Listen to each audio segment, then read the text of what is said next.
Hello, good morning. My name is Mohammad Asim Akram. Today we are going to cover Linux for DevOps. So this is the tutorial on Linux for DevOps in one shot.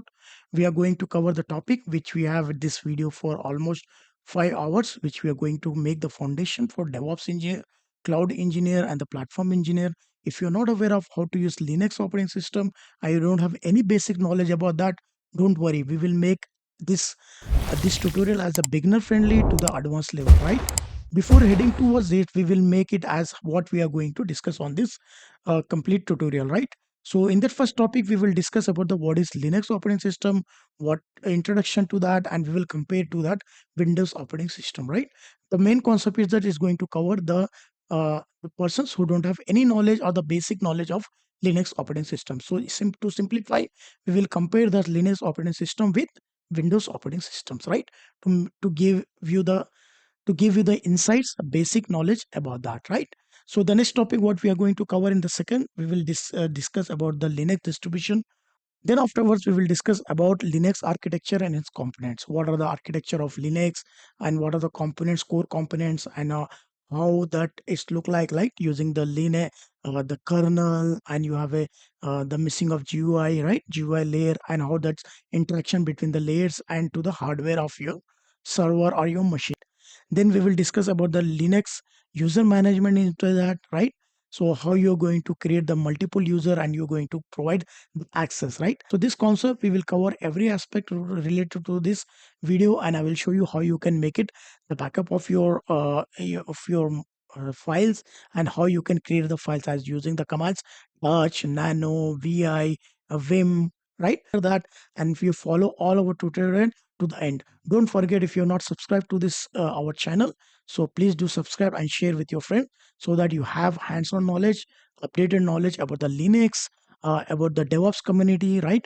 And the cloud community. We will be discussing with a deep dive. If you have not subscribed, so my request is to subscribe, that you receive all the updates related to this series. Okay, so you don't miss any sessions, right? So Linux operating system is required if you're working with any DevOps engineer.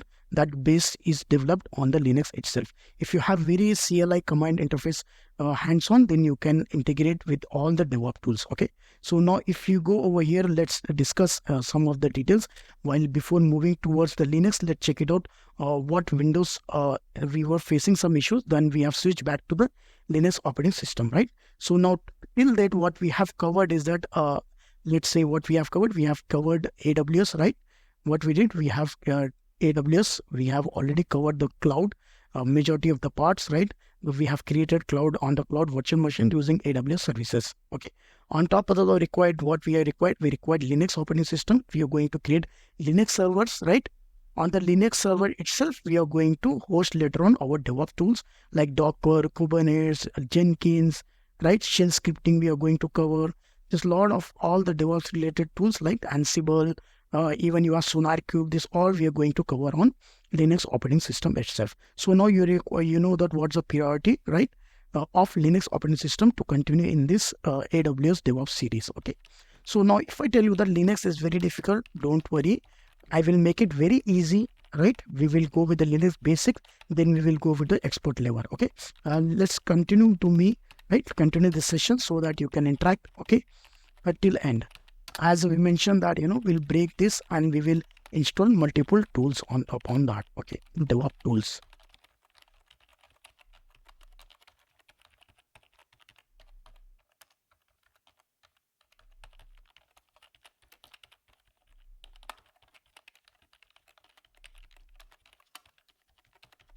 Okay, DevOps tools. Now, if we check before that, we will proceed for the Linux. Let's try to understand what issue we were facing for the Windows. As I mentioned that we switch back to the Linux operating system. Okay.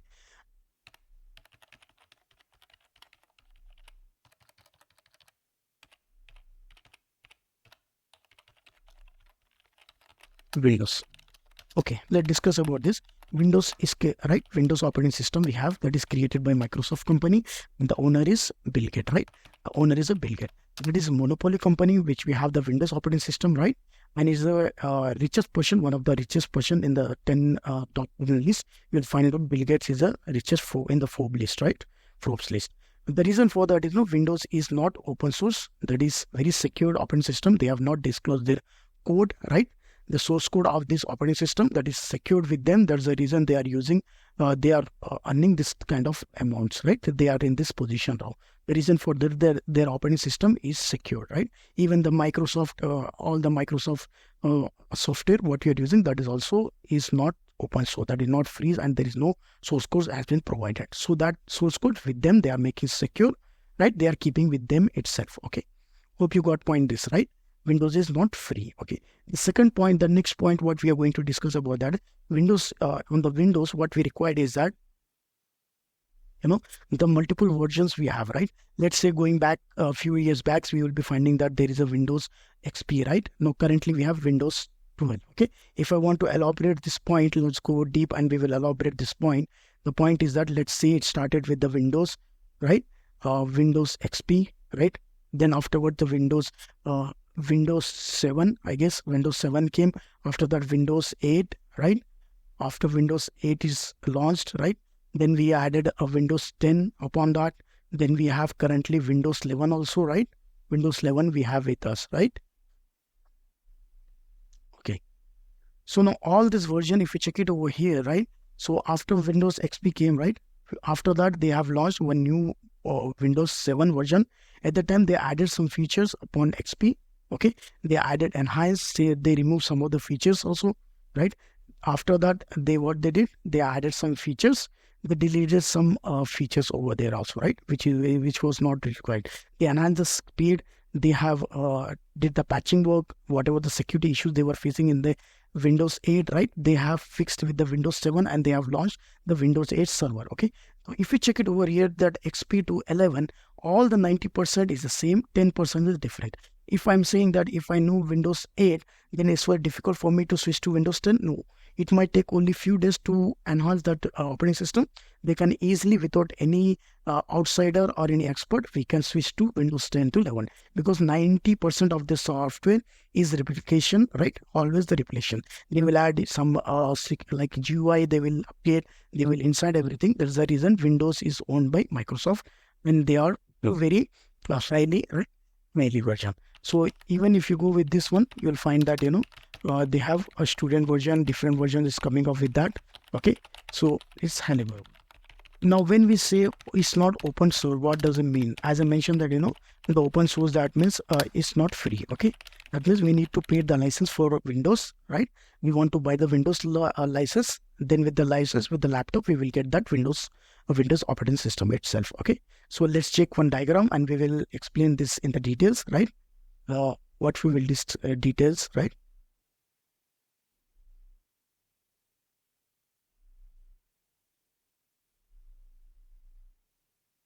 Let's say in the future time, right? If there was a Windows, the generation how it came, it was having no GUI, right? If you remember when we were the student at the time, MS-DOS was introduced in the first operating system. With the MS-DOS, they have introduced. That was not came with the GUI. It was only like CLI with a black screen and one user can interact. After that, they added GUI, right? Graphic interface. They were launched with the Windows XP.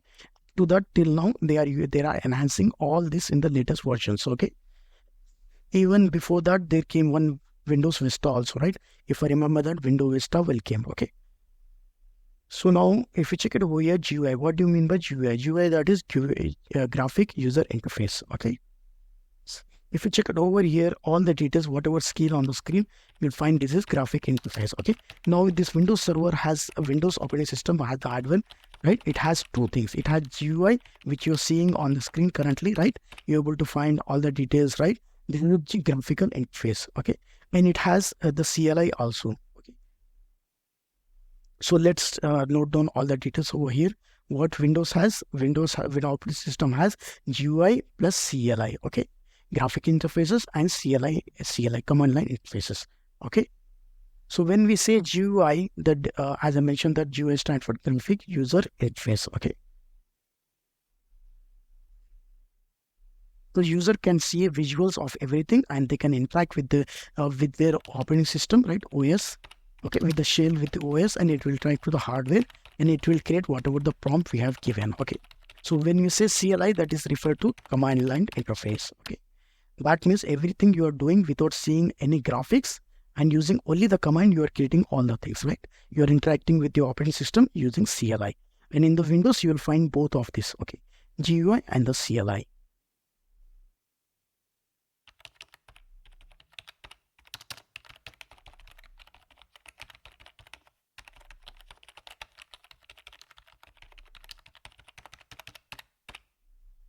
Now, when we say storage, right? If you compare, as we have discussed about last tutorial, right? We have covered already that in the Windows, if you want to configure any Windows server, you require minimum 80 GB of the hard disk. It can be SSD or HDD, right? Hard disk drive. So you require minimum of 30 GB. That means, refer to that, you required more storage compared to Linux or Linux operating system. You required 30 GB, right? Compared to Linux. Okay, the reason for that is coming up with the GUI part. Okay. Yeah. Now, if we go and we'll compare the second part also, right, where we will discuss completely deep down about the Linux. Okay, let's draw this box and we will cover all the details in the Linux over here. When we go back to the history of Linux operating system, right, as we mentioned, okay, let's add all the values here. What were the facing of Windows we were facing here?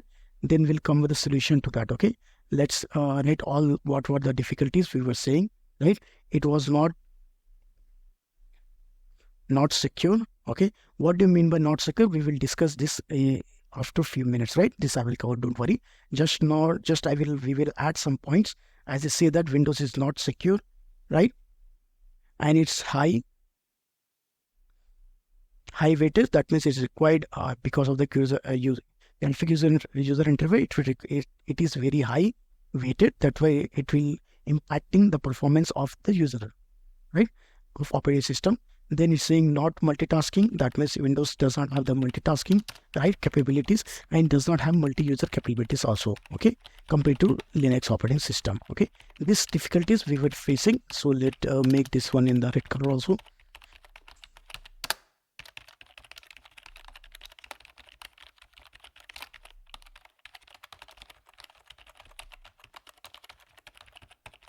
Let's make it in the red, right? So that we will know that what were the difficulties we are facing over here that we have fixed with the Linux operating system. We have switched back to Linux operating system. Okay. So now if I'm going for the Linux operating system, let's go back with the history of Linux. Okay. So in this, right, in the like 1991, right? Well, let's go back more history. Then you'll be finding in 1964 there is a one Bell Laboratories company. They have introduced 1964 the Unix first version. Okay, then it was located in New Jersey in US, this organization. And then afterward, what they say that we have created this operating system. They have provided all the source code. Okay, after that, what they have some issues with their operating system. Then they made it withdrawn of this operating system, right? So they were the one Windows operating system. The second was with the Unix. Okay. So in 1969, they have returned. After that, then the revelation came in 1975. Okay, in 1975, what happened? There is a Unix, right? Unix free version started created. Okay, created, that is called an open source, right? When we say free, it's open source. That means this code is available online, which is free with the organization. Okay, okay, discuss about this one. As I mentioned that in 1975, let's draw this diagram. Okay, we'll wait for a second.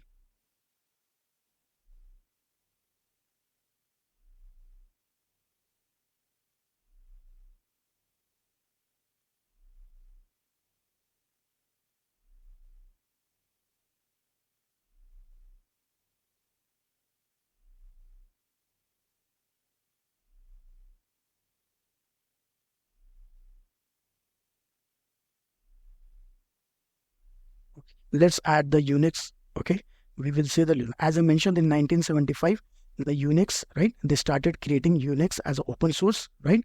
They have in 1975 they created the Unix, right? Unix version V6. what they did, they have given open source that is adopted by multiple organizations. That is, one is IBM. They took this Unix source code. Upon that, they added that flavor. They enhanced this source code, right? They added this value. Even the Mac operating system, right? Apple, even this, they use this Unix and they added that value to that, right? They enhanced some of code. They make it speed. Okay, they enhance this Unix, which was open source to the market in the world, right? They build on that. That's the reason that Mac OS, the Apple products are very fast and very secure. The reason for that, they are built on open system. Behind that is Unix. Okay, so if you call it Unix or Linux, end of the day, that is base is Unix itself. Even HP adopted that Unix and they created their own version of Unix, that is HP UX. Okay, Mac OS, then they adopted, HP also adopted. Then afterwards, Sun, there was one more company, that is Sun, Sabros, I remember, right? That also they adopted this Unix, right? They created their own version out of Unix and they added more value and they kept their own flavors with their itself, making this is as a private source code. Okay. After that, what they did, they have not released these versions as a source code to that. Okay. If I go on just a second, let me open the pen to add this point. Okay, if you check it over here, right, you'll be finding this, all the companies, they use Unix, okay, source code what is provided in 1975 by the organization. They added their values to that. They may add some features. They enhance the security of that. They fix the patches, vulnerability, as I mentioned that, then they say that this is private source code for us. It's associated for us, AX version, right? And we will not be releasing to anyone, okay, as a free version. So macOS did macOS also did the same thing. They took the flavor of Unix and they built everything and they kept with it itself. Okay. So Mac also they did it. As I mentioned, they are keeping private. Okay.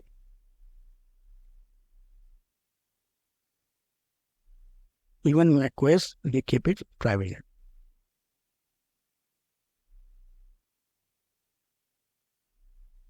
Even the Sun Solaris, right? One more organization, they adopted this one, right? All the companies, they have adopted these versions, right? Adopted these versions and they keep with them itself. Okay. Now what happened when we say that, Microsoft got, because of them only, Microsoft is one of the richest person because they have not shared their source code with the world, right? The same the IBM company did, Mac OS also they did, HP also did, Sonaris did. They adopted Unix, but they have not shared any source code with the with all like open source. Okay. Then afterward, one revolutionary guy came, like his name is written in the history, right? What he did, he created one version as Linux. Okay. This name is derived from his name itself. Okay. Linux operating system, Linux is operating system, right?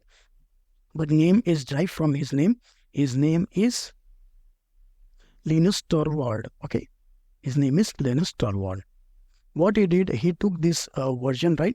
He took this Unix SCM, right? Source code of this, and he added the value to this. Some of they say that he has written this code from the starting, right? He have not followed, he only took the concepts of Unix, but he has written all the code, read it. Some they say that he added the value to that Unix and the inspiration from the Unix, but he's created one Linux operating system. Okay. The Linux operating system, then what happened, he say that please make it as a open source. So he said that is open to the public. Whoever want to take this open source Linux operating system code, take your own code. You can add, you can create your own flavor, add into that. Okay. As the Unix did, the same Linux did. Okay. So that's the reason a Linux up to now it's open source. There is no charge. You can use as many as this, right? The name, as I mentioned, that this is Linus Torvald. Okay. So starting 3 digits taken from him and it added UX for that. Okay. He is a founder. He is a father of Linux operating system.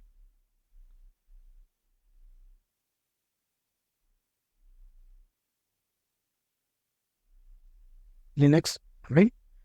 So after that, when the Linux was introduced in 1911, right? As I mentioned that 1911, this was released, right? And it was donated to the organization Linux Foundation, right? It was donated to this is a org. If you check over here, you're able to find, let me show over here. If you click on this, no, let me just refresh over here. You'll finding this is the org where it is where is donated to that, right? Linux, okay.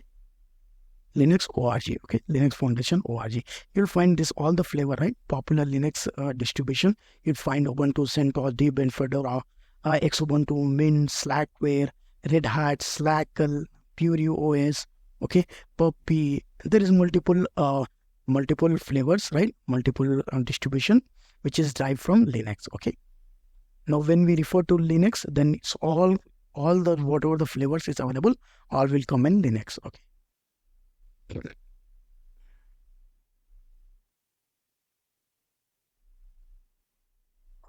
Then after what happened? Then afterwards, whatever the Linux, what it was shared as open source in 1911, because the IBM, everything, they keep all this code with them itself, right? Yeah, earning a lot of money from the industry, software industry, right? They enhance themselves. So what this Linux guy came, they say he distributed this Linux, Linux source code as public, right? And let's see in a medium as GitHub or any other, so any repositories, right? After that, what happened? All this distributions like Ubuntu and everything, they have adopted this Linux and they added their own flavor to this also. Okay, and they made it open source. Okay, as I mentioned, now whatever we are going to see, most of them, like 90% is open source. If you go for Linux, Amazon Linux, that is also open source, right? If you're going for Ubuntu, then also that is open source. Like Kali Linux is open source, right? That is free. There is no charge. So these all flavors which I'm going to write now, these all are open source. Okay.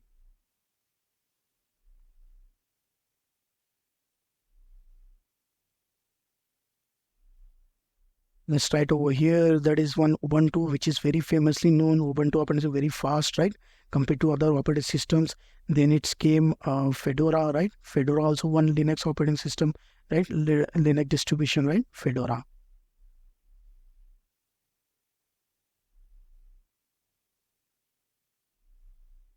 And then we have a Debian, right? We have Debian, one more, right? Linux flavor. Then we have another Amazon CentOS. We have Red Hat, right? Red Hat Enterprises Limited, Linux, right? Red Hat Enterprises Linux, RHL. Then we have Amazon, right? And we have Amazon Linux, which is very famously known, right? Which is EC2, right? EC2 user when we configure that. If you check it over here, as I mentioned that they have added all the values, right? Like Windows XP to Windows 11, right? When we say that they added some of the features, here also is that Ubuntu adds some features added to this Linux version, which is created in 1991, right? Ubuntu, Fedora, they have own features. They added some features over there. They enhance the speed, right?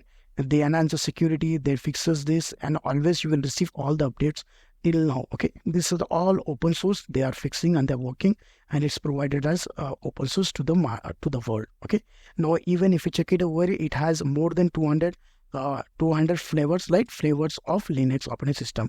If I check on the Google over here, right, how many flavors of Linux is available, right? You will find out there is more than 600 flavors available, like Linux distribution. Over 300 itself is a variant driven from Ubuntu.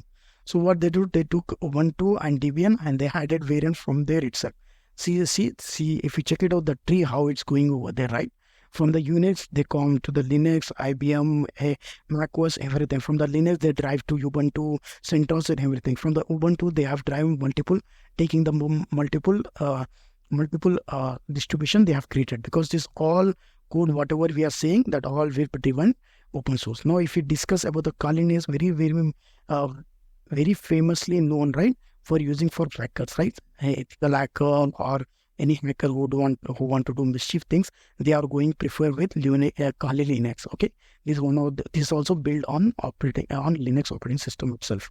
As I mentioned that this have all this like version itself here also they have added multiple flavors to that. Okay, these parts I have added multiple flavors to that, like Ubuntu, Fedora, Debian, driven from their parent is the Linux. Okay, The grandparent is, if you call it a grandparent, then you can call it as Unix as a, then there is rooted source code. Okay. Now let's go and discuss about this point also, right? Like 90% of this code of like operating system is similar. If you learn one operating system, all right, you can learn anything. For example, if I say that Ubuntu is used as apt package, where if you're going for the Amazon Linux, then you have to use yen package, right? There's a difference. If you learn, when I say in our tutorials, right, in session, if I say Linux, that means I may be covering anyone: Ubuntu, Fedora, Debian, Red Hat, Linux, Amazon Linux, or Kali Linux. It does not matter. 90% of this, all the operating system are same. Okay. Now we will discuss what do you mean by not secure, right? When we say the Windows is not secure, what do I mean? What do you mean by that? Okay. So let's discuss about this with a simple theory, right?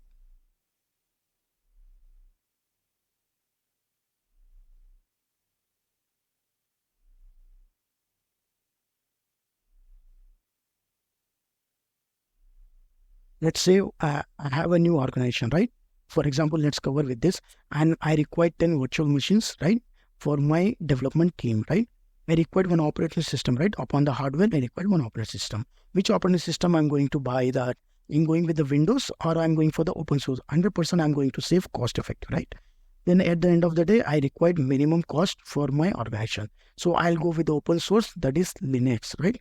End of the day, I'll go with the Linux because I cannot bear the cost of Windows. Okay. In the rare cases, we'll go with the Windows, but mostly we are going with the Linux operating system. Even the price, if you check, as I mentioned that, the Linux part, the price is very, very cheap compared to Windows. Okay. So now let's add another point also. Now, whereas Linux is required minimum 8 GB of the storage, whereas here we required in the Windows as 20, right? So now the reason for that is, the Linux operating system has only CLI, command line interface, right? Where the user can interact only with one command line interface, okay? Whereas in Windows, they can interact with GUI and CLI. GUI is taking more space because it's a graphical views. You are finding everything on your laptop as a graphical, right? That's the reason it required more space, okay? Here also we are going to save like hard disk, right? Hard disk space also we are going to space. Okay, let's make this as in the green color. Whatever we are doing, we will go with the Linux, we will go with the minimum storage, and we will cover multitasking. Okay, where we say that Linux is coming up with the multitasking, right? So what we will do it, we will discuss what do you mean by multitasking, right? Multitasking and multi-user. Let's say I have one system, right? Okay.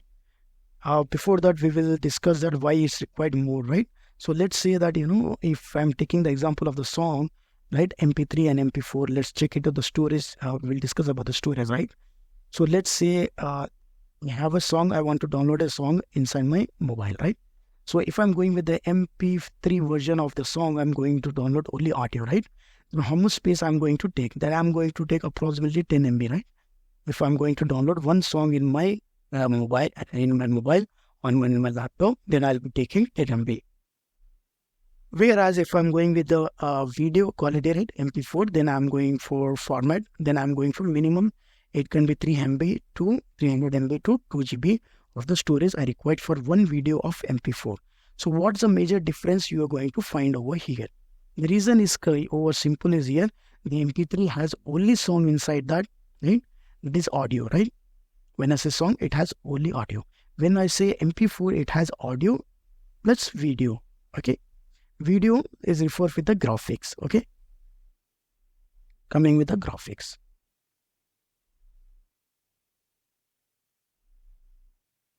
Coming with the graphics, right?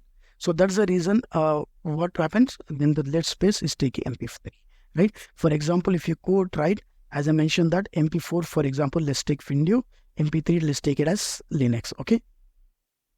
So let's go over here. This is how I say that it's required very less 8 SSD is more than enough for that. But based on the use case, we can expand. Okay. Now let's take one more example, right? We will cover that part also. Now let's discuss what do you mean by multitasking and multi-user. So when the Windows was launched at the time, right, it was came with the MS-DOS operating system, right? First Windows came with it. There was only one user can interact with the laptop, right, or with the system, right? At that time there was a computer, right? With the MS-DOS, they can interact only one user, and it can do any activity. That time it came as a CLI only, okay? Right. Then afterwards, they have added the multitasking to their operating system, right? They have launched one more version of that, okay? Let's say Vista. So at that time, one user can do multitasking. Multitasking, what do you mean? This is the Microsoft board, right? Then I'm opening the browser, okay? I'm opening the browser, right? Then I'm opening one of the folder also, right? This is running in the behind. I can do minimize. I can minimize this also running behind. So here, what if one user, as I am the one user, I can do multiple tasking related to this points, right? So I can do multitasking. Let's add this point also. I'm doing one user, multiple tasks, right? Let's say multiple times. I can open, I can browser, I can minimize anything. I can create anything, so I can do multiple tasks. This was added later on, right? It has multiple tasks inside this. Okay, it was came with the multiple task with the version, the Vista and XP, right? Windows XP and Windows Vista, they came with this version. Okay.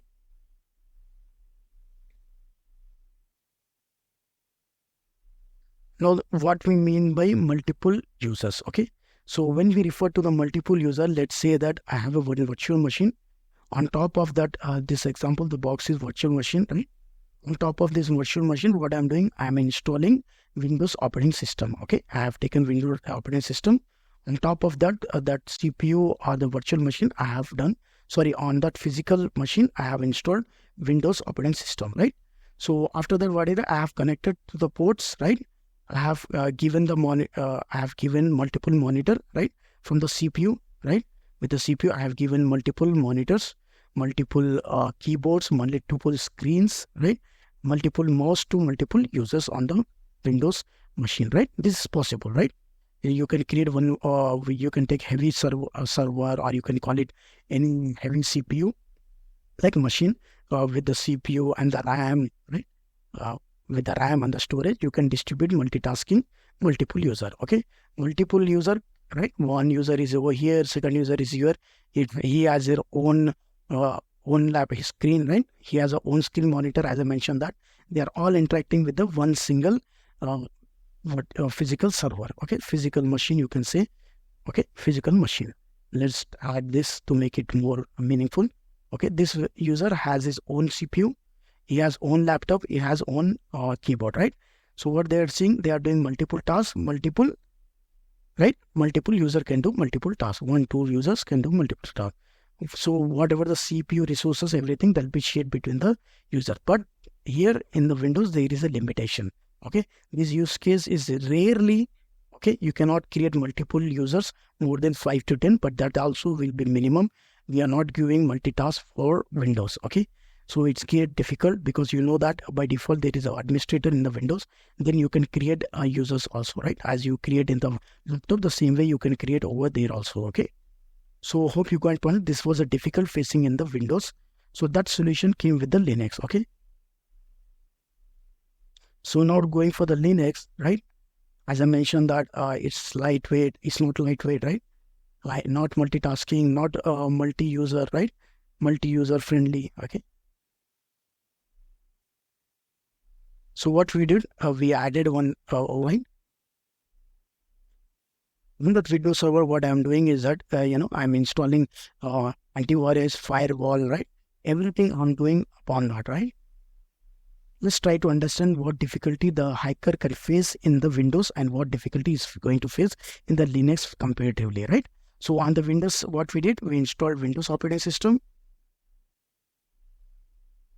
Then we installed firewall, right? We installed the firewall over here, right? To make it secure.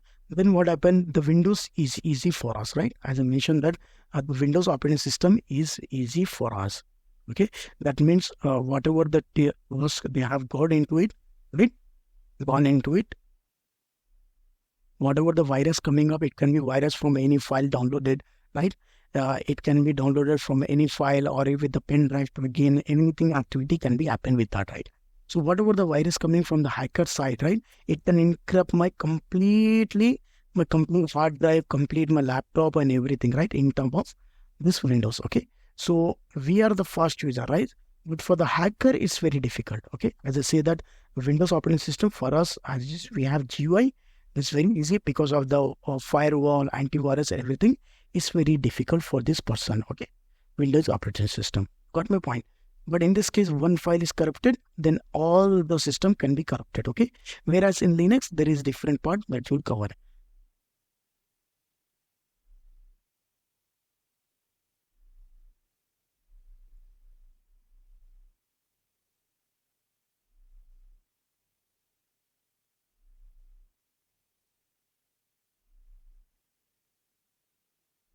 Let's discuss about the Linux operating system, right? Whereas in the Linux, what happened? Let's discuss this point. It can have multi-users, multitasking, right? By the default, you can have n number of users, right? Let us draw this point also.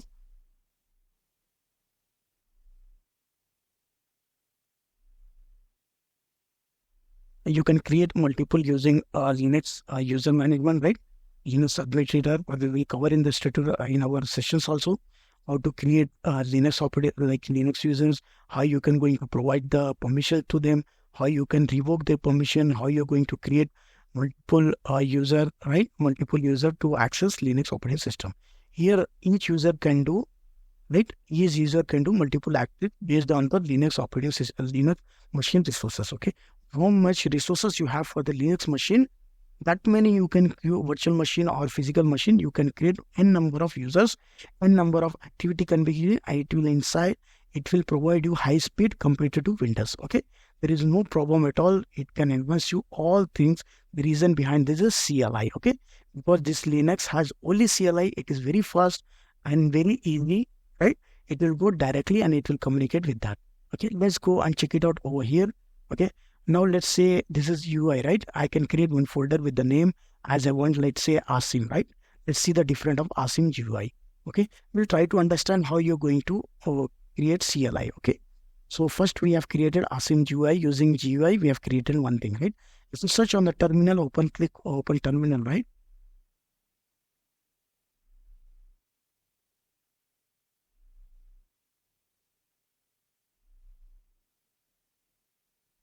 We can create a directory using CLI also, right?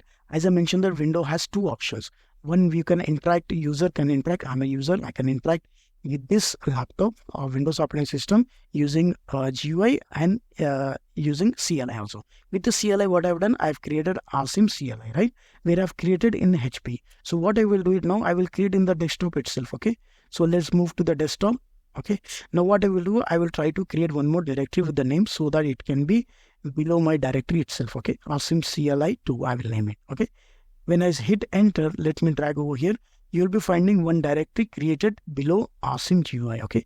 Hit enter, you'll be finding over here. See, let me check review over here. You'll be finding over here, right? Okay, if you ls over here, you'll be finding Asim CLI through CLI also and with the GUI also, right? So what we did, we have created two directories, right? Two folders, if you call it. One using GUI with a graphic interface. I've created one using Asim CLI, right? Using command prompt, right? Using the shell. If you check over here. So now what we'll do it, we will create a one file, right? Using CLI, okay? Command line buffers. So while using echo is a command in CLI, right? Which will prompt whatever we have given the command, that whatever we will write the text, that will be echo. That means it will print it, right? Simply. Okay, we will give it in the double quoted, right? Double quoted the text, right? And what we will do it, we will write this in the file name. Okay, what the file name using the asim.txt, right? I have given the name of the directory. If you check it over, it's the command has passed. Now, if you find in the GUI in the desktop, you'll be finding one asim.txt over here, right?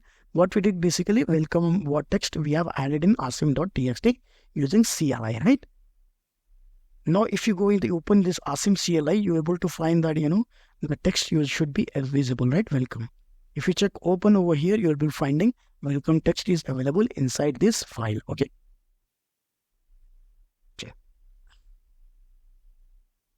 Okay. Now, if you, I want to open using create, I want to create the GUI, right? Using the create file using GUI, I can create asimhi.txt. Here we have not added any content over there, so it's blank, right? So now what we did activity, we have created GUI CLI and we have created directory using GUI and CLI, right?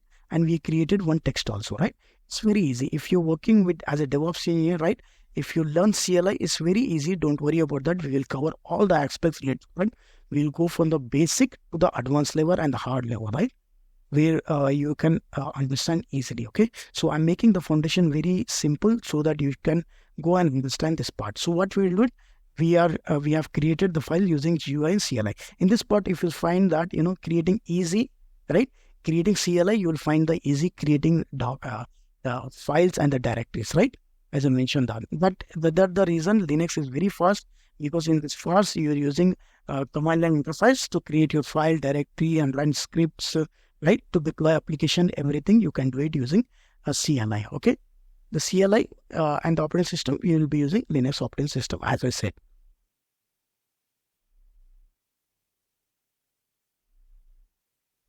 इसको जरा आगे पीछे करके shuffle कर लेना यार, ठीक है? समझ में आया ना मेरी बात को?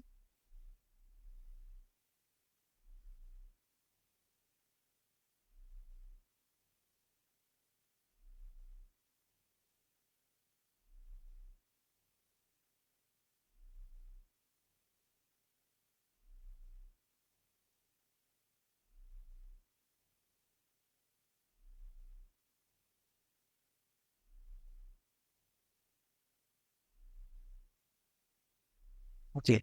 Now what we will do it, we will go and we will check it out this part, right? As I mentioned that Linux operating resources machines, right? Ash.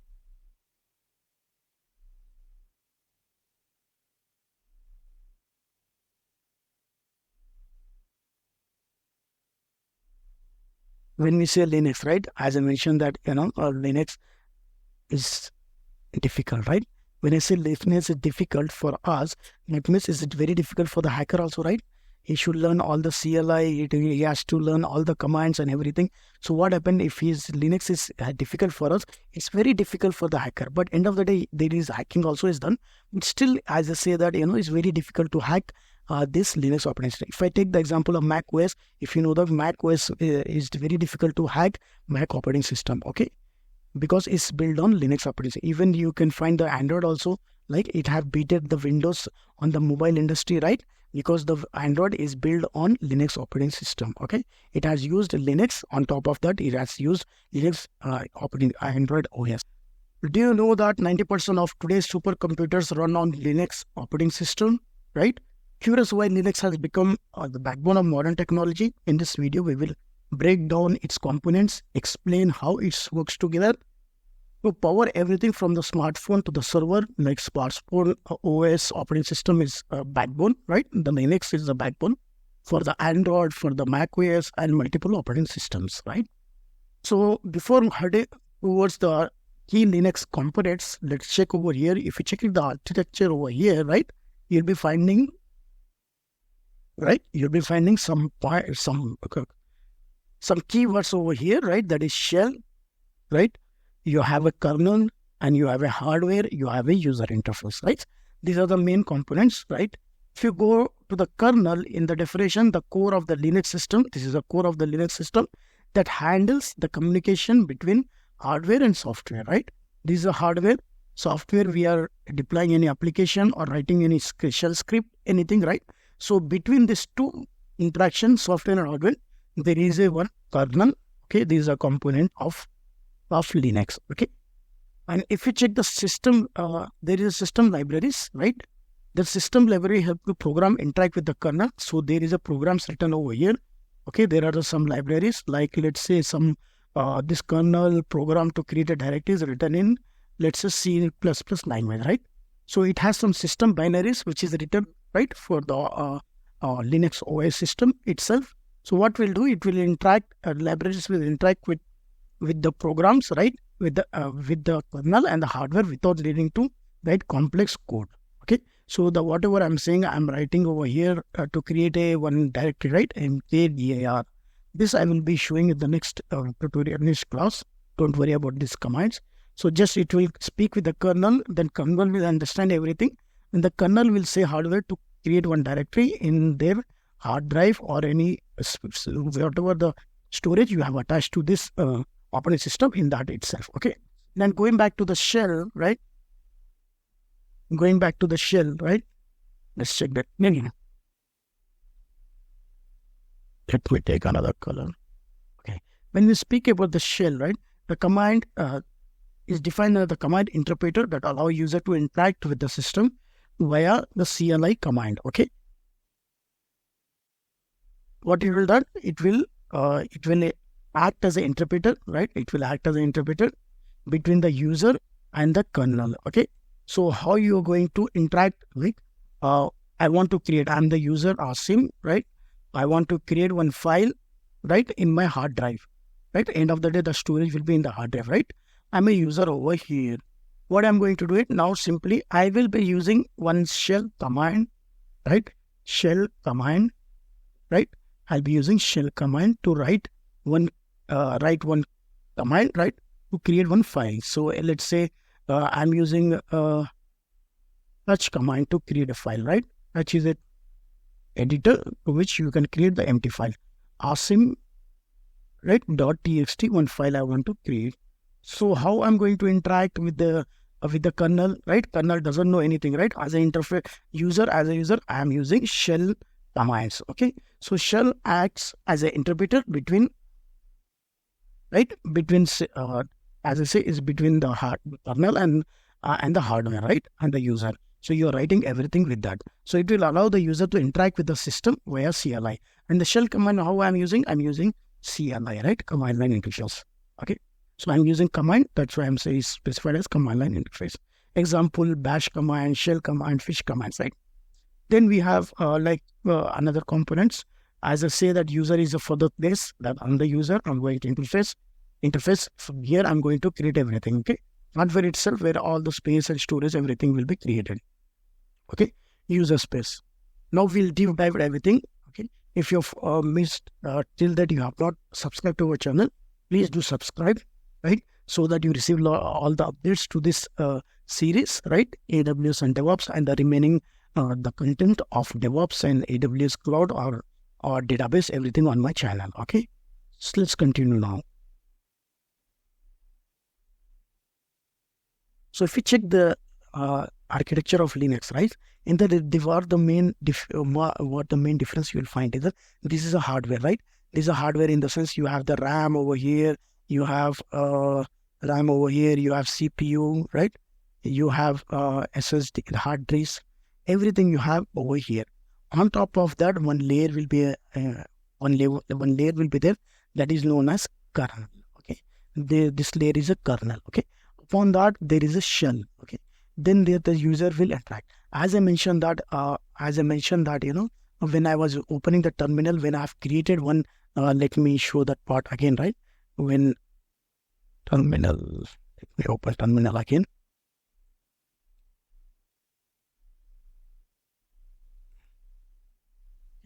Now, if I want to check what is there in the HP directory folder, right, I'm finding some output. What is there?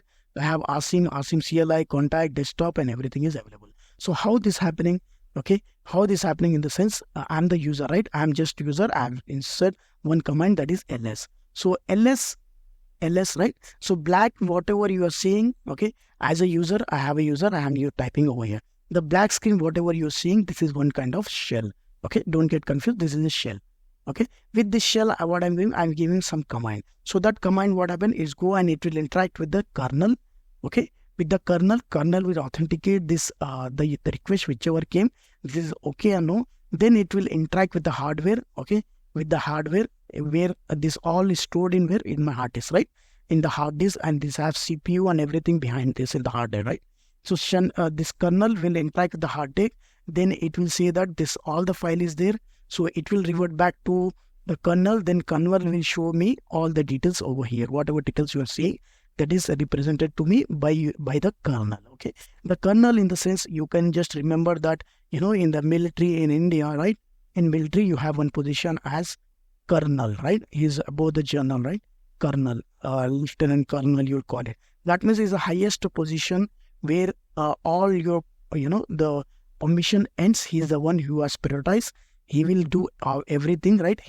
Whatever he say, all the instructions to be followed below his hierarchy, right? Hierarchy in the sense, whatever the designated part below him, they'll follow whatever the colonel has decided. Okay, so he is a very important person in the organization of like a general organization, right? So in this case, for example, which I've quoted over here, right, the same happens in Linux operating system also. I'm the user, I'm giving some content using the shell, I'm giving some command like mkrdr, right? I'm creating one directory, mkdir, right? Asim. So the request will go to Linux, it will authenticate, I'm the user having this permissions or no to create this directory. Then it will pass the hardware to create this directory. So it will create the directory and it will provide you the output that has been created, that will be showed on our shell. Okay, that's it. What you have, 3 layers. Now, when we say kernel, right? When we say kernel, that means if you're going for the Windows, let's say, okay, when you add Windows. Now you may ask me how the Windows is work. Windows will have same thing console, but instead of kernel, they will be having over here operating system. Okay, because it's designed such a way that we cannot do anything, right? If you ask me why it is done, that is designed by Windows. Okay, so what they have operating system. So what will happen here also, when I'm saying just to create one folder, right? Just when I'm saying, I'll give the example over here. When I'm saying create new folder, right? Create new folder. So I will say that Asim, right? Asim folder is getting created. Okay, so now how the request has been passed. So the request will go in this way, that I'm a user, right? I'm a user, right? So sorry, I'm a user. Okay, here I'm creating one folder, right? Folder. Okay, behind this there is one CLI as shown in the terminal. So the request goes to the terminal. Okay, goes to the terminal, then it is passed to the OS. Okay, to the OS, then OS will pass this information to the hardware. Then hardware will create one folder in the desktop I've created, right? So in the desktop, that means in the hard disk has, right? And the hard disk, then the folder desktop, that is in the C drive, they will create one directory which will be visible again, passing to all the details, right? Passing, and it is visible on my desktop. Okay, now here you will be finding that what is the additional layer has been added, right?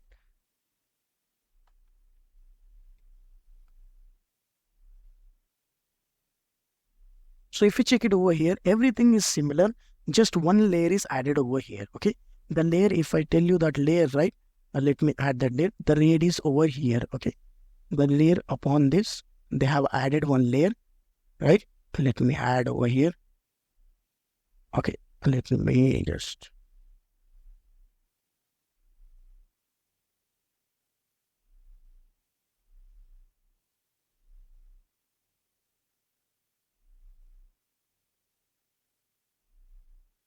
Sorry.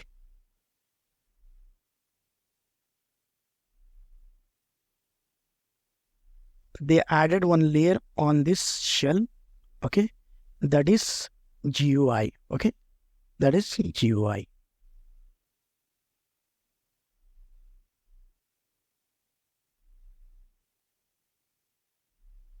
Let me add over here with this itself, so that I should not find issue.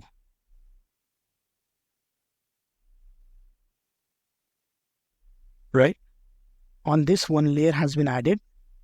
Okay, that layer is GUI.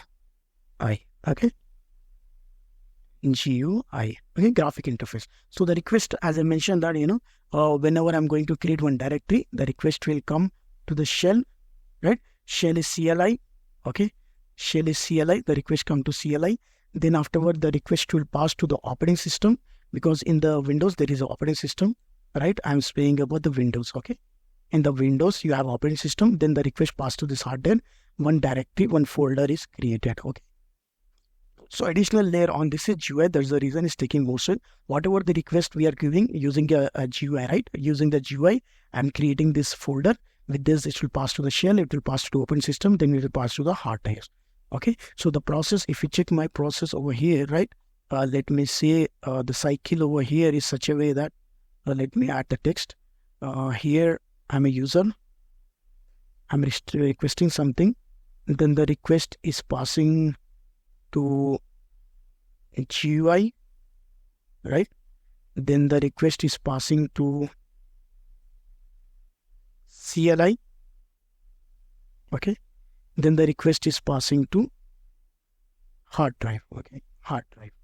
This the circle is coming over in Windows. Okay. So it will take rotation, then it will go rotation. Okay. Then it will respond back over here. Okay. As I mentioned that it will have a complete cycle, right? It will go first in this way, right? Then afterward, the cycle will go in this way, the response. Whereas in the Linux operating system, right? The Linux operating system is straightforward. Whatever you are going to add, then the request goes directly to CLI and the request pass to your kernel or the hard disk, let's say. Okay, direct to the hard disk. This is how you are removing this metadata. That's the reason the time of Windows is taking more to create, to interact or use activities, right? It's taking more time. Whereas in Linux, there is no metadata of GUI. That's the reason it's very speed, right? It's very speed, very secured. As I mentioned over here, the cover, whatever we have covered, right? It's very secured in terms of here, right? Let me add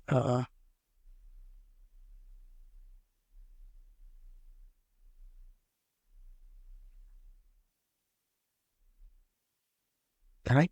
Whatever we have facing difficulties in Windows, that has been covered with right?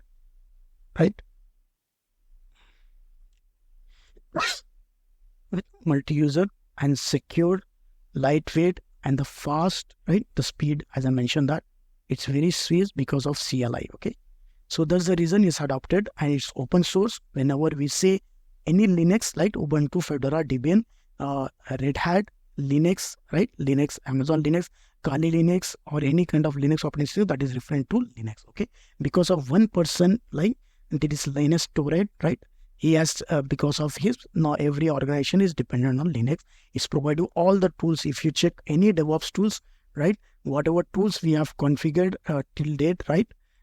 Whatever tool we have used, that all is dependent on Linux operating system, okay? You need Linux operating system, then you are able to host that applications, okay? So let's, for example, if I'm going for the,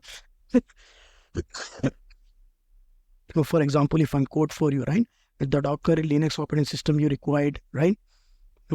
Docker you required, Kubernetes you required, right? Linux operating system, even Jenkins is, right? It is hosted on both, but mainly on Linux operating system, okay?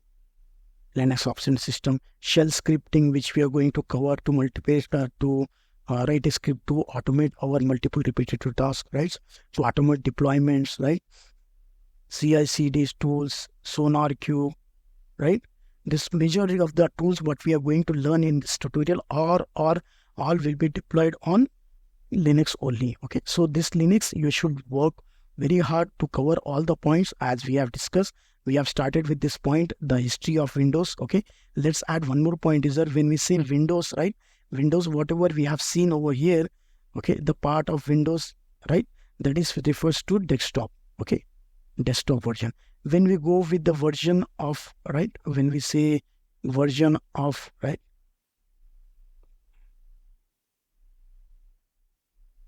when we say Windows Server, right, when we say Windows Server, there is a slightly difference between Windows Desktop that is created for these laptops, and they have one more version that is known as Windows Server, right, which we have already studied in the last class, right? Windows Server. So in these days, what they did, they created separate separate versions for that. They are giving like 2006, 2009 they have released, right? They have 2011, right? Even they have 2018, the latest one, right? 2021 also latest they have released. Here they have some features they have added to make it more compatible for the server side, okay? So this also we will discuss. We already discussed in the last tutorial. Will while creating this, I'll show you the AMI in the AWS also. So this is a slightly difference between the Windows in the desktop and the Windows server, which is available in the virtual machine, right? In the cloud providers, whatever the cloud provider have, there is slightly difference between these operating systems. Okay. So this don't miss out this Linux complete tutorial. We will cover all the aspects related to this, right? As I mentioned that the Linux operating system, right? We will cover all the winning Linux related tutorials where we will drive how to create Linux simple files, right? How to create files, how to create directory, how to give permissions, how to give executable permission, how you can create user, and all the details we will drive in the series. We will cover all depth, like going from the basics to advanced level of Linux parts. Okay, so don't forget to say subscribe if you have not subscribed to the channel. So you can subscribe this channel so that you receive all the updates to the AWS cloud and the DevOps community, right? So this is a free giveaway, right? Don't forget to share and subscribe. Thank you very much, guys. We'll see you again. As we discussed the architecture of Linux and the architecture of Windows operating system, right? Now we will discuss some topics, right? Related that if they're interview, there will be first priority DevOps in questions, right? So how you are going to answer? So if they ask you the interview what is Linux, then simple terminology what you have to answer is Linux is open source operating system kernel that forms the basic for the various Linux distributions, right? So in the basic answer is it's open source system, right? Open source operating system, and where the kernel is used, right, to form the basic for various Linux distribution. And what are the and they will ask you one more question, which is what is the main components in the architecture of Linux, right? So what we have over here, we have three components, right? One we have one is kernel, then we have shell, and we have one more file system, right? The file system we will cover now after this. The point is that what is kernel, right? They will ask you explain about the kernel. So basically what is a kernel? Kernel is a core component of operating system, right? That manage system resources, right? And provides services to the application. That means whatever the user or the application you are going to interact with your hard drive, right? Through the shell, it will pass the request to using command, right? Shell commands over here using shell commands. Okay. With this shell command, then it will convert the kernel will receive the request from the shell, right? Shell commands as a commands, and it will review and it will pass whatever the request came, right? It will proceed that far. For example, let's say I have one request to create one directory, right? One directory. So to create the directory, let's say it has written in, because Linux operating system, right? So they have written this code in C++, right? C+ or C language. So we don't need to do everything. Just what we will do, we will use the shell command. So as a DevOps engineer, you should know the shell, how to write the shell commands to have a perfect, right, hands-on on the DevOps, right? So in the shell, what we will do it, we will write a simple command like mkdir. So mkdir asim, as I've shown also, right, in my sessions, right? So after creating one, I want to request to create one folder. So that using shell command, I'm requesting, because the command mkdir is the shell command, right? So the request will post to the kernel. The kernel has written some code, for example, with a C++. Then it will go and it will create my request in the hard drive, right? The hard drive, that means the drive which we are going to attach to this operating system, right? So this is how interaction goes, right? So after that, if they want to ask you like, how do you find files in Linux, right? So there is a command to that, find command. There is multiple commands which we are going to cover in this tutorial now, right? So let's proceed for further. So hopefully we got all the overview of the Linux architecture. Though what is pending from us that we will check it out what the file hierarchy in Linux operating system, right? The file hierarchy in Linux operating system. Okay. File hierarchy. Okay. So for that example, let me take that example also. Okay. Let's just check some open source drawings, right? So that we can have hands-on over here. If you check this drawing over here, you'll be finding some of the default, right? Default file, right? File hierarchy or the file system is provided for Linux. Okay. If you check it here, you'll find that var is available, right? The user is available, the temp is available, right? In the root level directory. So whenever there you'll find this forward slash, right? That means forward slash in the sense, if some person is there, right? This person, where is going to fall? If I want to fall like this, so he will fall in this direction, right? So they will call it forward slash. If the said person want to fall back side, right? So how does it look? It will look like this. So that is backward slash. Okay. So let's remember, this is called forward slash. This is called as backward slash. So we are proceeding with the forward slash, right? So the top level directory in the Linux is root directory, right? This is of top level directory. From here, all the directories will start. Okay. It can be var, it can be etc. Okay. It can be any option slice based on this course. So frequently used, we will discuss that, and progressively we will add in this course all deep down. We will cover all these packs of the directory, but mainly what we are going to see, right? Like common users, then we'll go for the first part you will find as a root. Okay. This is the one which you're going to for. This is cover. This is for top level directory for the root user. Okay. Root user in the Linux is same, right? And the Linux is same like in the Windows administration, right? Administrator. So if I want to execute any file, or I want to install any application on my Windows laptop or Windows operating system, Windows server, then what we have to switch? We have to switch to administration access. Okay. If I want to show you this point, so just I will minimize this. Right? Let me minimize this. So let me open for a second this one, right? If I click on the right click, I'll see some of the options, right? So the point what will come, open, run, just a second. Let me search over here. So I will find exactly. So if I want to click over here, mobile stream, right? So if I click on the right, see, you were seeing as run as administrator. That means run as administrator. I can run any program during installation or during execution as administrator, right? So it has some special privileges compared to all the users, right? So in the Windows is administrator, right? Same in the Linux.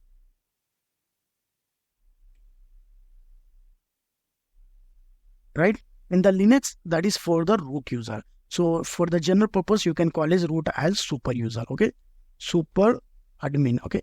Let's call not admin. Let's call it super admin. That means I have highest permissions, right, to execute anything within the system. Okay. So hope you got that answer, right? So whatever, right? So that is a home directory for the root user. Okay. So this one we already discussed, right? The next point we are going to discuss about the home directory, right? So if you check it over here, you're finding one home directory, right? The home directory is the directory for other users. Okay. Any user, let's say I have one more user, that is Ubuntu, right? For them, this is the root door, the home directory, right? That is the home directory for any user. If you're going for the Linux user administration, right? User management, then you're creating Asim as a user, Akram as a user, any user, right? Let's say Raju as a user. At that time, what will be their home directory? They will be home. Okay. They cannot go for root directory unless they have given root access or root privileges to these users. Okay. So now to understand this more easily, what we will do it, we will create one Linux virtual machine, right? Linux virtual machine that we are going to use in the complete Linux course. Okay. So I will create now and I will use for the all tutorials to the related to Linux, what we are learning for the Linux operating system. So don't forget whatever I'm going to create, please create and keep it in the running state. That you can keep it while using in the running state, then you can keep it in the stop state, then restart this Linux virtual machine again, right? So let's go and we will create one virtual machine, just naming for Linux. Okay. So let me minimize this part and I will say launch instance. Then we'll go for Linux classes, right? I will add one classes tag over here. Then I'll go for the Ubuntu operating system as I mentioned over here, right? I have say just to minimize, let me minimize over here. What I have discussed in the last session, I've said that whatever the Linux I'm going to use, right? Ubuntu, Debian, okay? This all come in Linux operating. I can go with the Ubuntu, Fedora, Debian, Red Hat, Amazon Linux, Kali Linux, any kind of operating system I can use. This everything represent to the Linux itself. So in our case, we will go with the Ubuntu because this is a best practice. Linux, Amazon is associated only with AWS. So we will be limited to the AWS only. The use case why we are going with Ubuntu is that Ubuntu operating system is available in multiple clouds. Okay, it's available with the Azure, right? Microsoft Azure. Then it's available with Google Cloud. It's available with the IBM. It's available with the Alibaba. Then all the cloud provider, which are the major cloud provider, they have Ubuntu operating system as a machine, Linux machine with them. Okay, so this best practice is to go with the Ubuntu. I'm keeping everything default. Then what I'm doing, I'm going with the T2 micro because I don't require any further resources. That is more than enough for me for these sessions. Okay, we will create one more and we will save this. Okay, as a Linux class. Okay, I'll keep them create keeper. So you'll find it will be downloaded over here. I'll keep everything VPC as default. Okay, and I'll keep one SSH port for now. Okay, I'll be reviewing all the details over here. I'm going with Ubuntu 24. Okay, this we will discuss. Okay, I'm giving T2 micro, which is in the free tier. I will launch this instance. Okay, so in the after creating, I will be receiving one instance ID, right? With that instance ID, or all this virtual machine, Ubuntu virtual machine, which we have created, all the data will be associated with this instance ID itself. Okay, so if you click on this, right, the name already we have given, you have received one IP, right? So that IP you copied. This IP will be changed whenever you are going to stop your instance, start your instance, because this is dynamic. It will be changed every time. Okay, I have already covered in the AWS classes that if you don't want this IP address to change on the restart or stopping state or anything, then you can go with the option of stick IP. But this is the charges will be applicable. So for the practice version, this is more than enough. I'll be copying this part. I'll go back over here. I'll click on this mobile extram, right? SSH. We are using SSH protocols, right? Secure shell to connect with this. And I'm going with the Ubuntu user, right? User by default is providing Ubuntu. Okay. Click on this and we'll give the PIM key over here, which we have downloaded Linux class. Then you log in into it. Okay. So this is the dashboard of Linux operating system. Okay, Linux operating system. See what I have discussed. Whatever we have this AWS. Let me show that. I'm going for the AWS EC2 instance. I'm going for my EC2 instance. I'm going to stop this instance. I'm going to use this instance for the next class of Linux also. So I'll keeping an instance. So by default, it will show that this system is turning off. So you don't worry in this.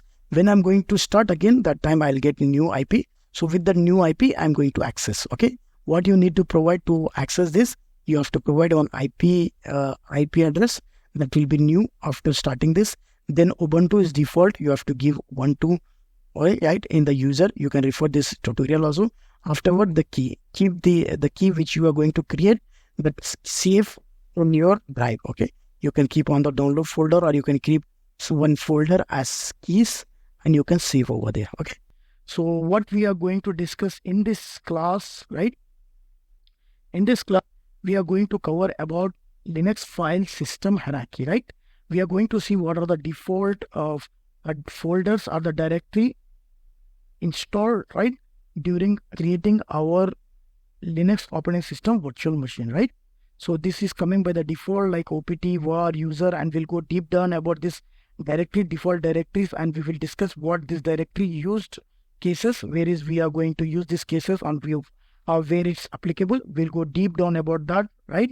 After that, we will see what are the basic commands in Linux operating system, how to create your file like empty file like .txt format, how you're going to create using multiple commands. Like the commands are touch, nano, vi, vim, and the cat. We will go deep down about that, and we will see how you're going to put the data inside that that file, and how you're going to delete that file, how you're going to display the content from the data from that files using the cat command. Okay, so let's go and we will go for the lab version and we will see over here everything about that. Don't forget to share, subscribe if you have not subscribed to our channel. Please subscribe so that you receive all the updates with AWS and DevOps series, right?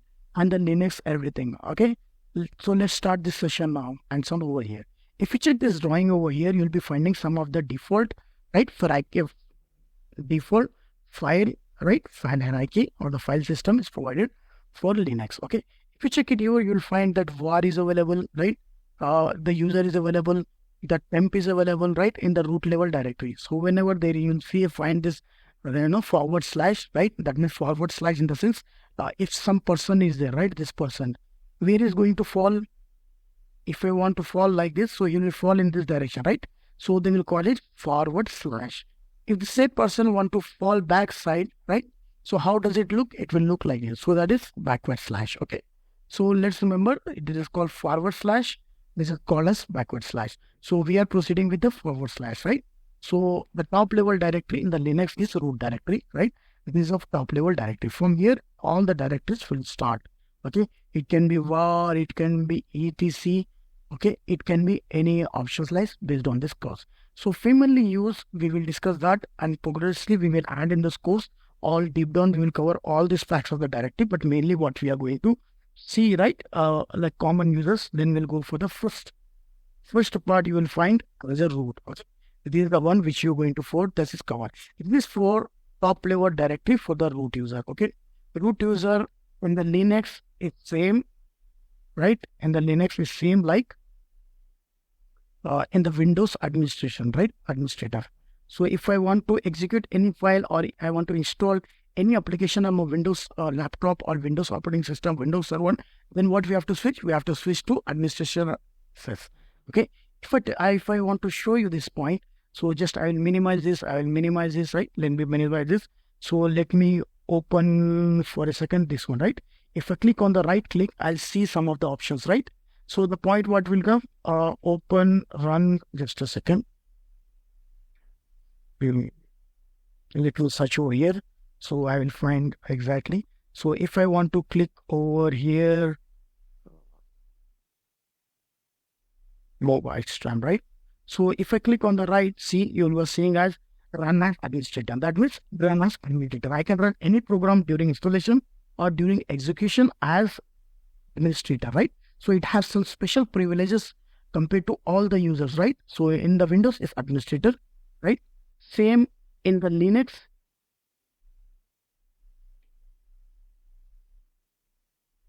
Right? In the Linux, that is for the root user. So for the general purpose, you can call his root as super user. Okay.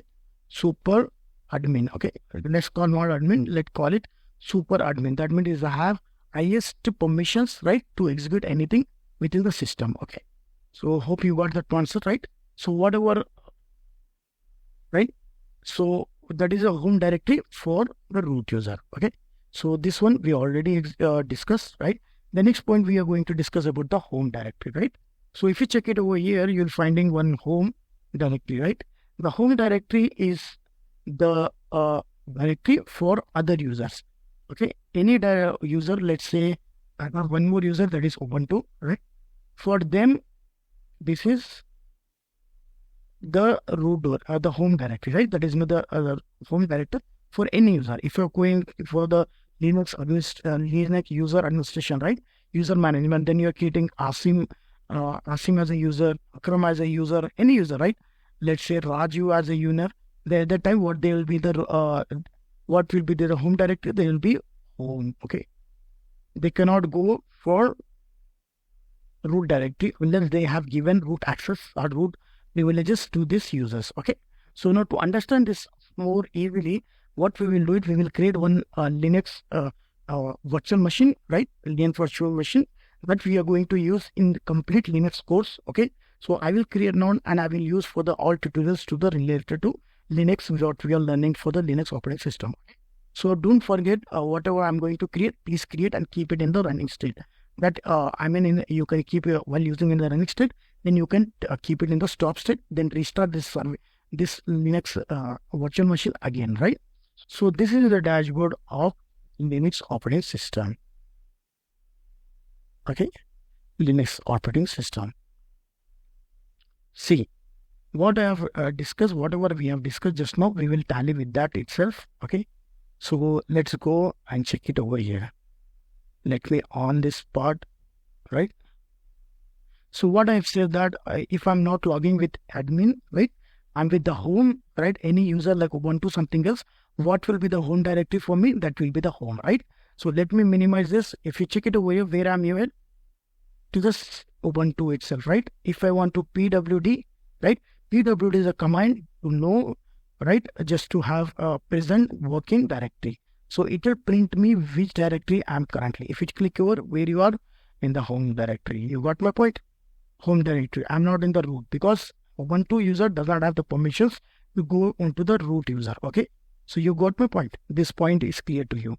Now, okay, pwd is the first command which we are covering over here. Okay. So after that, let me switch back over again. What we have discussed up to now, we have discussed 2 points. Okay. One for this, one is what we have discussed. File, Linux file system. One is root, one is home, right? Let's go for the third one, that is boot. Okay, boot. Okay, try to understand this boot itself is written as system bootloader files. So when I have created this EC2 Ubuntu machine, right? Ubuntu virtual machine, what happened by default they have some Ubuntu files, right? Ubuntu files. Up and run my Ubuntu operating system is required some files to run there, right? So that this Ubuntu operating system should be up and running, right?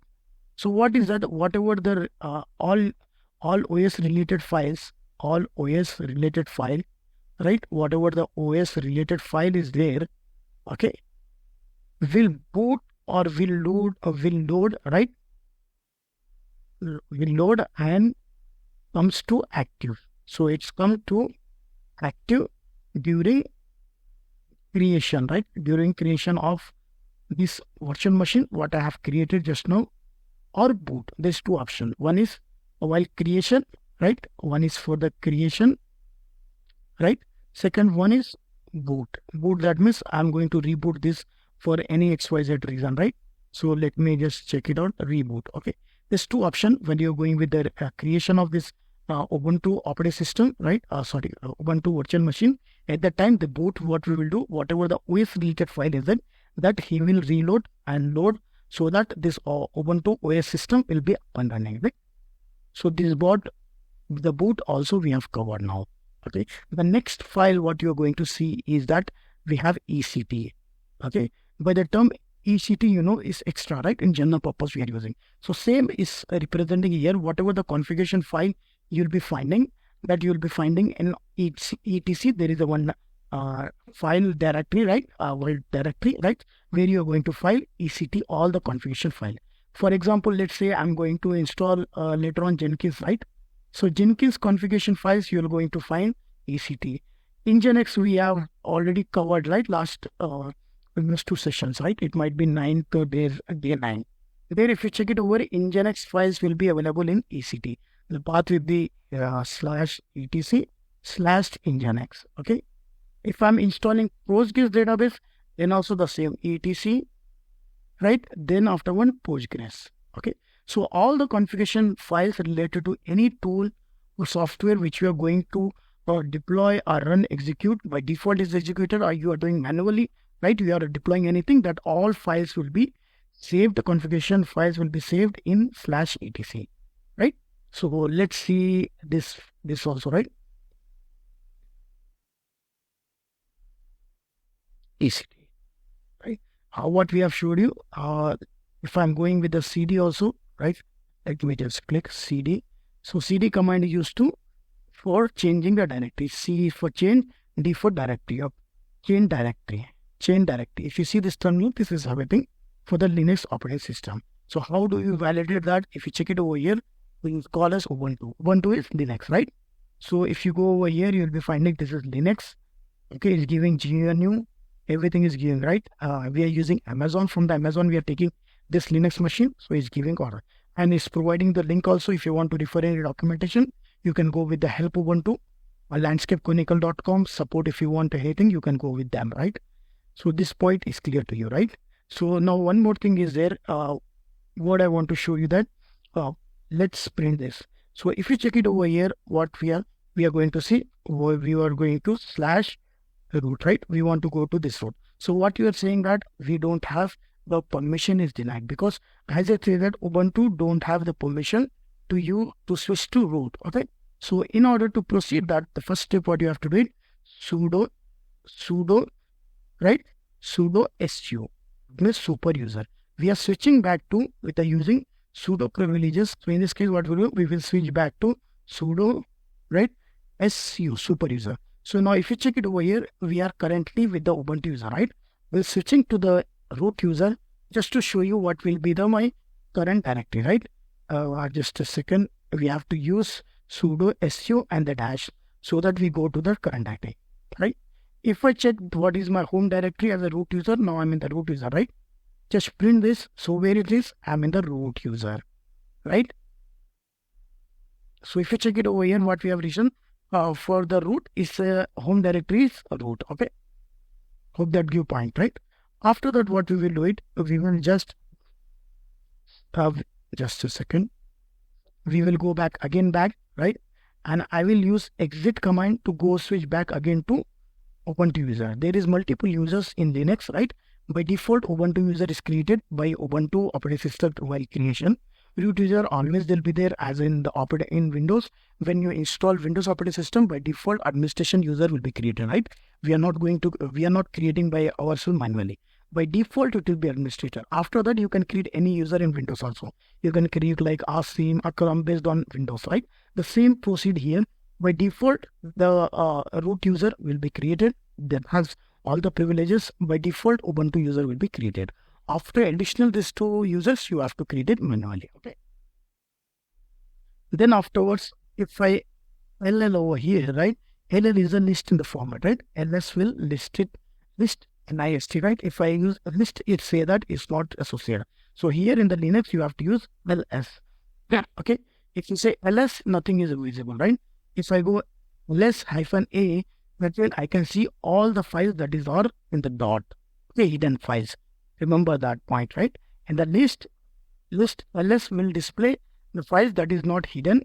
ls-a will list the commands that is hidden and is not hidden. All the files, whatever is available in the Ubuntu directory, right? Folder Ubuntu is available. Everything it will show. One more point to add on this, right? Is that when I'm going to say, please note on this part, in the Windows, right? Windows, you have folders.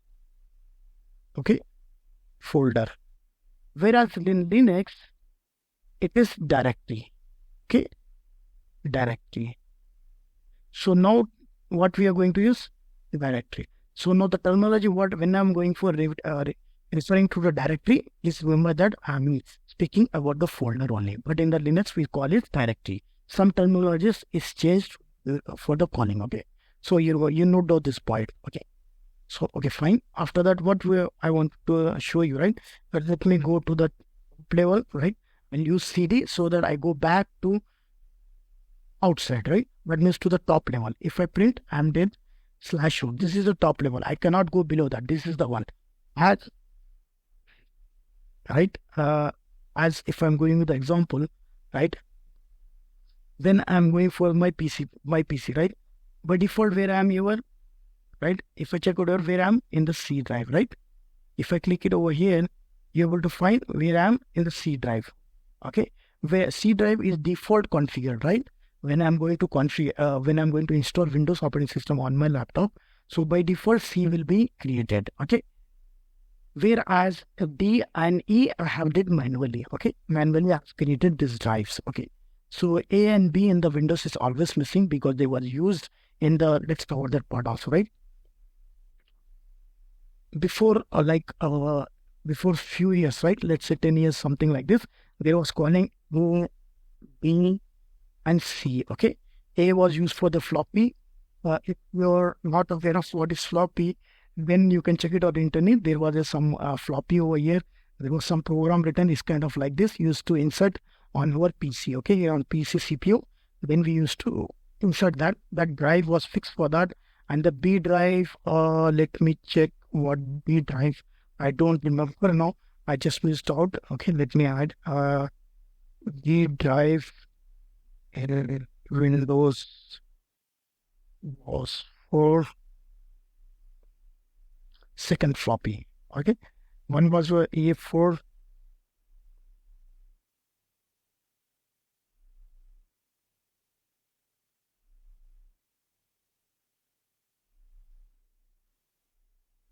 Okay, it's also for the same, right? So what I was saying that whenever I'm saying, let me just add this. This both were used for the one for floppy and the second floppy. Okay, so now the floppy system is gone, right? We are not using floppy. Floppy was replaced with CD and DVDs later on, right? So CD DVD came into it. We already moved back from floppies. So, but the hierarchy we were following at that time, C was used for the all the as we are using like now for installation and configuration of your files. It will store all your like installation files, data, and everything. So these two still they are not using, but they have lost, like they have locked for this itself. After that, we are using DE in whatever is coming up. It will come followed by CD. Okay. So this point is clear, right? So where we are discussing, we were discussing about the drives, right? So let me just minimize. Okay. As let me just open where I have my computers, right? I was opening my PC. As I mentioned that, the C will be while installing operating system of Windows. So D and E, we did additional partition of our drives, right? So whatever the configuration, like I'm installing any application, by default, it will be stored in Windows C, right? The same goes with the Linux also, right? What we have done that all the directories default, they have been created, right? Let's say which directories. If you check it over here, all the directories are exist with the default. So how do I validate now? Let's check, for example, I want to go into where var directory, right? So if I want to go cd -1 var as it is, what is it? If you check over here, you are going into the var. Did I create this directory?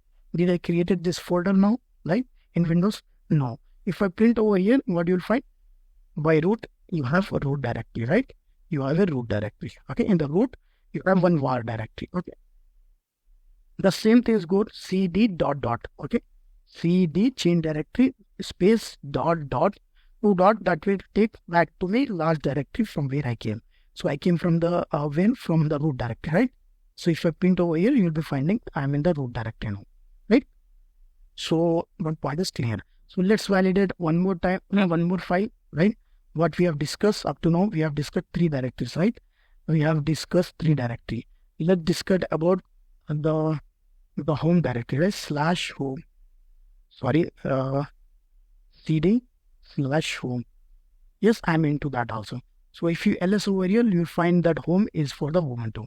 Let me go back again, cd dot dot. Then if I'm going back again in the var file, as I say that why var is used. Var, okay, ls var. You'll be find this. There is some files, right? Backup, cache, lib, local, mail, opt, snap, pool, tmp, everything is available, right? So why the var is used, as I mentioned, right? So whenever you're going for the var, that will file that is expected for continuous changes. I think we have not discussed about the var. Okay, let's discuss that part also, right? So after that, we have completed this 3, right? etc. Let me show etc. So let me minimize this part. Let me go cd dot dot back, right? cd dot dot. Then afterwards cd slash which one? Home, root, and boot, right? We have discussed boot. So if you go over here, boot, unless you will find this all files which is related to Linux, right? As I said that this all will be used by this Linux operating system when we are going to configure this Linux to make sure that Linux operating system, right, deploy on this Linux machine, this virtual machine, right? This virtual machine, and it's up and running, active, right? So this is bot. Okay. Root already, right? In the if I swing back to root, right? If I ll over here, you'll be finding some of the detail, right? Some you have dot files, batch file. So ll also another command, right? It's used to list hidden file and hidden files and unhidden file. What means normal files? If you ls over here, you're finding only the file which are not hidden. Okay, but if I want to see the files which are hidden, then I can go with the ls a, that will print me in the horizontal way. Okay, but I want this one in linear way, so I'll go with ln. So I'm getting all this in linear way, so that is my readability and the details like what permission do I have, this we will cover, but you will get some more metadata of this folders and the files and the hidden files. Okay, you got my point. So what we have discussed up to now, root, home, path, right? etc also we have discussed, right? If I go back to etc, if I ll over, you'll find this all configurations files. Okay, see Linux, security, right? This shell, right? This all configured by default. It was installed when I have configured this this Linux operating system, right? This is clear to you. Then we have a few more also which are very important, right?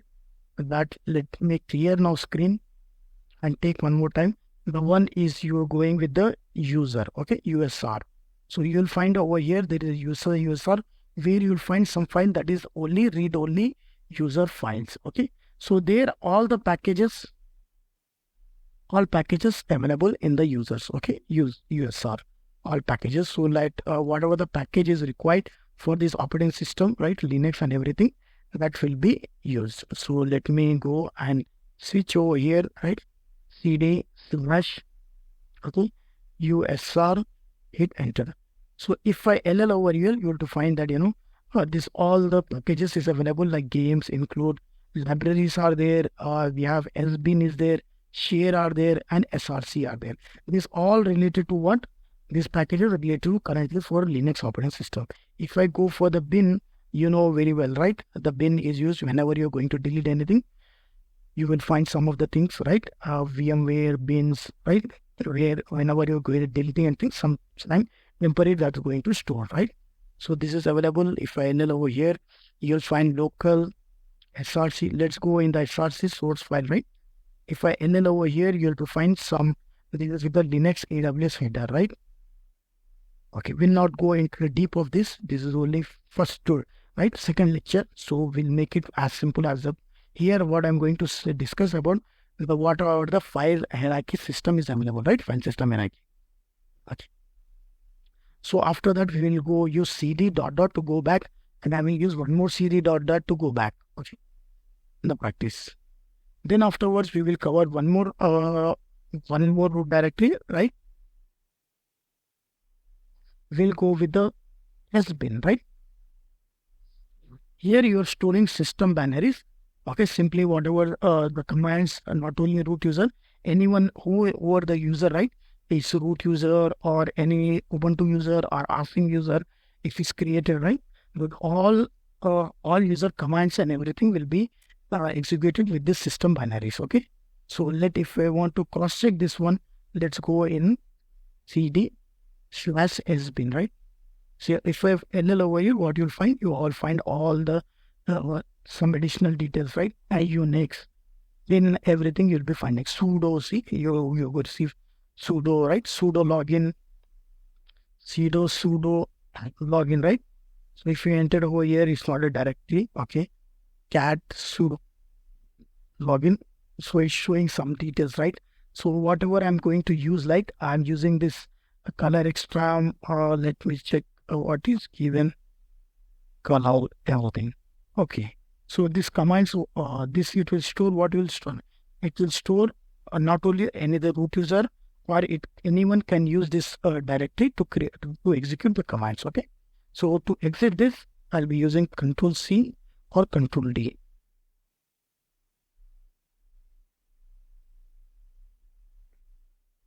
Oh,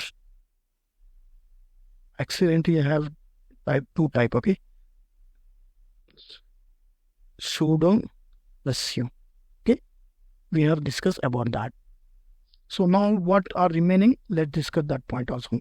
The remaining files what I have is, right? So this is root. From here all the files is distribution, right? What are the major? We have var, right? Var is used where the file is expected to change continuously, right? For example, let's say I have one Nginx, right? One example that I have already covered Nginx, right? Nginx web server. Okay, that is fetching my static website, right? Whatever website, let's say sbi.com or GoDaddy, right? GoDaddy or aws.com. Let's say aws.com, for example, right? So I have created this by myself, right? I have used Nginx web server. So what happened? I'm expected to change this, right? These files, right? I'm going to add new, maybe change of background of my website. I may add new functions, new pages to my website, everything. So what you expect? You expect to change, always change in this directory. So that directory name is .var. Okay. Even if you're going with the Jenkins, right? The Jenkins way. If I'm going to deploy Jenkins, one file will be created over here, like var. Okay. Then you have one library over here. In that, you will be Jenkins will be installed. In the Jenkins, one workspace will be created. Okay. So this Jenkins, whenever you're going to like create new CI/CD pipeline, anything you're going to change, right? Every time these Jenkins files will be changing, right? Because you are going to trigger the pipeline, you are going to build, you are going to fail, you're going to delete everything. So what you expect? That is continuously changing these files. So that kind of files will be saved in /var. Okay. So that also we can check it over here. In this case is a cd/var, right? If you enter here, you're finding there is a library local mains opt, right? Snap tool temp files. Okay. If I'm going for opt, you'll be finding maybe some data, right? Currently we don't have anything, right? If I'm going for the backup, you know that periodically you can keep the backup of your Linux operating system, right? Just a second, I have to go. CD, I'll use dot dot. Then I'll go backup CD space. One more important point you have to notice: in the Linux, you must use only small letters. You are not going to use the capital letters unless it's required in some terminology. Okay, the statement which I'm giving, it may change in the when we go in the course. I will tell you that there you have to use some of the letters. Right? It is minus. You can say that 98% all your commands and everything will be in the small letters. Okay, 98%. Some cases you may to add few letters or few alphabets in capital. Okay, that we will progressively we will update to you, but currently take the statement whatever you are going to write the command, that has to be in small letters. Okay, all should be having small letter, and there should be no spacing between your spaces. When I say right as I have given one space, for example, K. Linux will consider this two as a separate. Okay. So to separate this, there is space. Okay. So there is no space available in the Linux. If you want to add that new file, then like I want to call one AS file, I want to call one K file. Two files I'm going to call it. At that time, I have to give space. If I don't give space, then it will be considered as one file only. So it's a conditional, right? But in this case, if you want to call only one name or one file, then there is no space should be given. It will act as separate files. Okay. These two statements you remember. All the caps should be, all the letters should be, commands and everything should be in small letters. Okay. And whatever you are going to type, you should type like, let's say, I want to go in CD back, right? CD dot cd dot, I'm giving wantedly space and dot. So print it. So it's saying too many arguments because it's considering this is two arguments. Okay, one argument, two argument. So if you go cd dot dot, it will consider as one argument only. Okay, if you ll here, you will find all the details, right?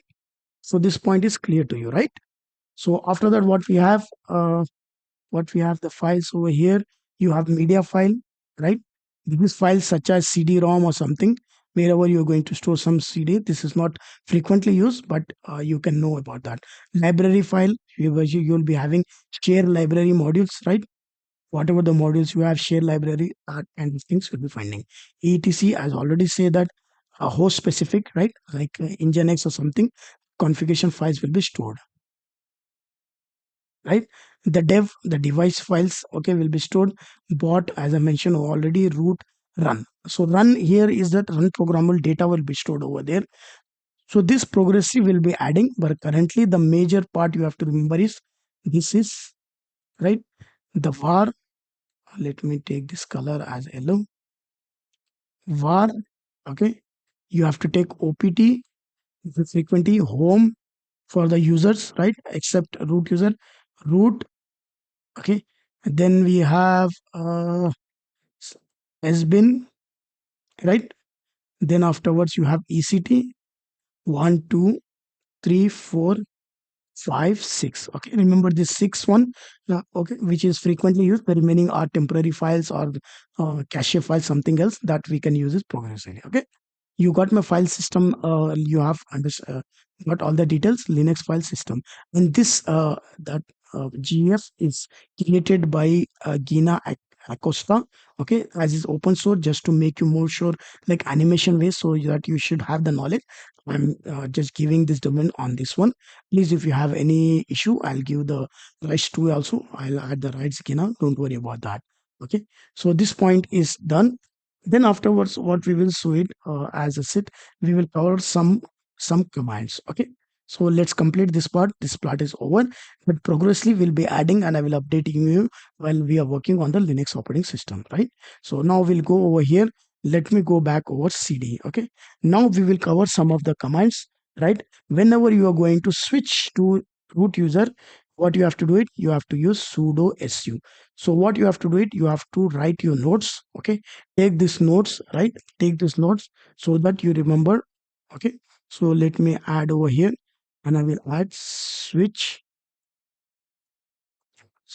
to root user. Okay, when I'm going to I want to switch to root user, at that time I will be using this sudo su. You got my point? Sudo su. Let me exit first so that I can ask exit, right? If I use exit, then I'm into the Ubuntu user. Then I'm using sudo su. The first command, I'm switching to root user. The same way, if I'm going to where I'm currently, I'm in the directory of home and Ubuntu, right? I don't want to be, if you're going to use sudo su, you will be changing only your user, but you will be in the current directory only. Okay. But if you want to be in the root top level directory, then you have to give the prompt as sudo s dash. Okay, if you hit enter, where you will be into the root directory now. Okay, you're not in the Ubuntu, you are in root directory. How do I validate? pwd is for the present work directory. Hit enter, you'll be. Hello guys, my name is Mohammad Asim. Today is the day 14 of AWS and DevOps series and the Linux day 3. Today we will be discussing about the Linux commands and how to write the Linux command, how to create a file, right? A simple file .txt format using multiple open editor files, right? By using the commands, right? File editor commands like nano, like touch, like vi, vm. Then we will use cat to put some content or data inside our file, and I will show how to view that data from using the cat command, and I will show you what are the permissions required for the file and how you can differentiate that files, right? And we will discuss about how to delete the files what we have created. So we'll go deep down about this. Please don't forget to share, subscribe. Thank you very much. We'll go back to AWS, and first what we are going to do it, we are going to restart this Linux, right? Linux virtual machine which we have created. So I will just check it out over here. Just check click on this. Then afterward, click on the instance state. Then click on the start. Okay. So it will take few seconds till that our virtual machine up and running, right? After that, one IP address will be generated from AWS, right? On this Linux, if you check, you'll find one IP address. That IP address I'm going to use, I'm able to connect to my virtual machine, right? So what we are going to discuss in this class, right? As the Ubuntu, we have some commands which will work in Ubuntu only, will not be work for AWS Linux, okay? Because there is a conceptual difference, okay? In this case, if I'm showing you where I have login, so first, what if you read the document over here, I think we missed out, right? So whenever you're creating one EC2 instance, key is given here. The list of available update is more than a week old, right? To check for the new updates, run sudo apt update.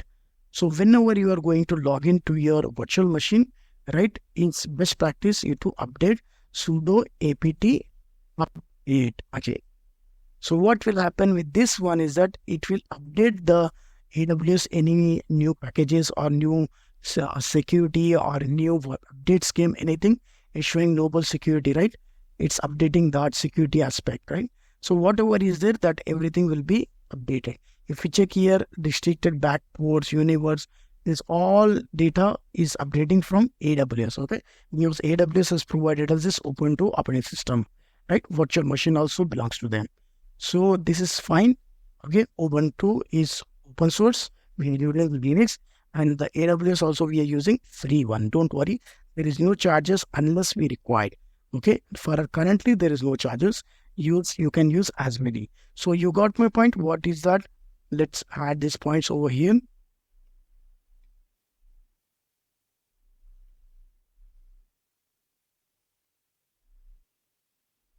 Let me add the first sudo su.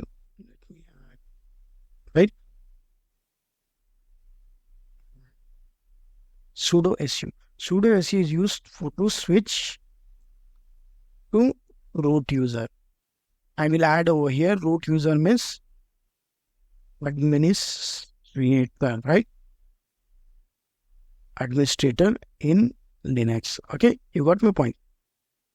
Then afterwards, what the second command I have shown you, apt update, right? Update.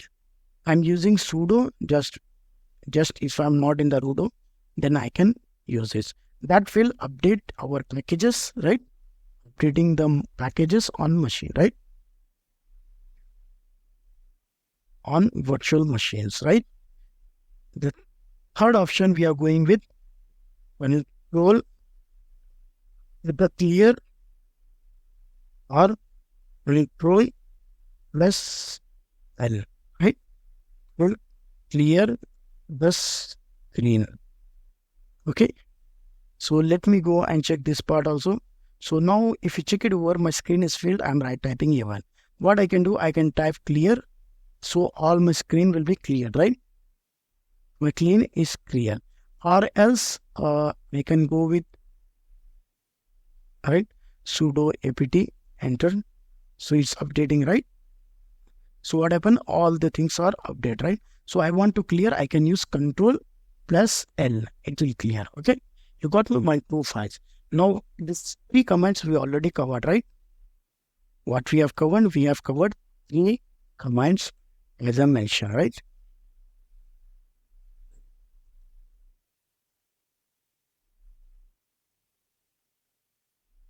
Okay. After that, what shall I do? I will add more, right?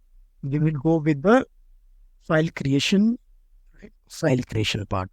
So here, if you check it here, there is a multiple options, multiple editors. With that, you can create files. Okay. How you can create the files in Linux? How to create a file in Linux, right? So the first point, we can use tool as touch.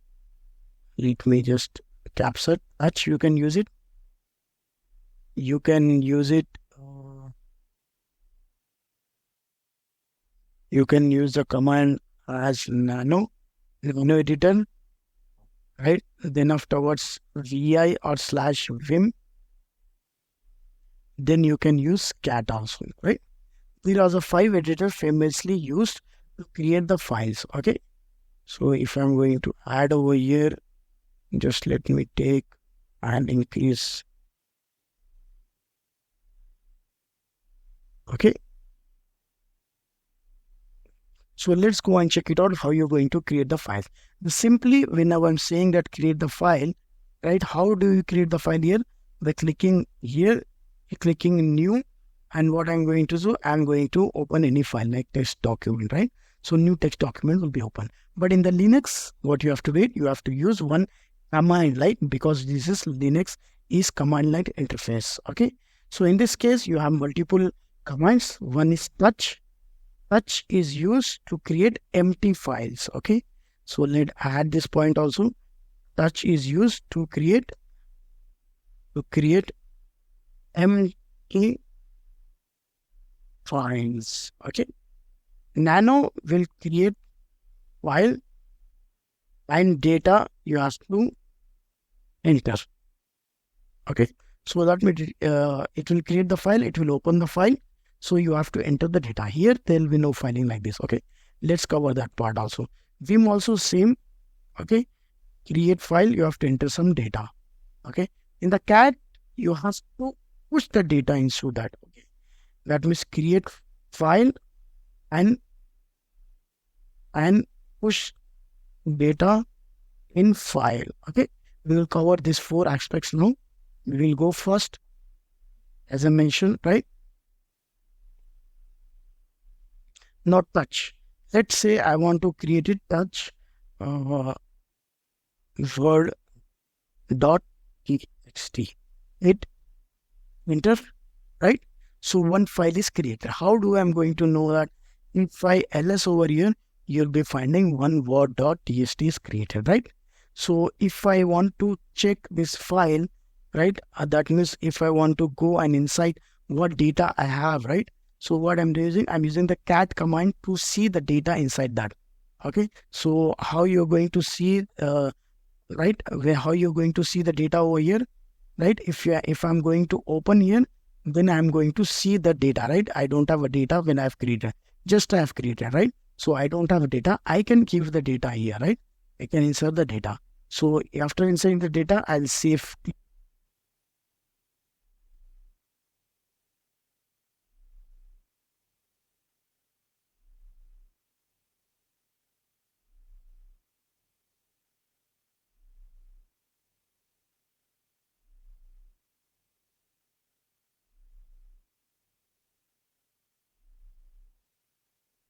You can create empty files using touch. With the touch, even you can create multiple files, right?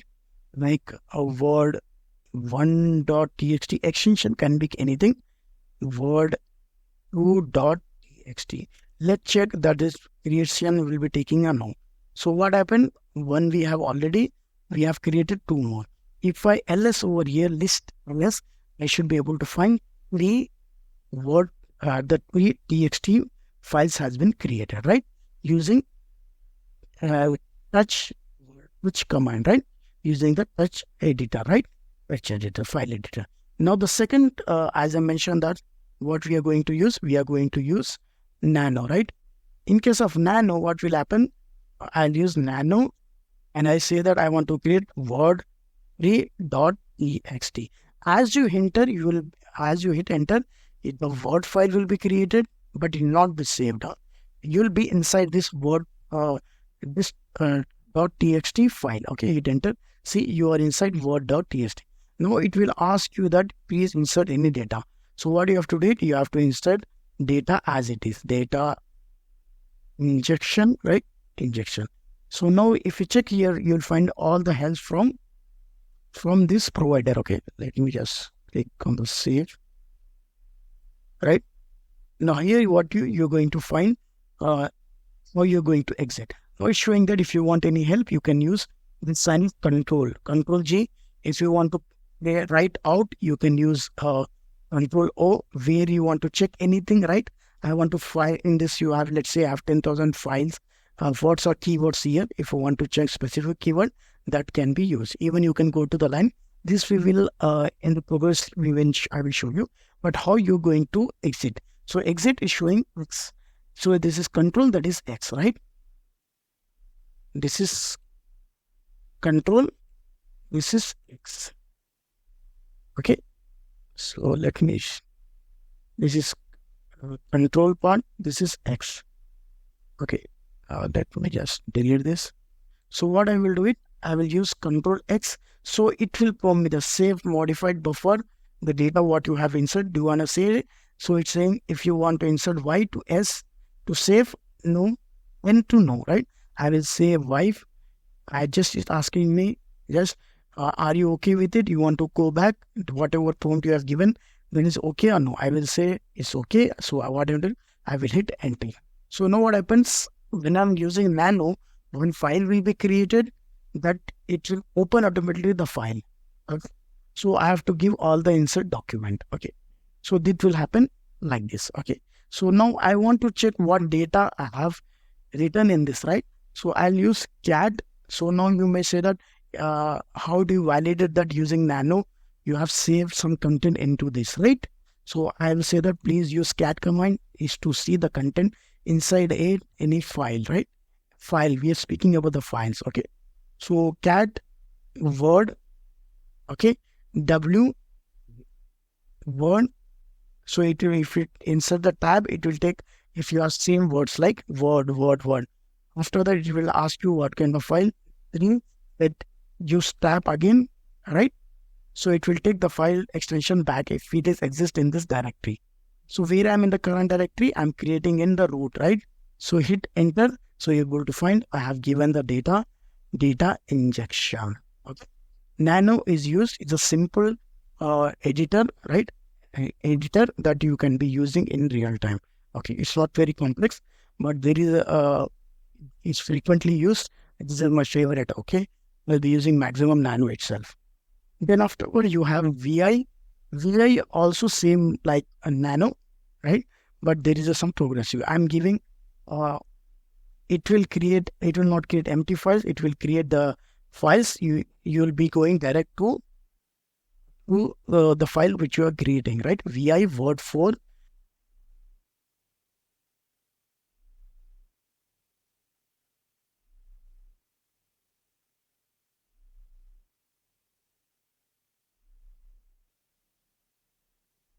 Your friend, then you have to insert I. Okay. Now it's saying that you can able to insert. Okay. This you have to remember. What do you mean to say? Whenever you are going with the VI, what we have to do it? You have to escape on your laptop, escape key. You have to press. Then you have to press I, right? Insert. Right? Then you can give any data inside that. Okay. Data add. You can add any data inside that. Okay. You got my point. So now what I'm doing is prompting me that you can insert now. I can give injection data VI editor. Okay. So now after how you're going to save and edit. So simply what you do into you have to use escape again. Right? Escape. Then you have to give colon. Right? Colon. I've given WQ. So hit enter, it will save it. Okay. So how to save that files? Then you have to go over here. Let me just add.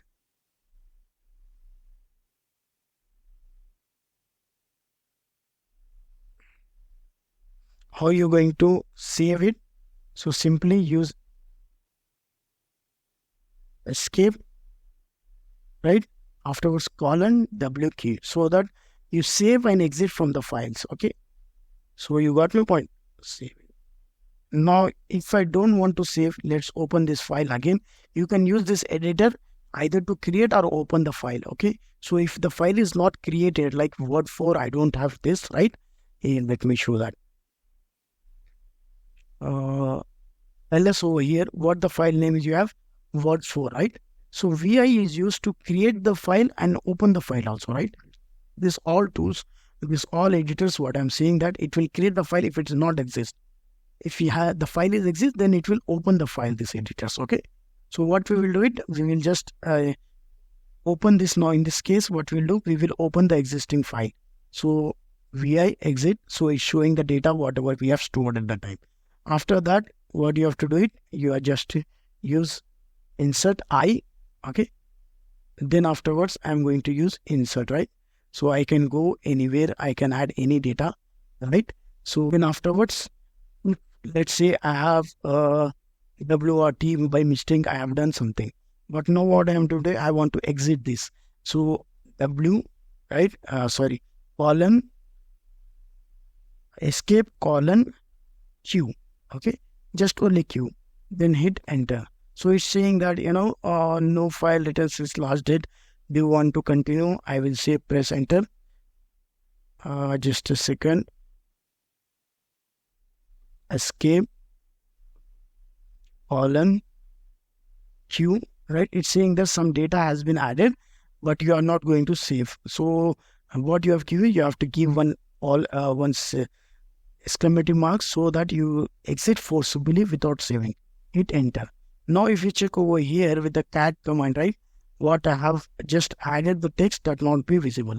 It means I have mistakenly added something, right? But I have not saved because I don't want to save that file. If I want to save, then call in WK. Okay, so you practice. That is very easy. Don't worry. Periodically, when we are working with the DevOps course completely, when we are using periodically, then you will be used to it. Don't worry about that. Windows operating also, when you started at the initial time, you face difficulty, right? It took some time to get our hands on that, right? So in the same way over here, don't worry about this. You practice multiple times, you will get this information, right? It will find very easy while practicing, okay?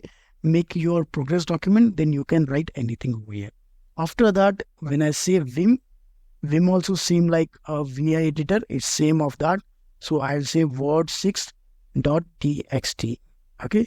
Here also same. I have to give I. Then I can write this is by Vim editor, right? I will use Vim editor.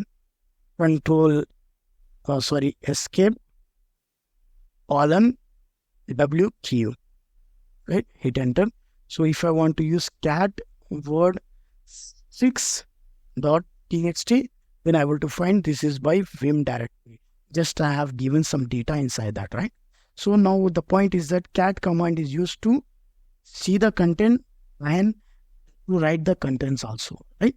So now if I want to create one cat, right? So cat, I'm giving 2 dot, right? And I will give it word 6, sorry, 2 greater than sign txt. So let's check it out. So what I'm doing now, I'm giving hello. Please add this line, right? Hit enter.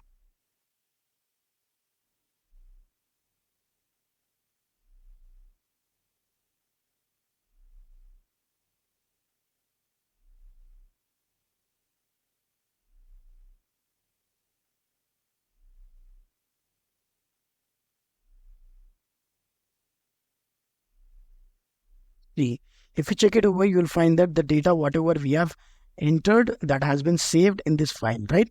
And have added only one line in the initial state.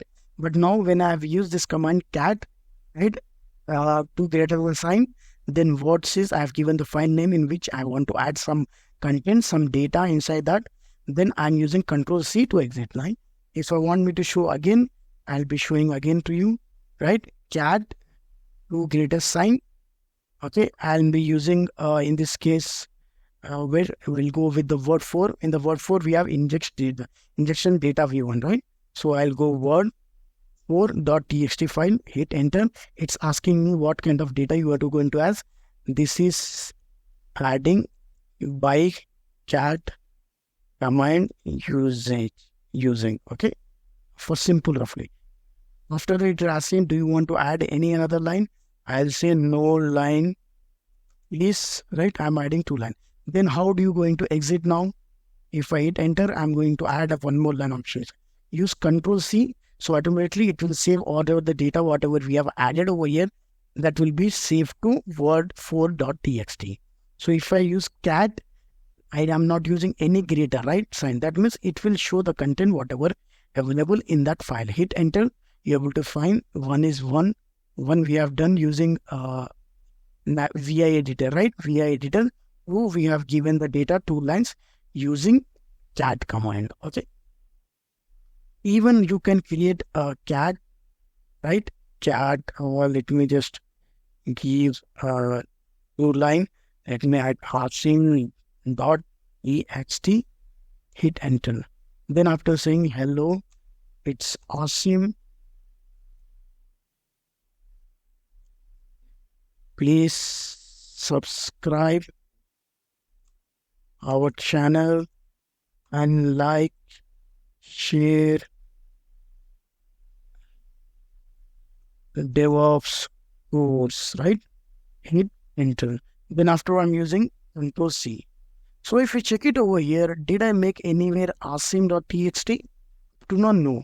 So that means if the file name is not exit, right, it will create that file, and this all the data what I am going to add, that will be the data will be pushed into this, means that will be read right to that file. Okay, if I list over here, right, I'm going to find one asim.txt is created. Okay, but cat we are not using to create the files maximum. But if you are going for the quick some changes or something for the demo purpose, we are using cat. Usually cat is used to add view the file data. Okay, that's it. Maximum in the real time we are using cat only. For the best practice we are using nano or vi editor based on their use case. Okay, some prefer nano, some prefer vi, some prefer vim. Okay, hope this three editor whatever we have covered, like touch, nano, vi, vim, cat, we have covered 5 editors, right? 5 editors. With this command you can create n number of files. Okay, so you hit enter, nothing will happen.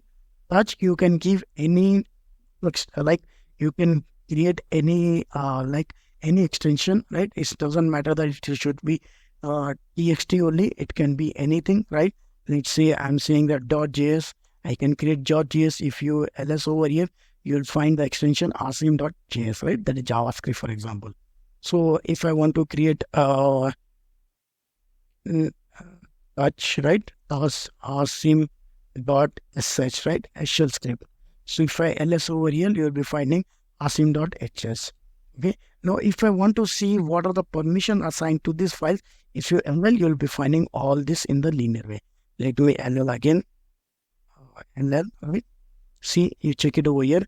We have created asim.js, asim.sh, asim.txt, right? Nano, just this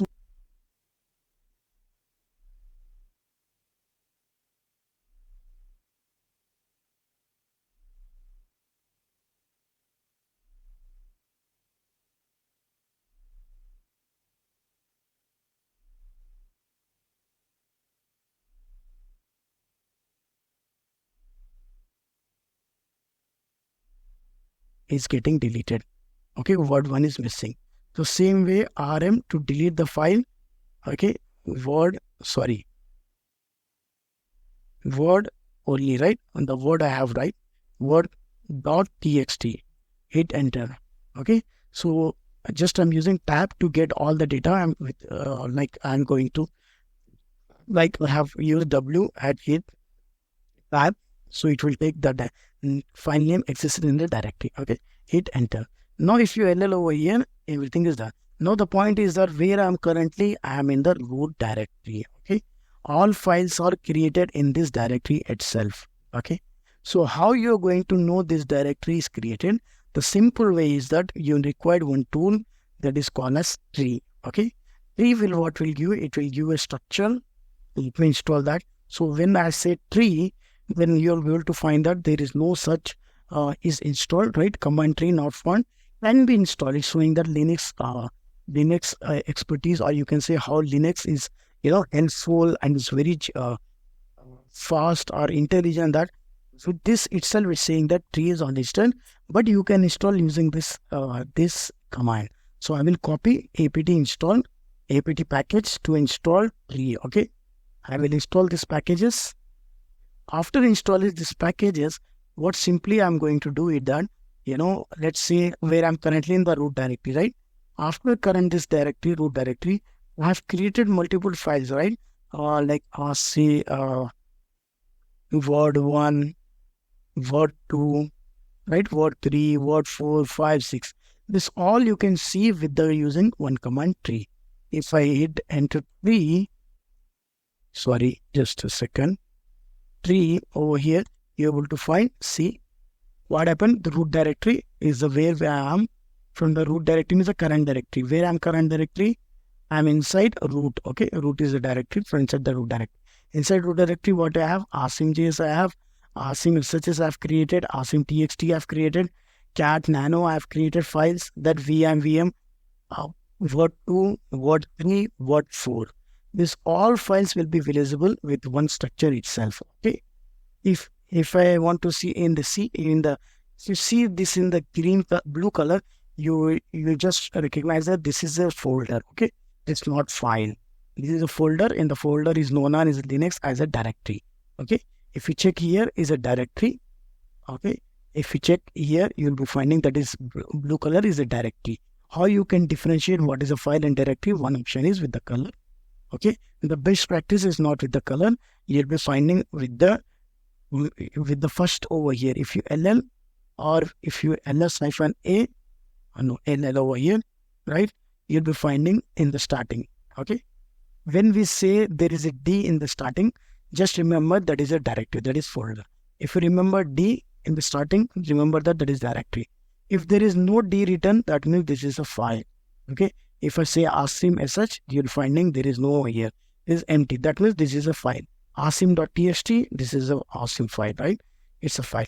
So what is snap? It is blue is written. This is a directory, right? It's a folder, but how are you going to find it? With the D itself. Okay. These are all the specific permission. We will discuss this part also in the Linux. Don't worry in the upcoming classes. Okay. Today we are going to learn how you are going to create a directory in Linux operating system, and we are going to see multiple commands, and we have split over here. Like if you want to create a directory, you can use the command mkr directory. Then I will specify how you're going to create that, play around that, and how you're going to create multiple directory with this command, and what are the syntax, how you're going to create that. And we will see how to use the copy command, rename command, and move command. We have specified over all the details where the move command is used, right? To overwrite or the copy, right? Overwrite. And the remove command where you're going to list based on your search, right? So list, tail, head, sort, hidden files, how you're going to create a hidden file and dot directories that we are going to cover up. And how you're going to create multiple directory using the mkr command, right? In a single command, how you can create directory within the directory. This all specifications, this all commands we are going to cover in these sessions. Okay, so we'll go and we will access our AWS EC2 instance on which we have configured Ubuntu operating system, right? We are using the same instance which we have configured before, just we have started. We are into the terminal now. The first step what we have to do it as the best practice is to update our packages. So sudo apt update and the -y will update my packages. All right.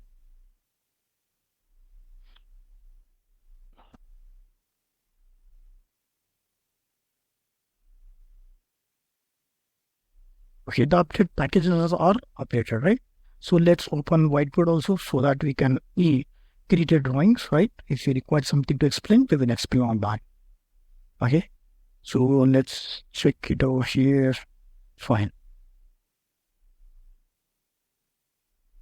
Okay, so let's move to the terminal back and we will just list over here ls command. We already discussed this. Ls command will list what are the files available. In the last session, what we have done in the root directory, right? Whatever we have done as a root user, right? Super user. We'll sit back using sudo su. So if I ls over here, I don't have anything. Let me see ln over here, right? So what I will do it currently where I am, pwd is a command to use power present what directory, right? We already discussed this. So I'm currently into home Ubuntu. This home directory is for whom? For the user except root user. Okay, if the user is Ubuntu, he can go back. The home is for them. If it is any Jenkins user, at the time also home will be referred to any user except root. Okay, so what is the user? The root user directory, right? The top level directory for them is root. Okay, so if I ll over here, right? I have used cd space. I haven't given any extra. Just cd entered. Then I'm into the root directory. Now, if you enter over here, you'll be finding / right /root. That means this directory is for the root user itself. If I ls over here, I'll be finding, let me make this ln so that it should have in the linear way with all the details, right?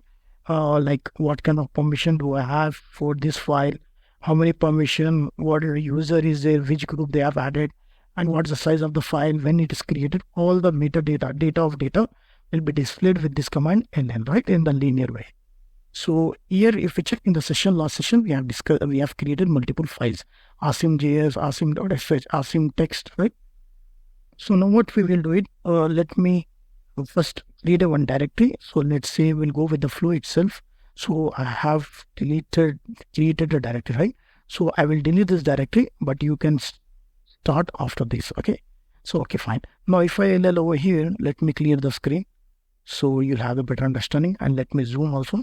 So you'll be find all the files, whatever we have created are the files, right? Snap is a directory refers to the Linux as a folder, right? So in the Linux, it's known as directory, and the Windows operating system is known as a folder, right? That is clear to you guys. So now if you check it over here, we have not created any directory in our Linux process. So today what we will do, we will create a directory. So the command is mkdir, okay? First, we have to give the command, then you have to give the prompt, in the sense what name you're going to keep for your directory, okay? So if I keep only mkdir enter, then it's saying that there is a missing, right, operand. So it's saying you're using the command, but you are not passing any further information. So what we are doing, mkdir, then I'm giving the name as directory1 for my directory, right? So if I nl over here, you're able to find one directory is created. The directory name is directory1, right? So if we go back to our board, right, whiteboard, you're able to find what is the agenda now, right? The agenda is, let's take a pen over here, or we can cover with this itself. Okay, the agenda is that as we know, we have created just now directory 1, right? So what we will do it with the directory, in the directory 1, we will create directory 2. In the directory 2, we'll create directory 3. In the directory in 3, we'll create one directory, and in the directory, we'll create one file. Okay, we'll create one file. Okay, this is a file we are going to create it, right? We will create this file, right? So what I'm doing now, I have created already dir1. So what we will do is simply we'll go back over here. So the command to enter the directory is cd, right? Name of the directory. The name of the directory I have given dir1, right? So I will enter inside that. If I ls over here, you'll be finding nothing because I have created only empty directory. I have not created any switch till now. So what we will do it, we'll create one more directory within that, as we have over here, right? The structure, whatever the structure is, it will follow the same structure, right? So mkdir, then I'll give it as directory 2, right? Then if you find over here ls, you'll be finding directory 2, right? So I want to create the directory inside the directory 2, right? Directory 3. So what I have to do is I have to go over directory 2 inside, then I will create a directory 3. So now if you ls over here in the I have done mistake. Let me go back over here. I'm supposed to write directory name, right? So let me go cid directory 2. If I ls over here, I have 3. So let me just remove this directory 3, right? And so what I have to do it, I have to create the directory mkdir directory 3, right? Inside the 2 directory and directory 3. Okay, fine. So here, up to here, what we have done, we have created inside 1, 2, inside 2, 3. Then I have to create directory 4 also, right? So what I will do it, I will go first in the directory 3. Okay. Then if we are less aware, I have not created any directory. I'm using command mkdir, and I will give the name as directory 4. So if I ls over here, I will to find that directory 4 is created. Okay. Now the point is that what I'm going to do is that let me go back again to the root directory, right? So what I will do it, the command cd dot for the one directory / how many we have done, 1, 2, 3, right? So I'll go 1, 2, 3, right? See, if I ls over here, everything is inside directory 1, right? So what is inside directory 1? We have a directory 1, directory 2, directory 3, directory 4. Now how do I know without going inside, right? So the motive is that if I want to know something in the directory 4, right, or the directory 2, is there any something inside directory 3, I have to go inside, right, using the command cd. Just I have to go inside the directory using cdir2, right? Then afterwards cdir 3. So the best way for general purpose to make our word works effectively, right, quickly, there is a one tool is available, that is tree. Okay, with this tree, let me open this. If you check over here where I'm currently in the root directory, you're able to find there is in the root directory, one is directory 1, right? You got my point. In the root directory, we are in the root directory, right? PWD in the current directory, let's say a dot represent to current directory. Okay, In the current directory, what I have directory 1. Inside that directory 2, I have, inside that I have directory 3. Inside that I have directory 4. So what do I have? I have all the directories inside it, right?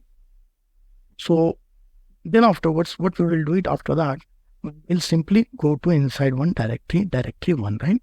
So let's go for 3. Okay. So if you don't have, like we have already configured in the last session, if you're facing any difficulty that is not prompting you the details of this, so simply what you have to do it, you have to use command as a tree, then it will prompt you to install one command over here. Just follow that command, it enter, this T tool will be installed. Okay, the package of the tree will be installed. Fine. So now if you check it here, where I'm in the directory 1, inside the directory 1, there is directory 2, directory 3, and directory 4. So now what we have to do is, the motive is to go and create a one file inside the directory file, right? Okay. Now what we will do it, we will try to play around this, right? So simply what I will do it, I will go and I will give it cd / directory 2, right? If I enter this here, there is a prompt that there is no such directories available here, right? If I ll over here, you're able to find one directory is also there, but still is saying that you cannot enter this directory. There is no such file or directories. The reason that we are doing the mistake, right? Intentionally, we are giving a /. Whenever you are giving a /, that means it's referred to the top level directory, right? The root directory, what we have above over here, right? Above over here. So the thing, what if you want to go directly within the directories, you go cd .. or you can use cd, hit enter, you are into, right? You are into the top level root directory, right? Top level root directory. So let's say I want to go inside root, right? Then I'm going not directory 1, right? Directory 2, right? I'm giving directory 3, right? I have directory 4 I have created. If you check the diagram, what we have created, we have created directory 1, directory 2, directory 3, directory 3. And using the root path, right? We have used as a root user, we are creating this directory. Okay. So now if you check it over here, I'm able to go directly, right, with this directly to this point, right?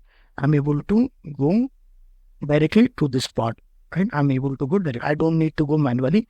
These are the commands you can use directly to go inside files directly into the directory. If you hit enter, if you pwd, you'll be finding that I'm inside /root directory 1, directory 2, directory 3, directory 4. Okay.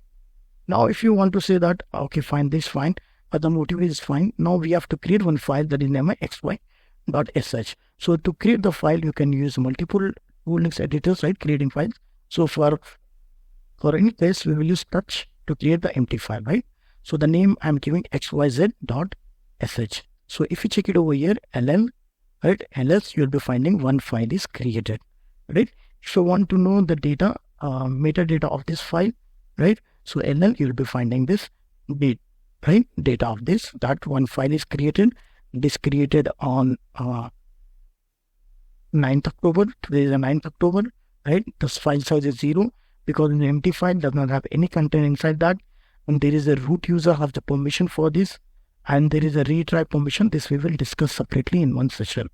Okay. So what we have done, we have created one file over here. So now if I want to go back onto the top level directory, I'll use cd command, and I will see with this structure does my file is available. Now you're able to find, see, you check over here, directory 1 is created as per our diagram, directory 1, 2, 3, 4 .sh file. 1, 2, 3, 4, 5. This all is created with this case, right? So what we have done, we have successfully created this file. Now the point is there, how you are going to do this structure without going inside this, right? So what you meant to say that I want to create the same structure. Inside the structure, I want to create a one file without going inside that.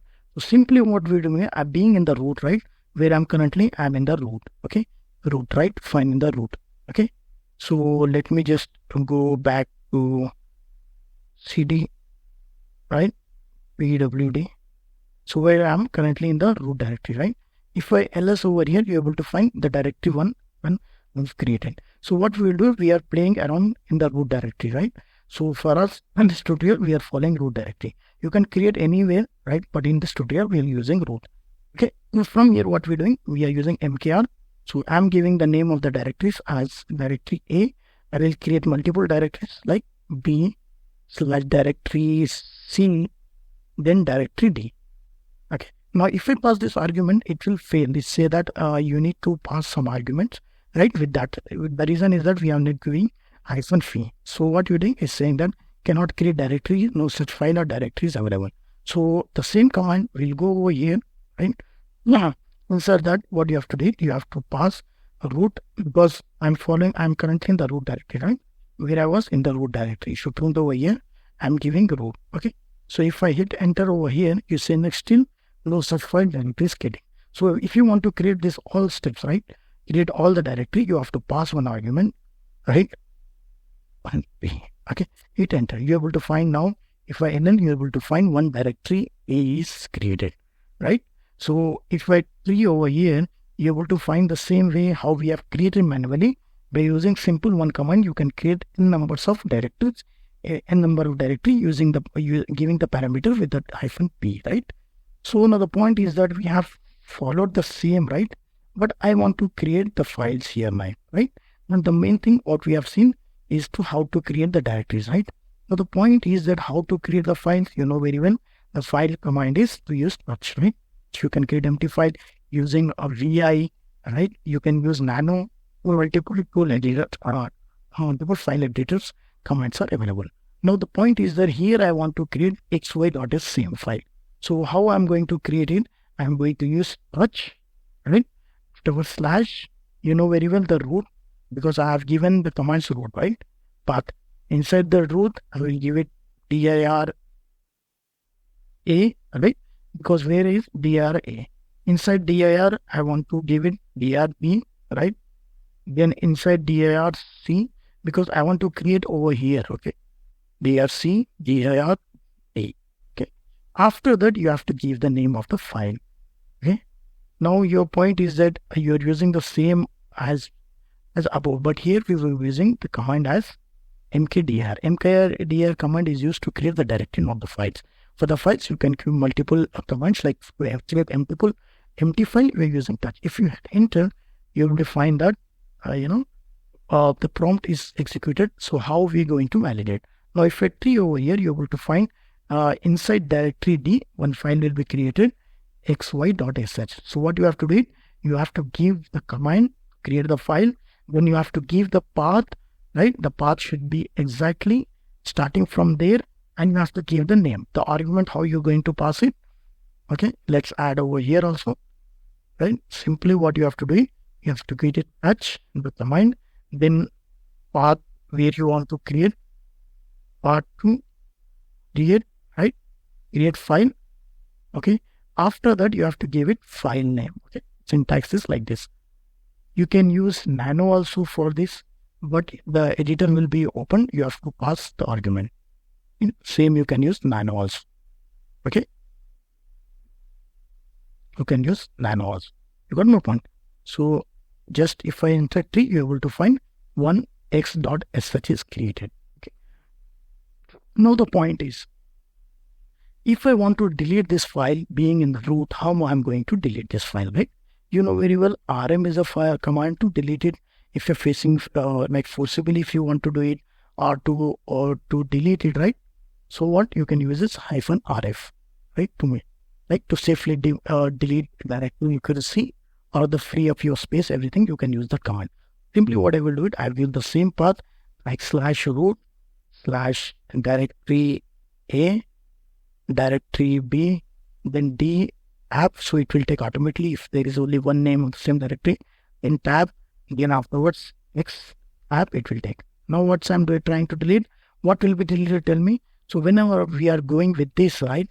When we are going with this prompt,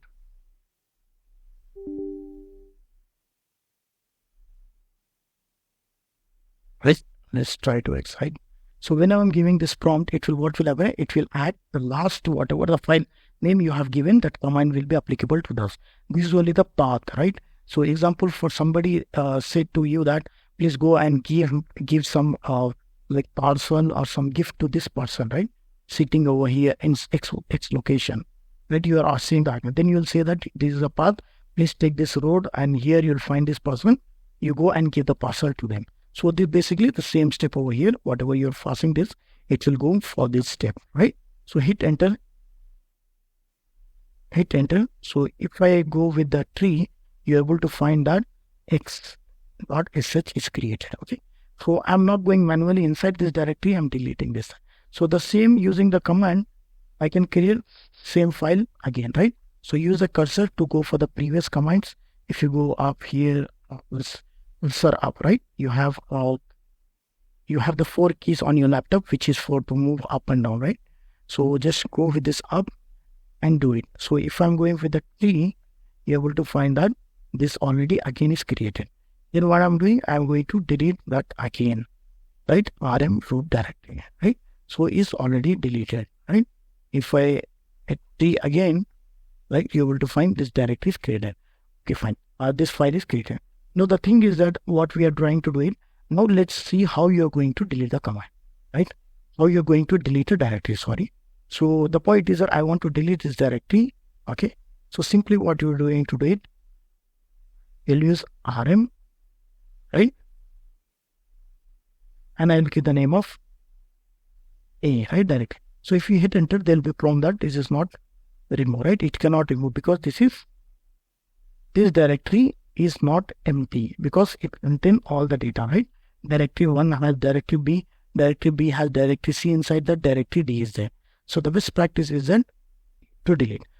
You have to use rm-rf, right? So this I will show you. Now what motive is there? I want to delete the last directory which is available, okay?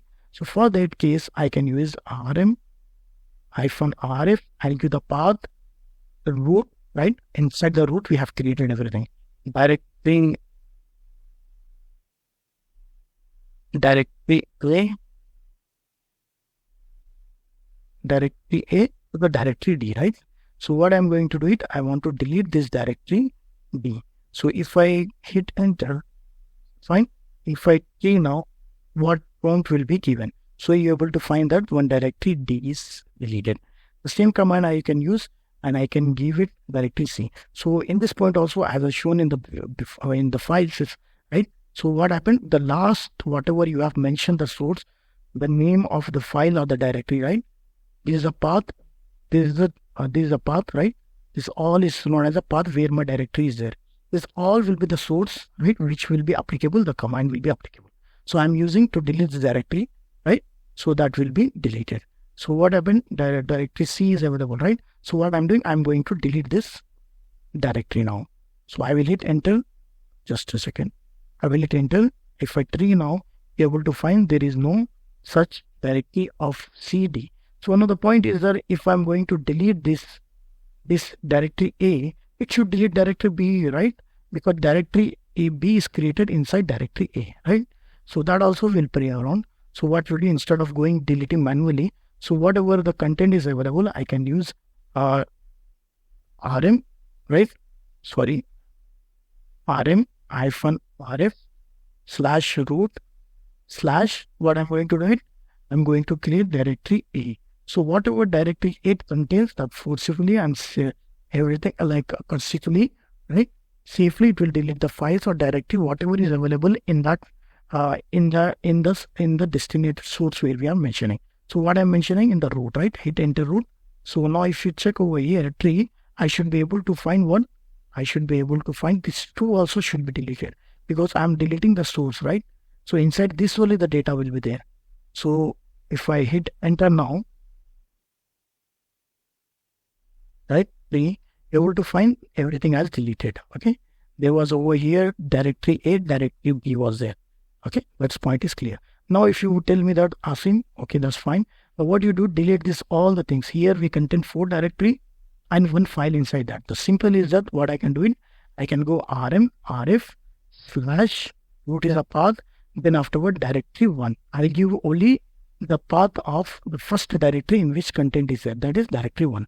If I enter here, all the directory within that directories, whatever was there, that everything will be deleted, right? If I'm deleting this only, right? Okay. If you're throwing the box, doesn't matter whichever thing inside the box, that everything will be destroyed, right? So everything will be thrown out with that example. Same thing, if I'm deleting this, everything, whatever the content is in, everything will be deleted. Okay, fine. So if I be over here, you will be find that there is no such directories now available. Okay.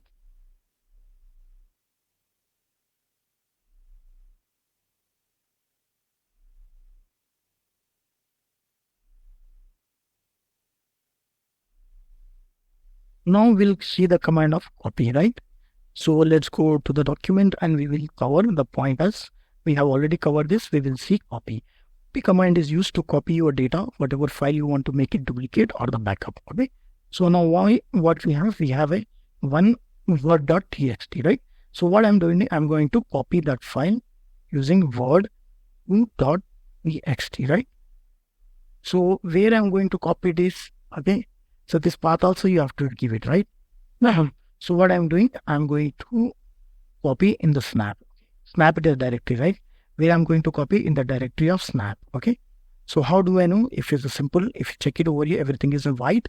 This is in the green color, okay? Basic information, okay? If I hit enter, you're able to find, right? I have copied one. So if you're over here, I have word,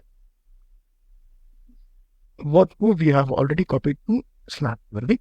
So we'll go over snap over here from here, right? Let me go to the snap. And if I LL over here, I should be able to find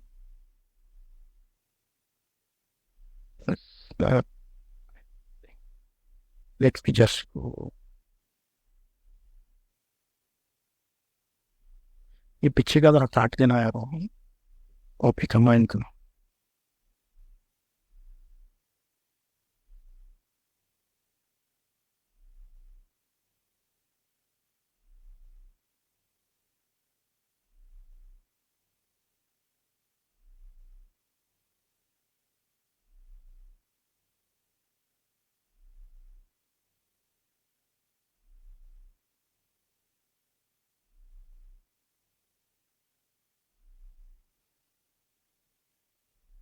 take fine.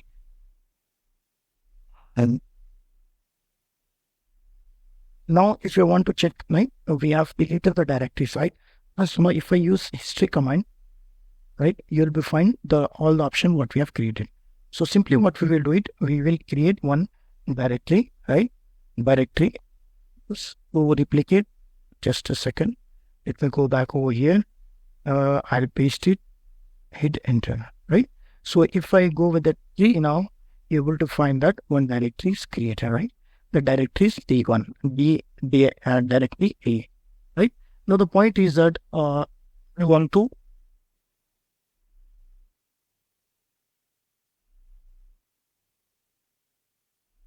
simply what we have to do it, we have to let me go with this option so that how we are going to use the command mv. Mv command is used to rename the rename the directories. Okay, so in this case what we will do it, simply we'll go and we will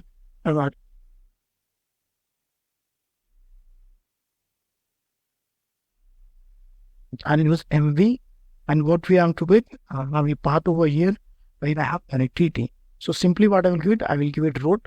Inside the root I have directory N. Inside that or else I can go it direct over here with directory A. I have directory B here because I'm currently in the root directory only, right? B, then afterward directory C, and I want to rename this directory D, right? So directory D,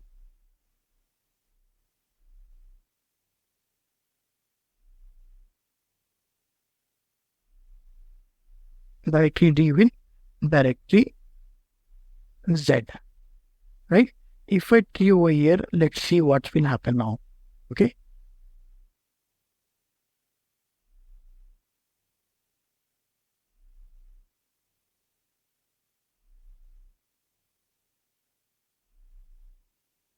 See what happened if there is a no directory available with the directory Z, then this directory will create one directory, right? Directory Z in the current directory, and it will move this directory D inside this, right? As I mentioned before, right? Simply the word is that, let's say I want to move this directory, right? If I want to move one of the directory D inside the directory Z, right? So let's take one more example that let me create one directory as a backup, right? I'm saying that I want to create one directory as a backup. Okay. So now what I want to do it is that I want to move this directory C, okay, inside this directory. Okay. So simply what I will do it, I'll use the same command as before. Simply I will click over here, directory C, large command, right? Then I will hit enter in the backup directory. So let's say what will happen now, right? If I ls over here, let me go with the tree, you're able to find one backup directory is created before, right? So let me see in the here what you have, okay? Directory C, see if you check it over here, from here, you did command what you did. Here it was directory D, directory C is there, right? So what will happen? Directory gone to backup because we have given the command, right? So what we did basically, if you check it over here, right? What we did, we use command to move this directory, right? So we have given the path, okay? In this path, right? Whatever was the last, that last will be considered with this command. So directory C. The directory C will go to the destination. So first will come the command. Okay, let's add this point also. First will come command. Okay, the command. Let me go with this. First will be the command mv, then afterwards source and destination. This source and destination, right? So simply what we have done, we have we have giving mv command, then directory name, and where we are going to do this, right? As the source of the directory will be considered the last one, and then source where we are going to move this directory, right? Now, if I ls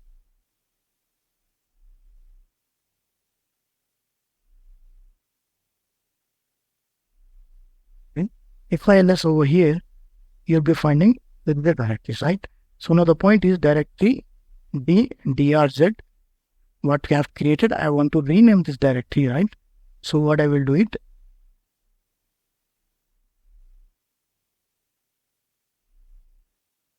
and I will say that this name has to be Asim, right? Asim directory Z. So simply what I will do it, we hit enter. So inside ls over here, you will be finding one directory is renamed, right? Asim dir. If you check it over here, the mv command is used two ways, okay? If we check our document also, right? mv command is used two way. First is to create, you can rename, it can use the rename, or you can create, right? You can move the directories, right? First, mv command is used, right? So mv command is used to rename the files or the directory with the move command for getting a better naming convention. Even mv command here also you can use, right? mv command also it can use, mv command you can use it over here also, right? There's two ways. It can be rename and the move. So how you're going to use that it can behave based on that. The reason is that I'll show you now. So simply I'll go inside this Asim, right? Asim directory, what I have created just now over here. So after here, I'll do it, what I've done, touch Asim, let's say test, I'll create one test.txt file, right? So where I have created a file here, I have one file which is created in Asim directory Z. Let me go back to outside of this Asim directory. Now if you check it over here, I'm inside the root directory. So here I have in front of me Asim directory. So it's asking me, if I ls over here, right, you'll be finding these details, right? It's asking you want to open this directory, this file, you want to do anything with this file, or you want to do anything with this file, you want to enter in this kind of things for a general purpose, right? So now what we're trying to say is that I want to rename this. Again, I'm saying that by mistakenly I have created this name. I want to rename this tree, right? So what I'm doing, mv Asim directory Z, right? Afterwards, I'm giving the name as from directory Z, right? Right. If you hit enter, this command is executed. Now, how do we validate this point? The point validation is that inside this directory, what we have created before, I have created one file, right? So if I ls over here, you'll be finding the Akram. I don't have this directory which was created before Asim directories, right? So I'll go inside from directory. Then if I ls over, I should be find one .txt file. So you're able to find one .txt file. This is how you can rename your directory also using mv command. Either you can move it, you can copy it. Okay, it can be used when the both way. You can create it and you can copy it also. Sorry, you can rename it and you can move the directories or the files, whatever is available. So now the point is that let's say Akram, right? I want to move this Akram directory inside the backup directory. At the time, what I will do it, I will give Akram, right? Akram directory, and I want to move in the backup directory. Okay. So simply what we will do it, we will give it backup directory. In the time, what will happen? See, backup directory already exists, right? So what will happen? It will go inside this directory itself. Let's check it out. Okay. If I ll over here, you'll be finding Akram is gone, right? The reason was the first move command will see the path because I'm working in the current directory, right? The current directory is row. Okay. So it will check everything based on that, whatever we have done it, right? So it will review first, okay, this directory exists or not, right? So if it's not exist, then what will happen? It just rename. If it exists, then it will go back over there, right? So what happened? I have to go inside backup. I should able to find here one directory, okay? See, one directory is available. The directory name is mkr dz, right? Directory z. So with this command, you can use move command, deleting or renaming your files, okay? So now, if you ll, we will see how you can create the hidden files now, right? Let's go for the document. What we have covered up to now, we have given a remove. Already I have told you how you're going to do it. Now what we will do it, we will go with the hidden files. So if you check over here, you're able to find some of these are hidden files, right? The hidden file simply is created that you should not accidentally delete, right? So it contains some of the data. So if I go back over here, if I ll, you're able to find one bash history is there, one bss rc is there. Look, these are, some of the hidden files that you cannot delete it. So to make that it should not be accidentally deleted, they have created one dot files. Okay, so you can create this file even with the hidden files. Okay, let's say I want to create one hidden file. So what I'm doing, simply I'll use touch, right? Touch is the command. Touch. I'll giving dot before that, and I will give it hidden file one name. So as you hit enter, the hidden file is created. If you ls over here, you're able to find one file is not this name I have created, but it's not available here because ls will print only the file that was not hidden, right? So if I want to see the files which are hidden, I can go with ll command with all the data. You're able to find that same what we have created before. Just a second, let me check.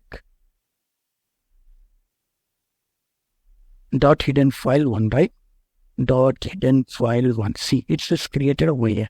So it's already exists, right? This is how you can create a hidden file.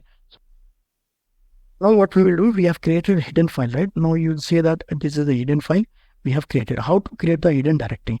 So simple, that you can use mkdir, the dot, and you can give it as hidden directory, the name. So it will create one directory. If we ll over here, you're able to find one directory is created, that is hidden directory. Okay. So now if you check me out how you're going to differentiate between directory and the files, right? So simply what you are going to check it over here, whenever the file represent with D, that is directory, it's written as that is file. Simple. Okay. The one example, this is a best practice is to find from this. The second thing is that whenever you see the content is in a different color, one is in the green color, right? If you check it over here, it's in the blue color, right? Sorry. Blue color represent directory. Okay. And the white are based on your how you're setting your SSH client app based on that, right? So it will show these are the files. Okay, these are the files, right? These are the directory. Okay. So hidden files, how you can create that also we have already just now covered. Okay. The next we will move back to again the next topic. What is there? So the next what we will see it how you are going to use grip and the less and the head tail sorted, right? So now what the thing is that let's take that command, right? So what I'm going to do it, I'm using nano to create one file, right? So in this case, simply what we will do it, we'll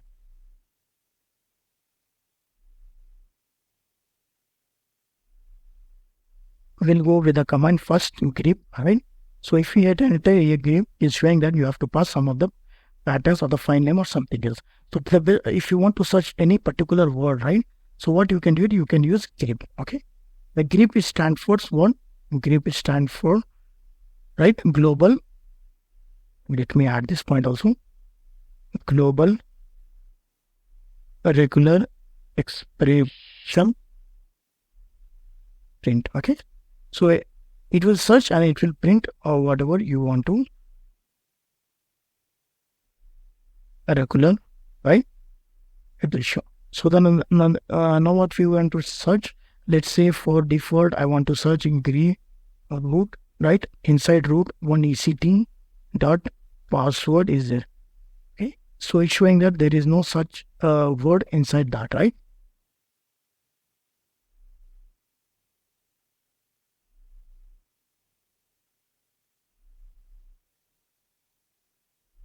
What we will do is simply, let me just check it out. ECT. So find this point. What we have done is that we have to go to the main directory, right? If I NL over here, you will be finding ECT one folder, right? One folder is there in ECT. Okay. Now the command will work. So what we'll do it when we'll use grep command, just check is there any word root. Have to give the name or word root inside where? Inside this path. etc password. These are the default. We will cover this part. Don't worry. This part is default. As I mentioned that this is etc. Inside that there is a password file is there. Inside that file is any root word is there or no. If we did enter, it's saying that yes, that root word is there. Root/root is available in that. Okay. Now, if I want to go and validate with this one, right, I can use simply nano/ect/password. I will open this file. I will validate that is a root is available or no. See, you're able to find one root is available, right? Root name words are available. So you can search anything inside that, right? You have all the things, right? EC2 instance connect, you have list, news, mail, right? Hit enter. So now what I'm going to do, I want to check any, let's say, mail, right? Mail is there or no inside this file. Hit enter, you're able to find mail also is there. Let's say I want to search Asim is there or no, right? Asim what is available in this or no. So I will search Asim, hit enter. So it's printing nothing. That means this name, this word is not available inside this file. So for simple, let's say I want to create nano. Okay, nano. Here, let me check where I'm here. Here I am. So what I'm doing, I'm giving text dot sh, let's say. Okay, I'm saying that hi, hello, Asim, bye. I'm giving some words inside this control X, Y, hit enter. So I'm entering, exiting.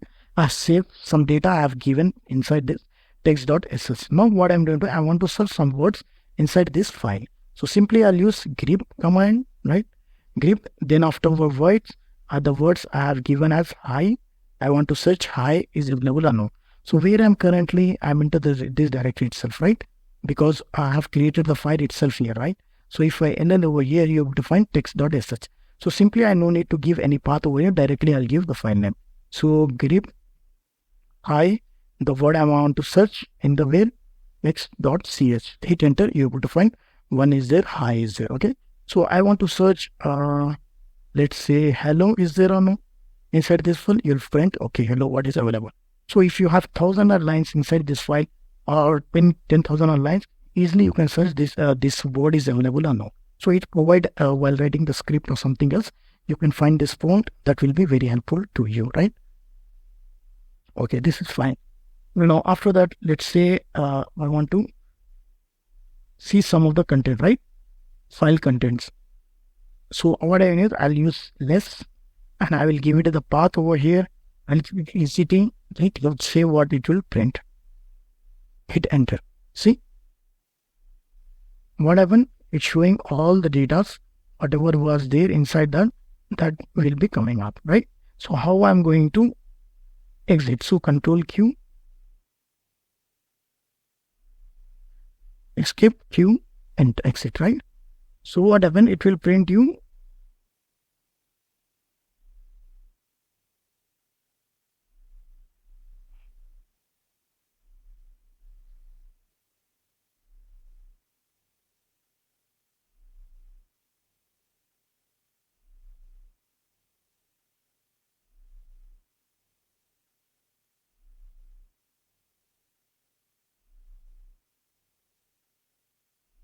as I mentioned.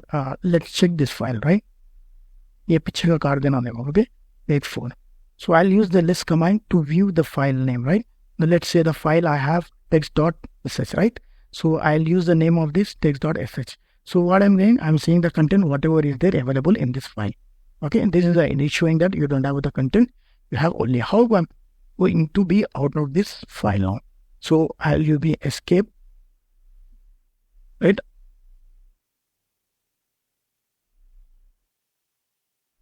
Just a second. Q command. If you enter the Q, then it will exit from the file. If we hit enter, I'm inside the file now. I'm seeing whatever the content is there available in this file. So how I'm going to come out of this file, right? Just I will give it Q. I'll be outside of this file. Okay, I came out. I've seen this file, right? You can pass the argument here. Now what I'm going to see, I want to use more command and I want to see what file I'm going to see inside this. If you check it over here, without going inside, it will show you all the data is available in this file. Okay, like a cat command, right? The cat command .sh will print you the same data what is there. So more is one more command which will print you whatever the data you have inside this, the data will be displayed to you, right? So after this command also we are covered. Let's cover another command, that is with, right? That command is used to check, right? Let's say we have content like multiple, right? I want to see, as I mentioned that I have 4 lines, right? 1, 2, 3, 4 lines. So I want to check only 2 lines of this file. Okay. So I'm giving the name of the path, the file name where I want to search. If it enter, you're able to find hi and hello. Okay. Now same thing you can do it with the file. As I mentioned that I have, right? If you check it, let me go over here and I will show you what was the content. Let me come slow. See, if I want to go in nano slash, right, etc slash password, right, the file, you're able to find there are how many 33 lines. If you check over here, read 35 lines. But I don't want to go and check it with this file, right? Simply I want the result of only 10 lines, right? So I will give it a head 10. Okay. Then where is my file? And I'm giving the path, that is etc. Then the name of the file. The file name is what? Password, right? Password. Hit enter. You're able to find how many lines? 10 lines. Let's validate 1, 2, 3, 4, 5, 6, 7, 8, 9, 10, right? Let us validate that. 1, 2, 3, 4, 5, 6, 7, 8, 9, 10. This is how you can fetch the data based on our requirement using these commands. Now, if you check it that no, I don't want 10 also, I want only 2 lines from this file. Okay, fine. You can give it with the 2. So the data will print out only 2 lines of this. Okay. So the top 2 lines will be printed. Please remember that head is for the top level. That means in the content of, let me go with this. Okay.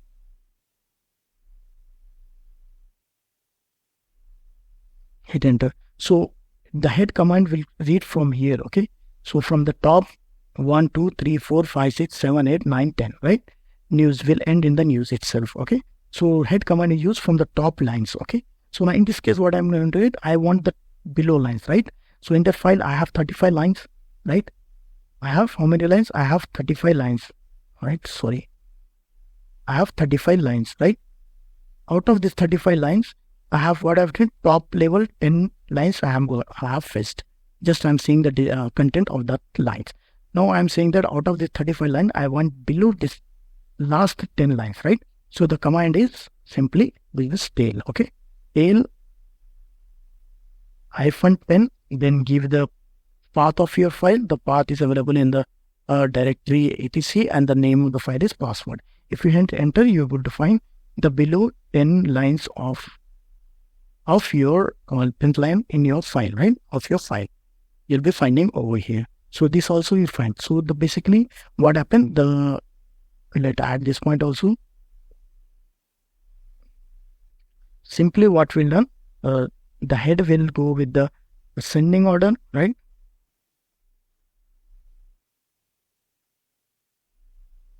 Ascending order. Tail will go with descending order, as simple as that. Okay. So from the top, it will fetch whatever we have given. Let's say I'm giving the parameters of 10 lines, right? So it will fetch from the time ascending order, it will fetch from the descending order. So this is fine, right? Today we are going to continue from the Linux 5 where we have seen the commands, right?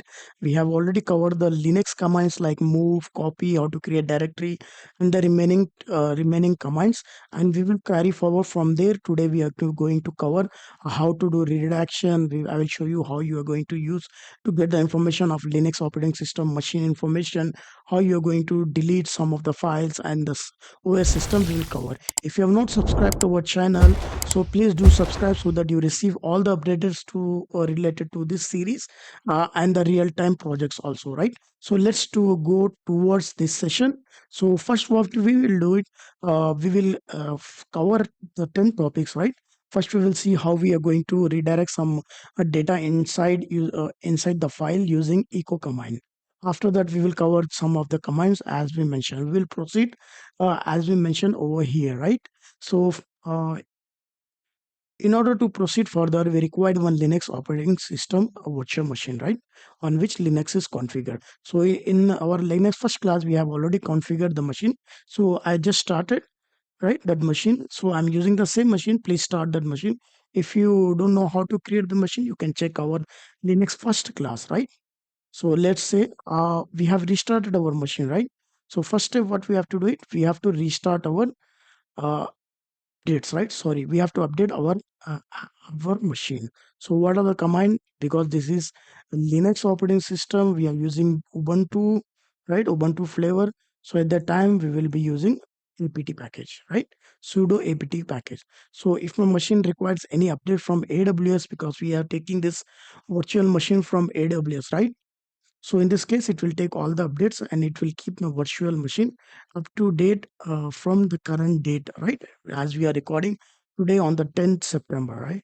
So if you check it over here, you will be finding that I have been logged in. I'm currently as a Ubuntu user and I have a specific IP. This is my machine IP, right? Which I am be using. So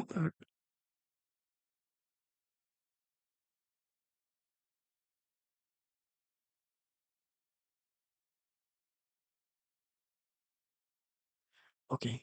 So as we discussed, we will cover first redirection, right? Redirection example, as I mentioned over here, right? So what we will do it, we'll use echo command to put some content inside the file, right? So let's use this. We will see this use case also. I'll just use echo and I will give it in the quotation some data. Let's say I'll give it hello world, right?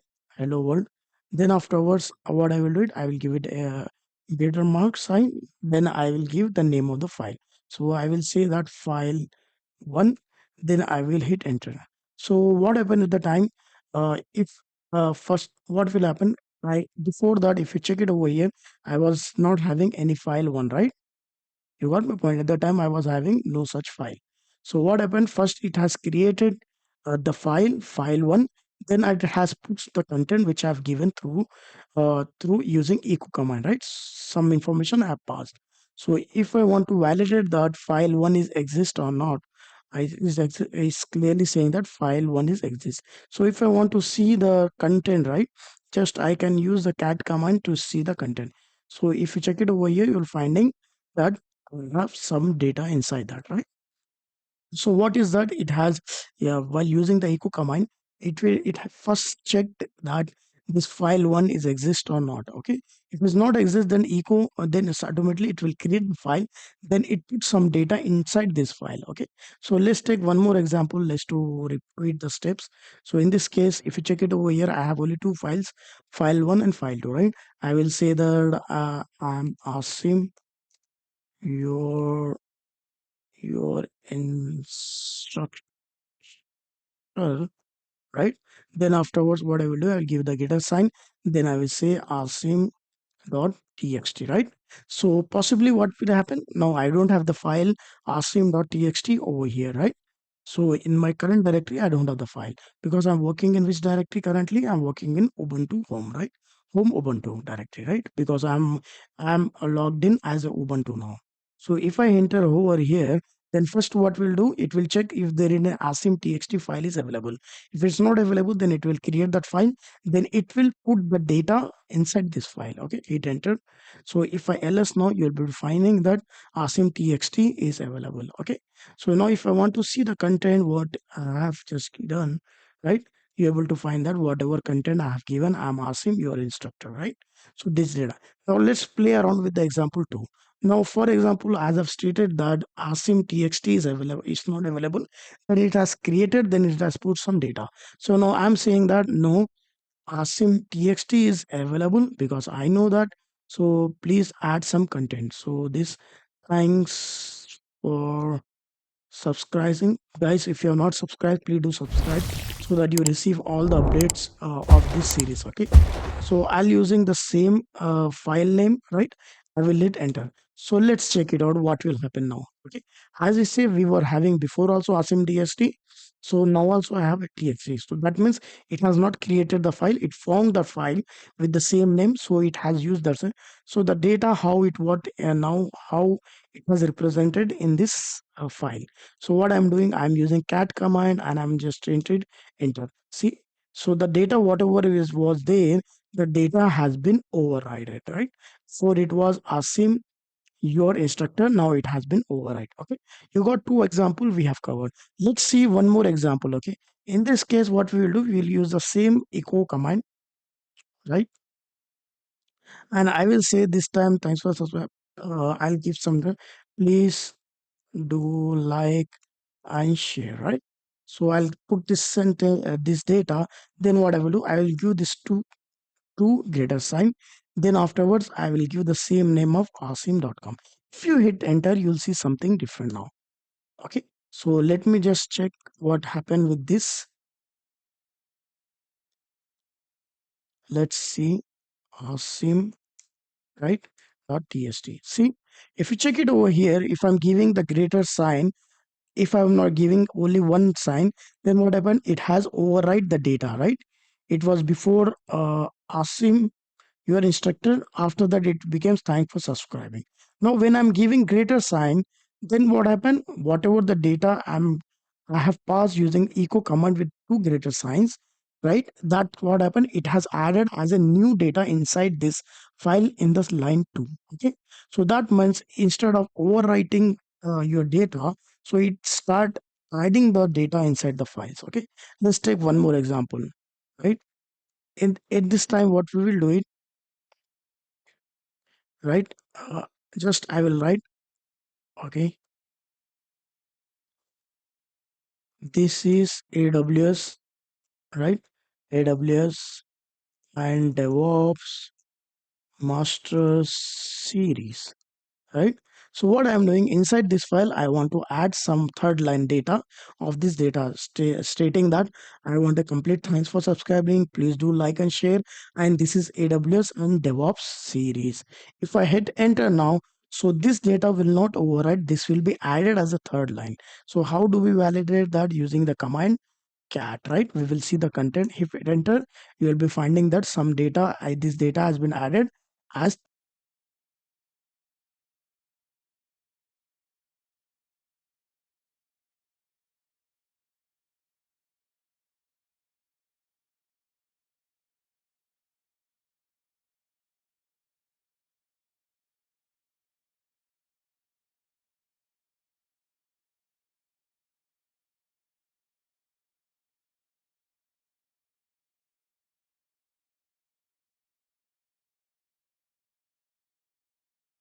What we will do it, we will check the example of sort, right? In the sort, what we will do it, we just what we will do it, we will check the file first. Before I have four files, right, in media. So what I will do it, I will use sort file one, right? File one, and I will give it as a greater sign, right? and I will give it over here the file name, right? Which have second file name, so I'll give it second. If you hit enter, you will be finding some detail, something with. Let's see what happened now. Okay, if I want to cat file 2, right, you will be finding that hello world has been added over here, right? So let's say I want to add echo, and I'm giving to get inside, sorry, echo, and I'm adding some data here, right? Test one, okay, using echo command, and then afterwards I'm giving to sign because I don't want to overwrite the file, right? So simply what I will do it, file one I want to add. So in this case, if you check it over here, what we have done, we have added some content, right? Test one inside file one, okay. So if I want to check what was a file one, right, you're able to find there is a two over here, right? Some two lines has been here. First line is hello world and two, second one is test one. So now what I want, I want to check it as file two now. File two has one line. So I want to make sure that whatever the content is there in the test one, it has to copy it is into the which file? File one. Okay. Sorry, the content in the file 1 to be copied to file 2. So what I can use sort command. I will give the name of the file which I want to copy the content to where, right? Source and the destination. Destination is file 2. Let me hit enter. So it's successfully copied. Now how do we validate file 2? Let's see. Okay. So if you check it over here, you're finding that some content has been added. So if you want to synchronize your two files, right? If you want to synchronize your two files, you can use this command. Okay. So don't worry about that. If you practice very well, you will get all this hands-on. It will take some time, but you have to practice. As this case was there, simply I have one file. I want to copy that content whole to second file, right? Okay. I don't want to rename this file because the file should be name should be unique, right? File one, file two name. Okay. So in this case, we are using sort command just to copy the content of this file to this file. Okay, so whatever the content over here is there, that will be copied over here, right? So this use case also we have just check it out. Now what we will do it, we will go some further with the Linux system, right? So how do we have the information about Linux now? Okay, so let's say what operating system this Linux machine, right? So currently we have seen how to create the files and everything we have checked. Now we will go some of this further information which is very useful if you're working as a DevOps engineer, right? If you're working as a DevOps engineer, right? The first thing I want to know which type of machine is this, right?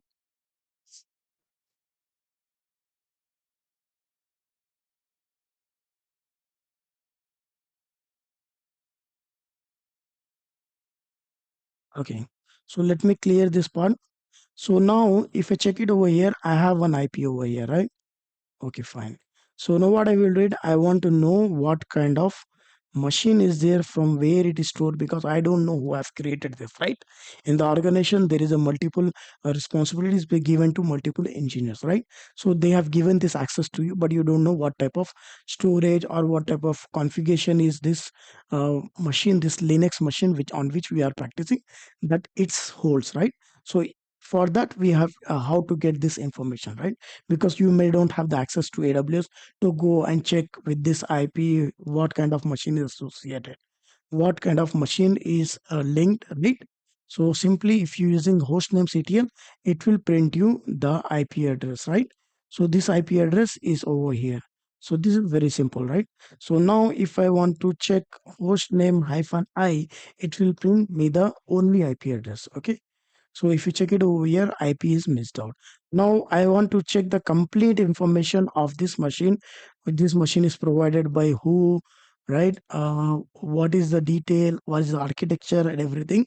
You can just give host name CTL. So if you hit enter here, you'll be finding all the details. Okay. So let's see what kind of details is available over here. In this case, we have a IP address, right? This is a private IP address associated with this machine. An iconic name, they have given some name over here. The chase is virtual machine, right? They have mentioned this on which they're in their physical data center machine ID, which is machine ID of this, right? On which we have using virtual machine, right? This virtual machine is created on some physical hardware, right? From physical servers in their AWS data center. Okay, so they are referring that for the future maintenance or something else, right? For their use case, they are referring that this EC2 instance is attached to this machine ID, right? The server ID. Then afterward, they have some boot ID for the booting and everything. They are using virtualization. This machine, which is a server, right? Physical server. This physical server, right? Physical server, and they have done some virtualization using, right? What are the virtualization? There is a virtualization using Oracle, right? Oracle, you'll VMware. There is some softwares that is used to create virtualization, right, of your of your machine, right? So what kind of they have used? They have used Zen, right? They have using Zen to do the virtualization of their physical hardware, and they have given us the virtual machine. Okay, so if you check it here, operating system, as we may know that we are using Ubuntu, right? Over here you can check it out, Ubuntu. So what kind of Ubuntu operating system is configured on this Linux machine by AWS, right? So they are going with the 24 version number. This is the Ubuntu 24, which is the latest, and LTS. LTS stand for uh, stable version, latest, right? Stable, right? Stable version. Okay, this is stable version. Okay, so in this case, what will happen? Every software or the package releases this comes in two versions. One is LTS. Okay, some comes in the weekly release or beta version. Second comes in beta or weekly version. Okay, if you check, if you are using iOS operating system, you know very well on the mobile some of this, like let's say now we have a 12 version, right? iOS operating system, latest software, right? So sometime they have give this 13 to some of the users, okay, as a beta version. So the beta version is not stable. This is for the testing, okay, but always in the real time scenario, right, in the organization everywhere you have to go with LTS version itself. Okay, so because this is a this is a latest version, right? After testing everything, they move this all these packages and the software everything to LTS version. Okay, this version moves from beta to the latest version. So this point also we have cleared now, right? After that, what is remaining? The architecture, you know very well the architecture of Linux, sorry, of this machine. This is a x86 right? The hardware they are using the same way. Okay, they are using this and firmware version. And when this created, right? Firmware date they have given and firmware ages. Okay, this is for the data center. This everything data we can have. But for us, very important is what is the host names. This is the IP address. Okay, what kind of operating system we are using, right? Which kernel we are using, right? You know very well Linux operating system has kernel, right? Kernel which interact with the hardware. This we already discussed in complete Linux architecture. Okay, so kernel will be over here. Okay, if it is this hardware, on top of that kernel will be available. Kernel will speak with the shell, right? Shell, and whatever the command we are passing now, this host name, right? It will go and it will give they'll pass this information to kernel. Kernel will go from the hardware that on this we have attached one hard drive, right?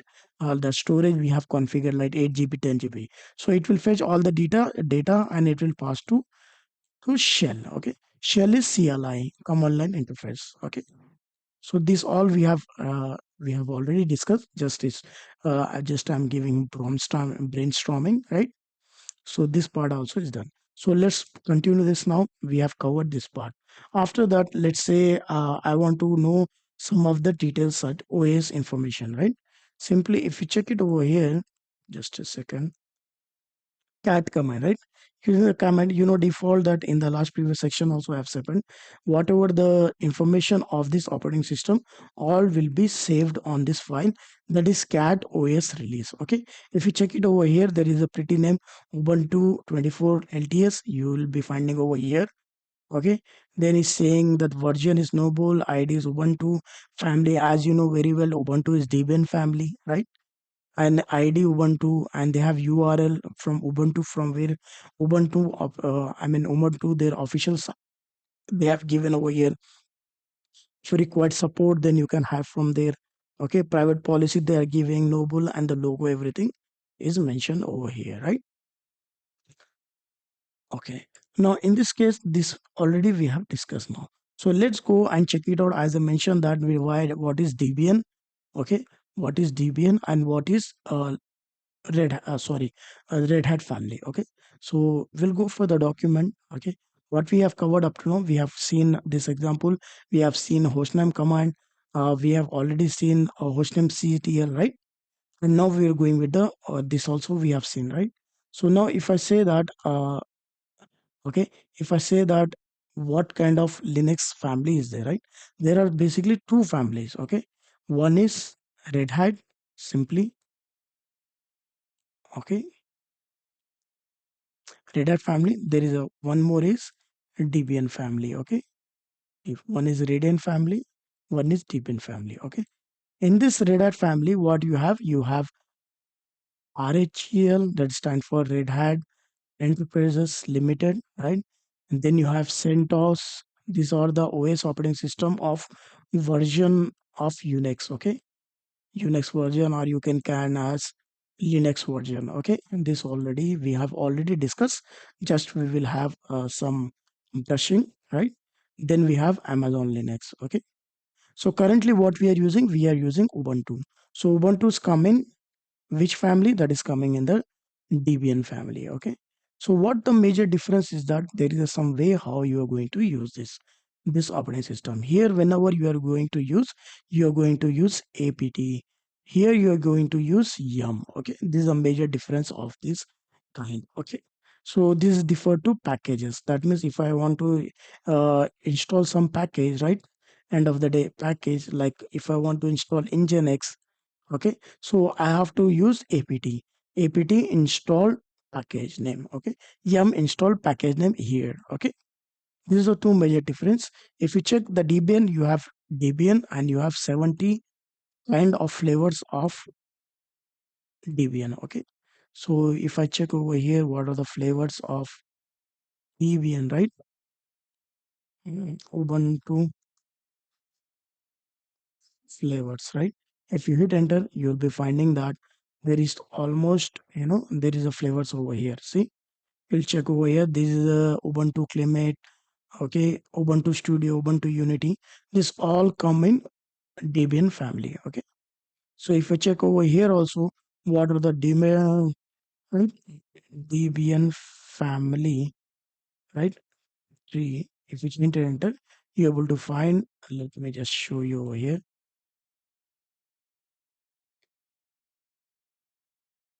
right? See, you'll be finding over here, right? So if you zoom over here, you'll be finding that Ubuntu consists of what Debian family is of Kali Linux, Pop, Wellness, okay. Whereas Red Hat it has Fedora, CentOS, okay, Red Hat Enterprises, okay. This all Amazon Linux is coming into it.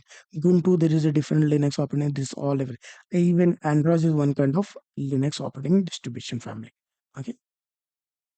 Fine, let's go to terminal, then we will see. So what we have seen, the basic information is this. So now if I ask you the question, which kind of operating system we are currently using, we are using Linux operating system. And which family we are using? We are using Debian family. Ubuntu comes in Debian family. And what kind of like if you want to install, what command you are going to use? You are going to use apt. Okay, apt. If you hit enter, you will get the information. See, so it's saying that use apt with the option because I have not given any option, right? We can use install, reinstall, remove, auto remade, update, right? Everything. As I say, I want to update, right? Apt date update, right? Hyphen y. But because I'm the Ubuntu user, I don't have some specific permission. So I will use Ubuntu, sudo, sorry. With the sudo, we have the privileges. Now it's successfully updated. Now, if I want to use yum, then you will find that there is no such things available over here. They're giving as a gum and everything because this is Debian family. Okay, you got my point. Now let's what we will do it now. We will install one package and we will see what we are going to do it now. Okay, to see the list of all the packages first. Okay, let's say I want to install Nginx on this machine. If you hit enter, you're saying that I don't have Nginx. Okay, command Nginx not found. You can install using this command. The command they are giving already apt, because this Linux also knows that which operating system, sorry, which family they are associated with this. So ultimately it's giving apt. So you don't need to worry about that. Just you can take help from itself, right? Even you can use help command to get all the details. Okay, fine. So let me clear this. So what we will do it, I want to install Nginx. If I enter, then it's showing Nginx, right? So if I want to know that Nginx is installed or no, so simply I will use Nginx. Which Nginx? So it's showing, it's printing something that is empty. That means Nginx is not installed. This Nginx package is not configured on this machine. So if I want to check Git, because I have not installed Git, by default Ubuntu gets with installation of Git. Okay, if you enter, you are seeing the path. It's saying that this is already installed on this Linux operating machine, and the path is given user bin Git. Okay. So in the same case, if I want to check Linux, Nginx is done, and you want to check any something different kind, let me say Jenkins, right? If you enter, it's saying that I don't have any Jenkins installed. Okay, fine. So what we will do, it's saying that Nginx is not installed, right? So what we will do, we will install Nginx. So I will take the help of this Linux machine, right?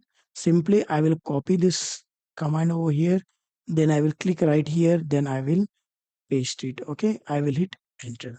So what happened? This using this command, I am getting the, sorry, is getting this package download from their official repository. Okay, I'm fetching their all repository data, right, of this Nginx web server. Then what I'm doing after that, I'll be installing. So how do we validate that point?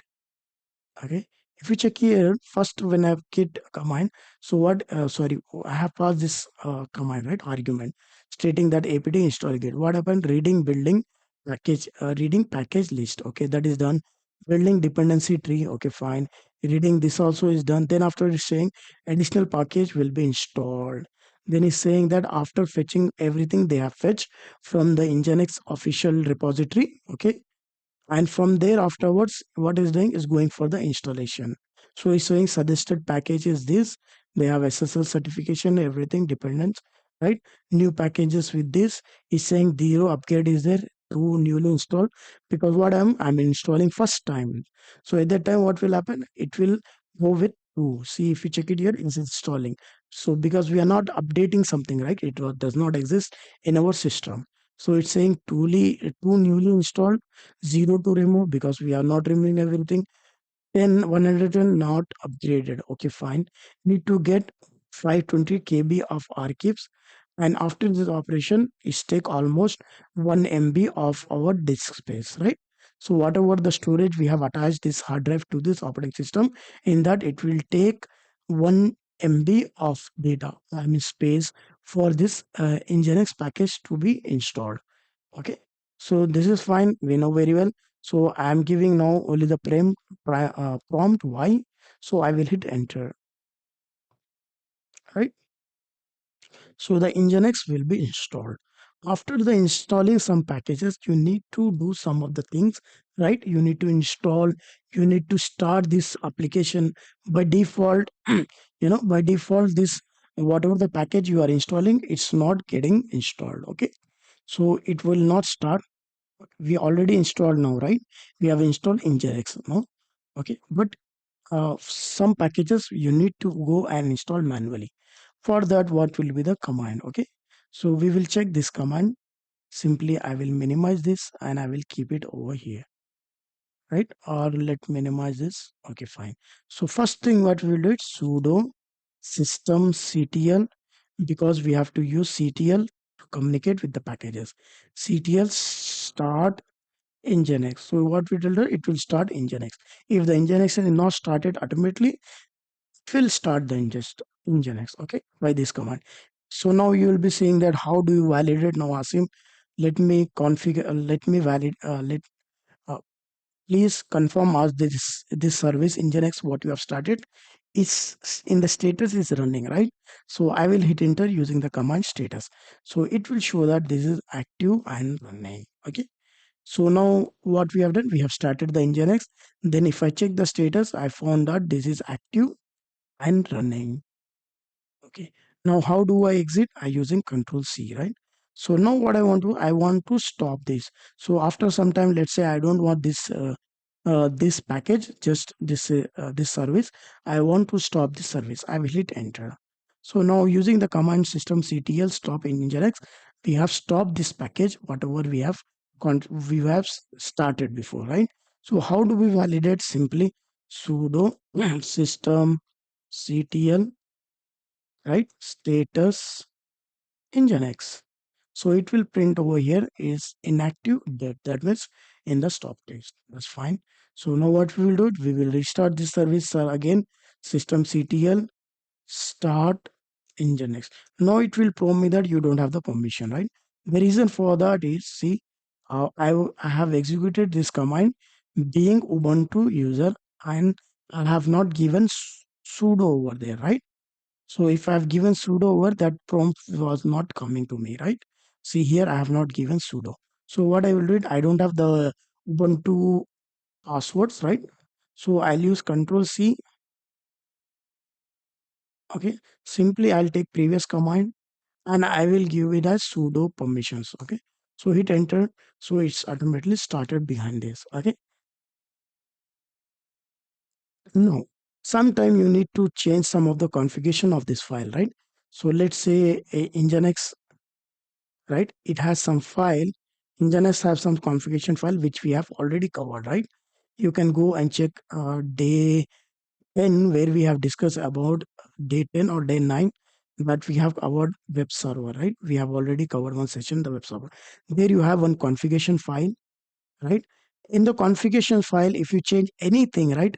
If you're adding one domain, let's say asim.com, from the asim.com, I'm updating to akram.com. So we have already updated it, right? After that, what you have to restart the service. Okay. So then only the whatever the changes we have done that will be applicable. So simple as Windows, right? If you're updating your window, then you have to restart this window, right? That laptop, your Windows laptop or Windows system, right?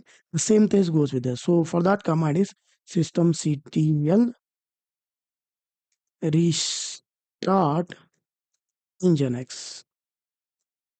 Restart nginx, hit enter. So it will be restarted and it will take whatever whatever new configurations we have added, that will be reflected. Okay, this we will cover in the few next classes. Fine. So now after that one, what we want to cover it, sometime when we are rebooting, let's say I have this machine, right? So the storage I have attached 8 GB, right? The example. Then suddenly my 8 GB storage is filled up. So now I have updated my vertical scaling I have done of my EC2 instance. I have done vertical scaling of my EC2 instance. That means I have added 8 plus 2 GB. Now is my 10 GB, right? To update this, I have to stop my EC2 instance, right? EC2 instance. If I stop EC2 instance, whatever the package is available here, for example, we have Nginx, that will be in the stop state, right? After that, what I've done, I have added this 2 GB. Then afterwards, took it some time, right, to make the like to optimize your storage drive, everything. After that, that is optimized, everything has been done. After that, I have restarted this EC2 instance again. So at that time, it is coming with 10 GB, right? When you restart this same, by default, this package will not be started. Okay, the best practice is to whatever the package you require uh, on the reboot. If you're rebooting your system, okay, your Linux machine, at that time it has to automatically started whenever you are rebooting or stopping or starting your machine, right? Restarting your machine, at the time that packages has to be restarted. For that you have to do some of the configuration. That means you have to pass some file so that some arguments so that it takes, it will store in the Linux kernel that it has to reboot always. Sorry, it has to restart it whenever it's got rebooted of the system. So simply sudo systemctl, right? Afterwards, I will say enable. Enable is nginx. Hit enter. See, authentication. Okay, fine. So this was the command, right? So we passed over. So what is saying is synchronizing state of nginx dot service with system service script. Okay. So what happened is to it created one script. Okay. It's stored where it's in stored in the path user lib system d system. Where it has stored user library synchronize. Okay. There it has created one script and it has stored over there. So when I'm going to restart this EC2 instance always, by automatically you will see that this operating system, this Linux operating system gets by default up and running. Okay. So with this package, you can do anything like in Nginx, you can add on if you want to add Jenkins, right? And maybe you will add Jenkins in the future, right? In the Jenkins also, we will do it like auto boot, right? We will enable the boot. So whenever we are going to restart our Linux operating system on which Jenkins is configured, right? There it will automatically, whenever you're going to restart that's Linux or any virtual machine, it will automatically up and running. Okay. It will keep status as running. So this everything will be covered up. Don't worry about that. Okay. So now what we have covered up to now, we have seen all the aspect, right? We have seen the service management, right? In this using the command system ctl, right? We have seen apt command, right?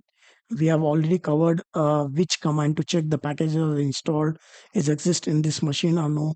If you're going with any Amazon machine, right, that is belong to Red Hat family, at the time you have to use the package, right? We have seen the difference of Red Hat family and Debian family. Okay, now what we are going to do it, what we will do simply, we will cover how you are going to delete the files. Okay, so now let's say ls, you have some of the files over here, right? So what I want to do it, I will create one directory mkdir uh, delete directory, right? Delete directory. I'll go inside this directory. Okay, the command is used to go inside the directory is cd delete. Don't forget. Okay, chain directory. Hit enter. Where you are now? Yes. Okay. So let me create some files using touch empty files. Okay, I'll give it as 1 2 3 4 5. Sorry, 5 6 Asim A. Okay. If I ls over, you will be finding some of the files I have created. Okay. These are the files. If I check ls hyphen a, sorry, ls hyphen al, you'll see all the details over here, right? These are the file. Directory is D. This is file because it's coming with the dash. Okay. So now what I have now, I want to delete complete this directory data inside the directory. Okay. There is two approach, right? There is a two approach for the deletion. One, I have a directory called name as delete, right?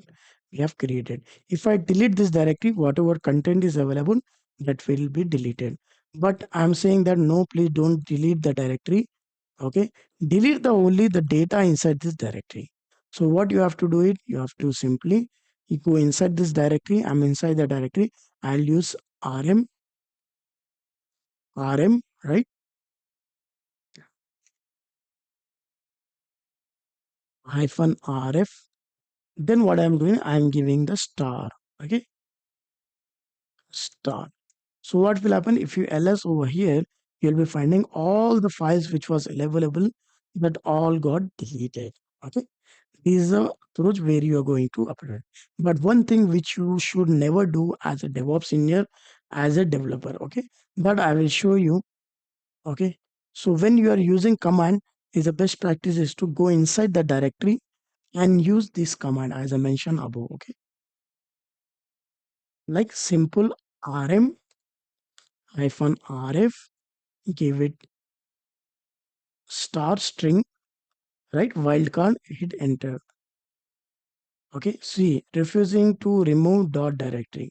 So no problem, it's skipping. Okay, that's fine because that is default. So now if you check it over here, it's saying everything has been default, right? So rmrf star you have to use, you have to go inside the directory and you have to delete.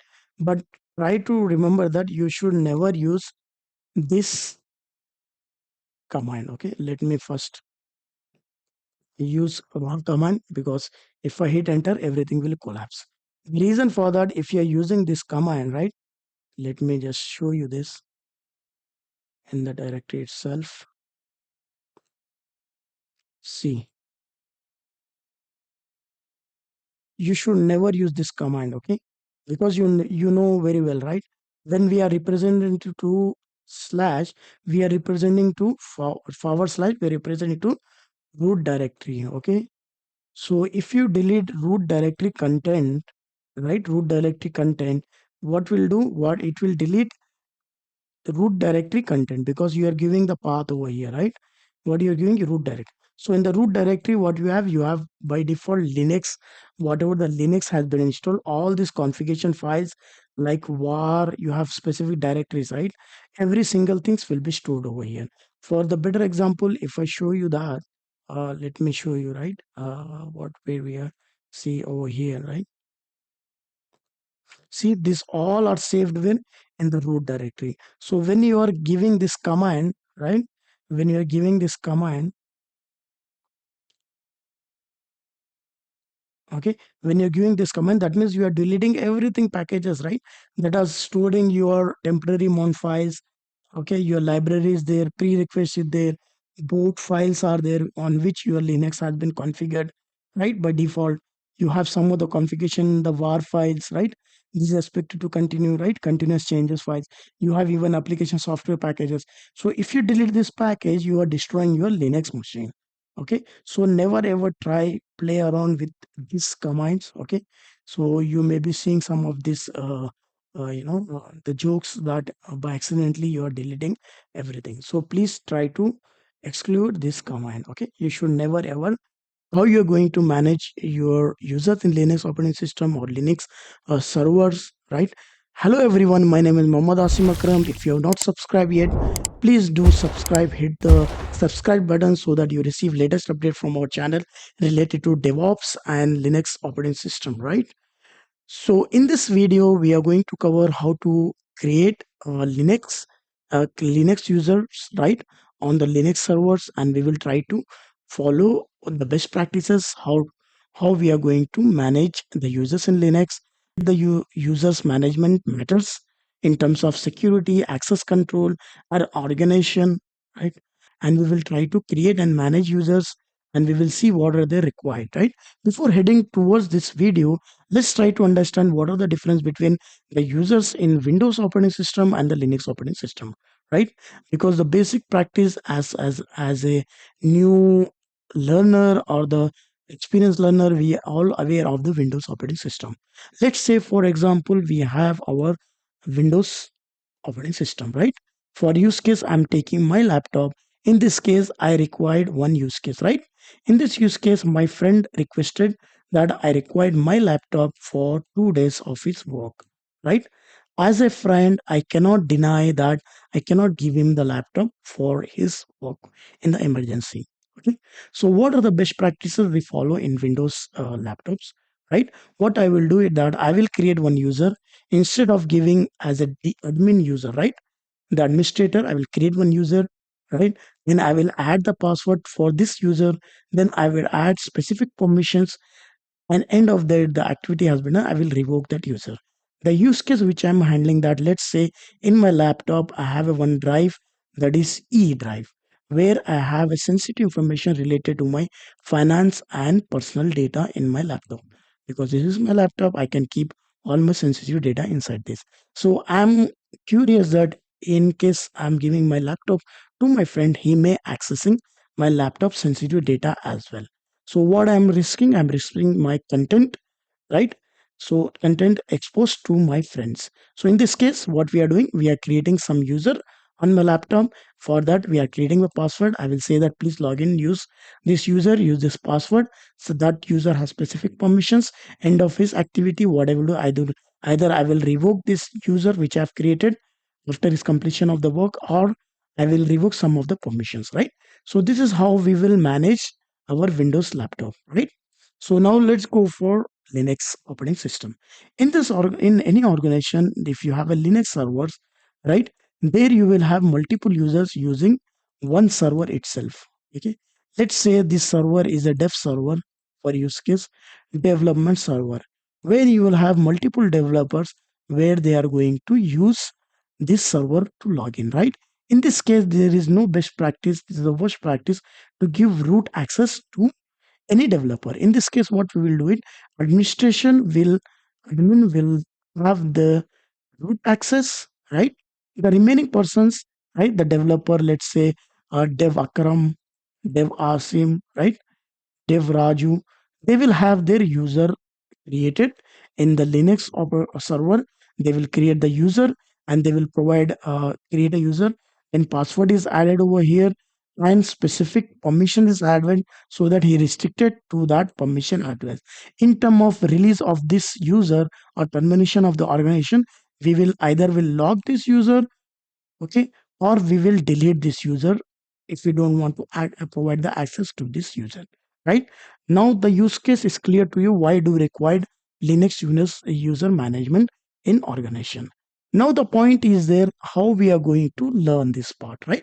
For that use case, we have simple commands which we are going to cover in these sessions. So these are the basic command which we may add more in the lab itself. So some the basic command, this command is user add, that will add your users in Linux operating system. Then if you want to delete the user which I have created, we will use user delete.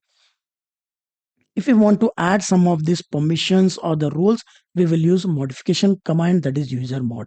Then if I want to add multiple user to the group, then we can go group add. We'll create a one group and we will add 1, 2, 3, 4 users to this group.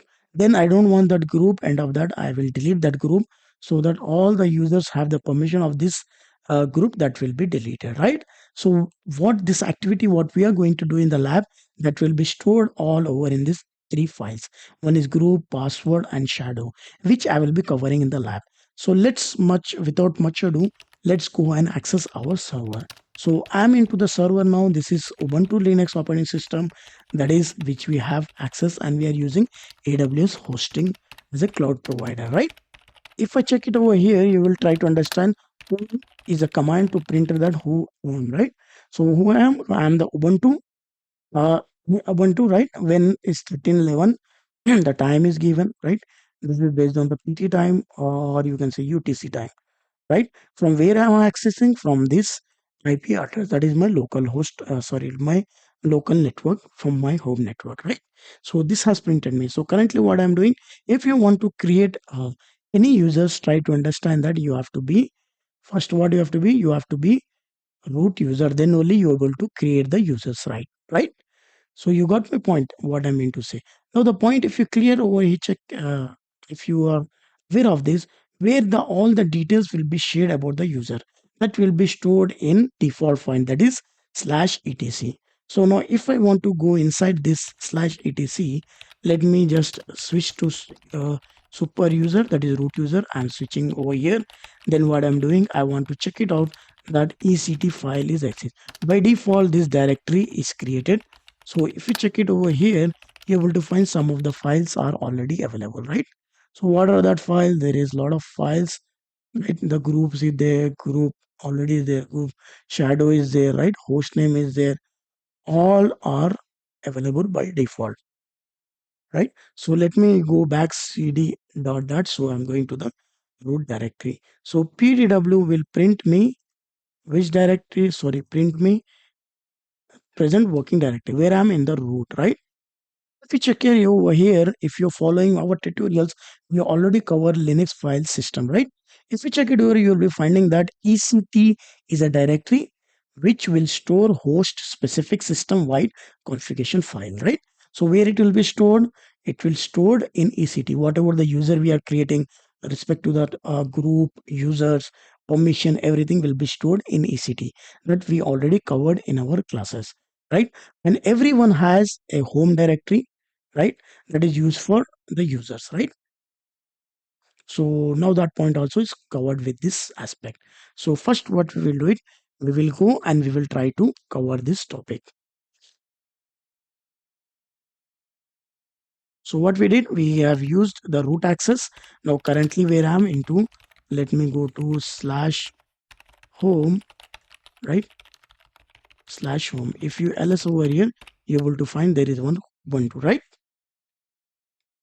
So what we will do it first, if I go for my here, first command, what we will do it, we will try to the command as user add, right? So what we are doing now, we are going to create one user using the command. What is the command? User add. So which user do we want to create it? We want to create it Asim, right?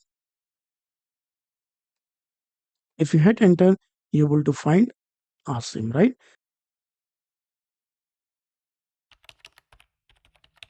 So let me print that what ID that Asim has. If you check it over here, you're able to find that Asim has created user, right? One user is created as well as one group is created, right? So if you check it over here, you will finding that I have created one user, but the group also is created. What does it mean? That means if you are creating a user, by default it will create a group as well, right? In the command, if you are not mentioning the group, that means it will create the same user as well, and with the same name you will be added a group as well. Okay, same group.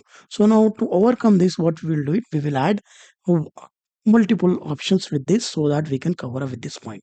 So what will be that? Let's say I want to give it one more prompt, user add. In this user add, what I'm doing, I'm adding a group. So group, in this group, what I will do it, I will just name is add that DevOps, right? Because I'm creating a group as DevOps. Then we will add the user in this DevOps groups.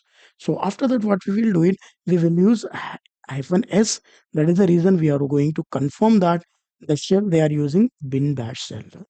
Bash shell they are going, and then I'm adding a comment just to aware that what this user will be doing, right? Because I have n numbers of users, right? This is for DevOps team, right? So I'm mentioning this user is for DevOps team, right? Because we have thousands users in our server. So with the description, with the comment, we will know that this user is used for that. Okay. So simply I'm giving hyphen m and the d, then I'm defining that which home directory does he's going to use. So I'm defining that it should be in the home slash, then I'll be saying the username as I'm going to add is at let's say I'm going to add Muhammad, right? Right, I want the same name as a user and the directory to verify that whenever the user is created with that same name, the directory also has to be created for this user to do the activity. If I hit enter and we will check it out, then it say that there is no group DevOps is exists, right? So in this case, what we have to do it, we have to add the group before we move about with this one, right? So simply if you check here, right, what we are going to try to do, we will add a group DevOps first, then we will try to execute that commands. Because without having the uh, group, how you are going to add the user into it, right? So simply what is the command to add the group over here is group add, right? And the name I will give it as DevOps, right? So simply what we will do it, we will check it out, ID group I did DevOps. Let's try to find out that there is no such user, right? So that's fine. The reason is that we have created the group, not the users. So what I will do it simply is that I will use the same command as we have used above, right? So what I'm going to add a user. I'm saying that in the which group he has to add it, then the DevOps, and the shell what we are going to give it slash bin bash and the comment just to verify that uh, he's a part of DevOps team. And the home directory, we are defining that it has to be in the home and the name of the user and the directory name should have been same. Hit enter. Let's check it out now. If I ls over here, you're able to find that the Muhammad directory has been created. Now if I want to go inside this directory, right, if I ls over here, you'll be finding that there is no such directory. Sorry, there is no content in the directory. The reason that in this directory is not used by the user, right?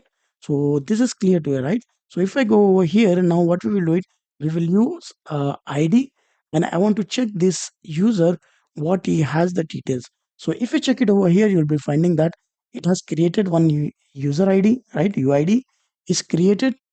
With this user ID, what happened with this user ID, the group is created, right? Group ID is 1003. As I specify that we have already created using the command group add DevOps, right?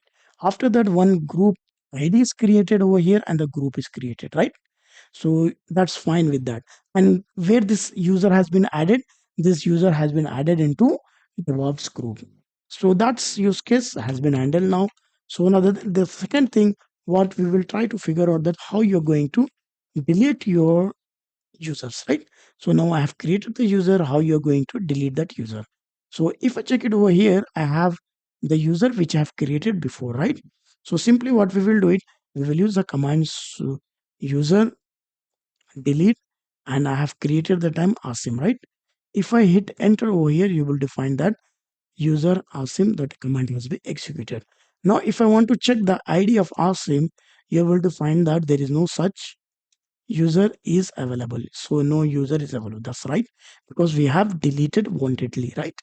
So that use case also is deleted.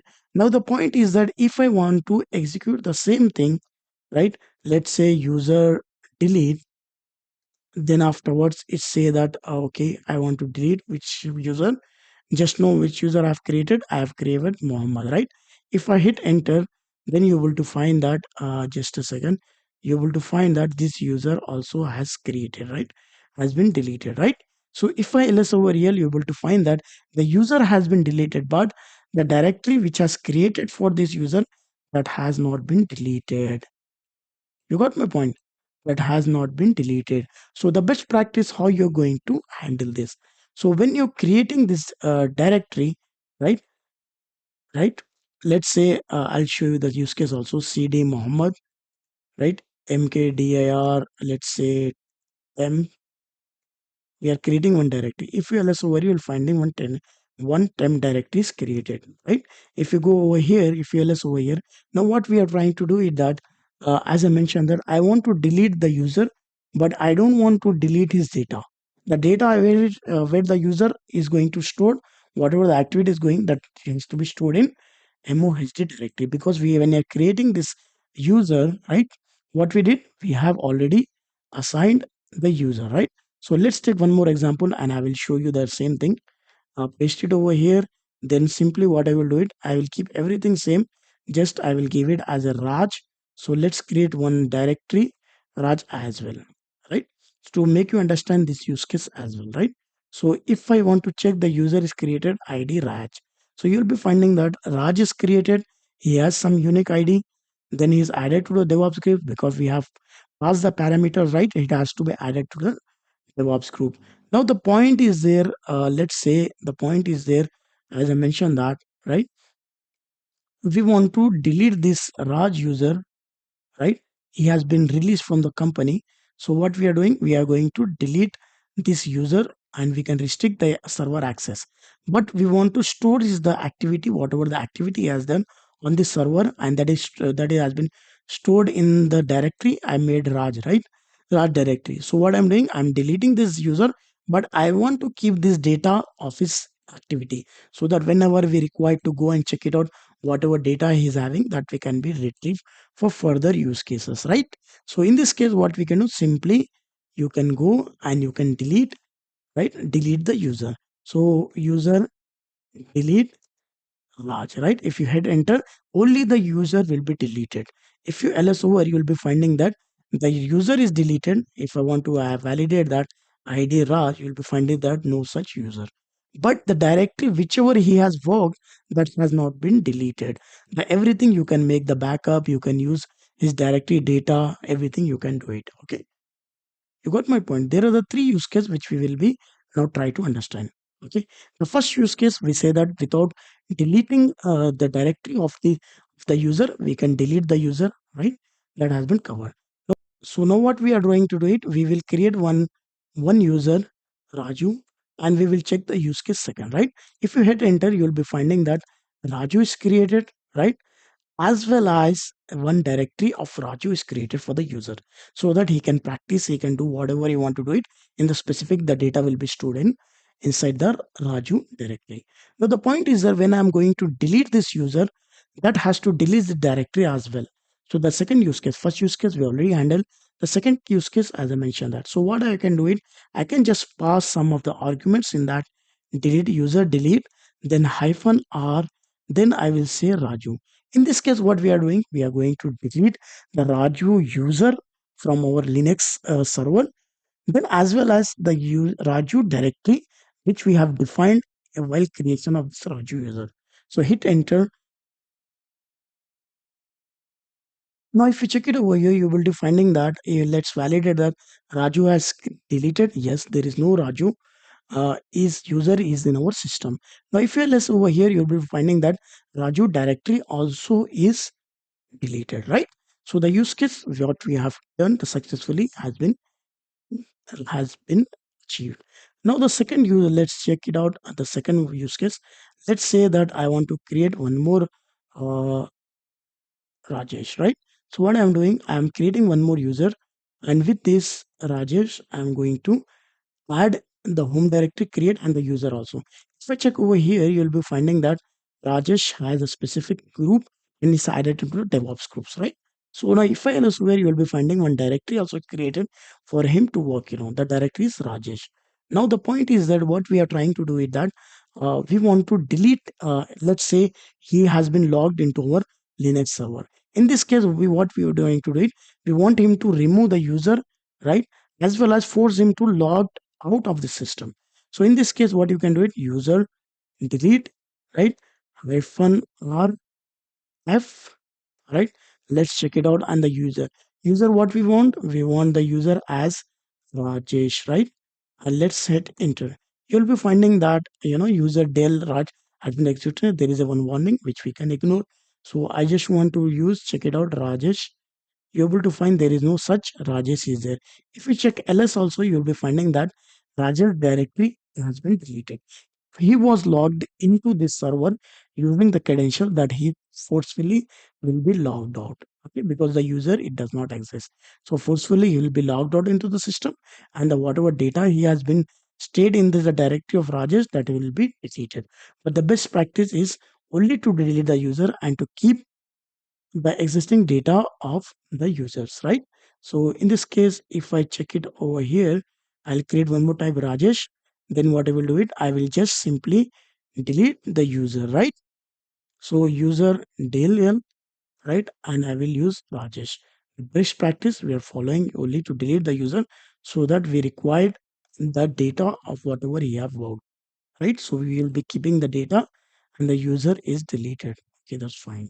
We are trying to do it. We want to add this user to different group, right? As I mentioned that if we want to add this user, we want to modify this user and add to different group as well. He can be added to multiple group as well.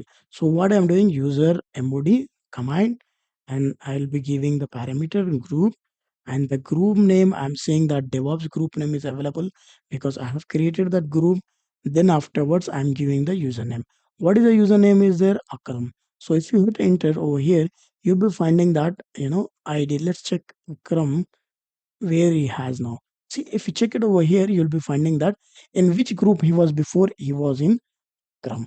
But now he is in added into two groups. He is in Akram group as well because in the initial stage we have not specified the specific group to be added this user, right?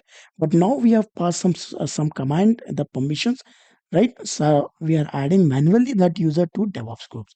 So what I'm doing is user mod hyphen g the group in which this user has to be added. So now it's added into two groups. He's part of group. So this thing can be done over here. Now, if you say that, if you find it over here, that he's in the default is Akram group, right? So now I want to change this user into the default group. So default group is Akram added into DevOps group, as I mentioned, right? So in this case, what I will do, super add small g will change the user, right? The user default group. Okay, let me add Akram, hit enter. So if I want to check it over here, Akram, you're able to find that the default group for this person now is DevOps. He has been released from group Chrome. You got my point. Now, how do we check it out that what are the group are there, right? So the file is simple cat, right? If I check cat slash, as I mentioned in the file hierarchy system in the diagram, we have mentioned that part, right? So if I want to check group, you're able to find that we have created the groups. So first Ubuntu by default, if you check Chrome, I have created because I have created the user, I have not specified the group. So by default, whenever you're creating the user without the group, the user will be creating the same name. The group is created as I mentioned. Right. Then after what I've done, I have created DevOps. In the DevOps group, Chrome is added, right? Fine. So now the use case, what we will do is how you're going to create the group, right? As I mentioned that simply the command, what is their group add. So let me add one more group. I'll say that developer group, right? And I will hit, sorry, group add. I missed off to give the command, hit enter, right? If I want to find which are the group which I have created, you'll be finding, hit enter, you'll be finding one developer group has been added where I can find whether it is slash etc and the group. So now if I want to check ID of Ramesh, so I want to add this Ramesh to that group, right? So what we'll do is simply we can pass the parameters, right? Simply what we will do it user mode hyphen g, because let's say we will keep this user in the existing DevOps groups, as well as we will add this user in the in the developer group as well, right? In this case, what we will do it, we will add developer, right? Let me correct the name developer, right? And which user I'm going to add it? I'm going to add Ramesh, right? Hit enter, that's fine. The command is executed. I want to check it out. The Ramesh, which part of this is part of two groups now, right? Is a part of DevOps group and the developer groups as well. So this is how you're going to create it, as I mentioned. Now the second part is that I want to check it out. Group I want to delete. So how you're going to delete? Now the use case is simple. The command is that group, then afterwards delete del command, then I will be deleting developer group. If you hit enter, you will be finding the command tag is executed. How do you going to validate now? So if I just check ID of this, you will be finding that whoever that were associated with this group, that has been released because we are deleting the developer. So automatically developer group. So whatever the user having that permissions are added to that group will be deleted automatically. So now the image is only associated with the DevOps, right? So now if I want to check cat, or we can use less command as well, right? To just to have ect slash group, right? So if it had enter, you'll be finding that how many we have? We have Ramesh, right? Developer group has been deleted from this. Okay, using the queue, I have exited this from this file, right? Now, the point is that how we are going to create a user, and we have to add the password to them so that they can log in into the system. How to set up the Linux user, and how to create their home directory, and how to set the password for the Linux user in order to access our Linux servers. And we will add the sudo permissions privilege to that user so that he can install any packages or software in the Linux server. We will walk through to all the steps. Don't forget to say subscribe and watch this video till end. And we will provide the SSH access as well as for the users so that they can log in the server using SSH authorization keys. Okay, so let's go and start this session. So we have access our Linux server, right? Linux EC2 instance. If you check it over here, you'll be finding that we already access this EC2 instance. Here, if you check it, find here, the first step what we have to do it, we have to switch into the super user. The command is sudo su, right? Then if you check it over here, ls, you'll find that currently where we are into the directory of Ubuntu. So I will go one switch back over here and let me list over here. You're able to find that in the previous session we have created some of their users and their directory as well. Well, we will access our whiteboard. There we have mentioned all the steps, right, which we are going to do it now. So let's go and access this whiteboard. So if I click on the whiteboard over here, you'll be finding that the step what we required, right? So if I check out over here on my server, I have existing some of my directories which is there, but we will exclude in this session. So simply what we will do it using our command, what we are going to do it, we will create one user, right? What the command to create the user is that simply add user, right? Add user and the name of the user, let's give it as a dev user, right? Dev Asim, let's give it Dev Asim and hit enter. If you hit enter, you will be given some of the prompt. See, the first prompt, what is it, is have selecting one UID. One UID has been generated for this user. Then it has added in the group, because whenever you are not defining any group, as I mentioned in previous session, if you don't know that, go and watch my previous session. Okay. So if you not creating any group, then automatically what will do, it will create a user and the group as well. So it's asking that what home directory will be there. That's fine. It's going to create home slash dev asim the directory. You'll find over directory one more here, right? Fine. So it's asking me some password. So what I will do it, I will just give the password, right? I will hit enter. So I know what the password I have set now. I will hit enter. Then afterwards, it's asking that what name you're going to give it for this user. I will say that Asim Dev Team, just to remember what is name, right? Hit enter. Roll number I don't require it because it's saving in one table, right? Home no required, no required. Then it's asking the information is correct or no. I'll say it's correct. Then it's saying that one user has been added. So now if I want to check the details of this user, then I can use the command id dev asim. So it's prompting me that yes, it's fine. There is a one user is there. He has been with the group ID. Then it's a group added in dev asim, right? So now what we are trying to do is that let's check it out. It does any home directory is created for this user. Yes, the directory is dev asim, right? Fine. Now the point is that how we are now currently in the root directory, sorry, root user. We are in the root user, right? So if I want to switch into uh, dev asim user, right, with the command su. So if it hit enter over here, I have been successful. The reason is that I'm in the root user, right? So what I will do is simply I will exit from this as well, and I will exit from this as well, right?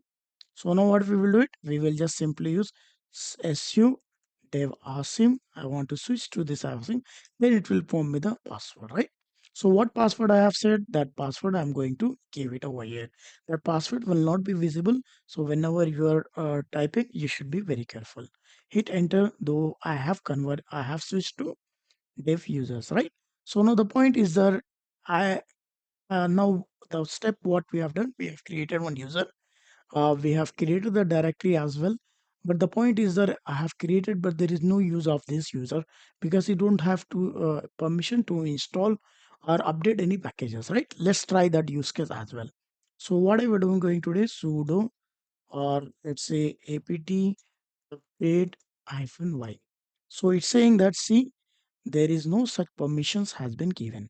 So what I have to do it with this use case, we will give the sudo permissions to this user. So simply what I will do it, I will use exit to move from this user, and whenever we are going configuring and permission, you have to be in the root user, right?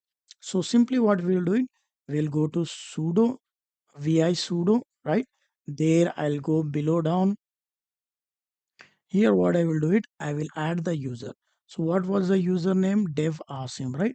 I remember the name.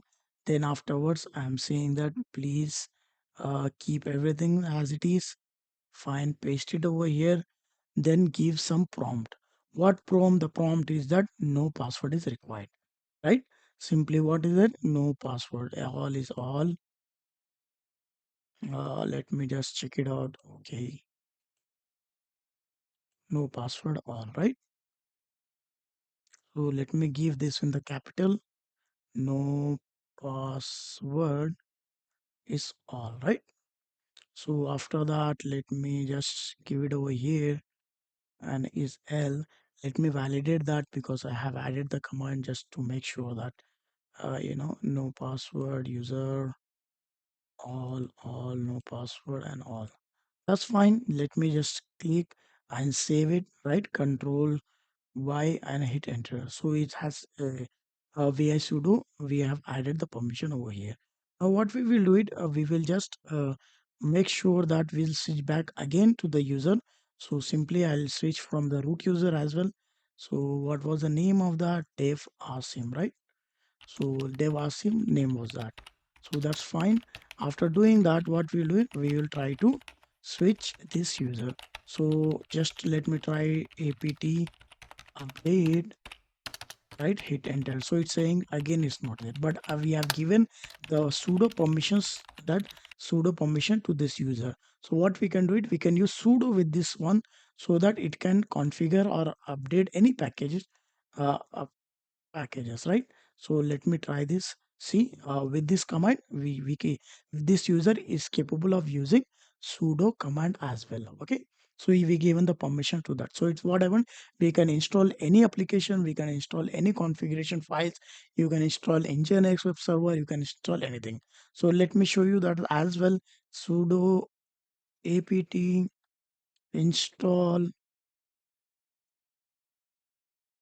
nginx, right? So if the permission of sudo is valid, then it should install Nginx on this server. See, it started installing the Nginx. So that makes sure that our use case of second, providing the sudo permissions, permissions to our user. That is also fine. Now the point is that, yeah, let's me go over here to cd dot dot and let me check where is my directory. Right? Where is my directory? My directory is where it is dev asim, right? Let me just cd pwd where it is. If you check it over here, my home directory where it is dev asim, right?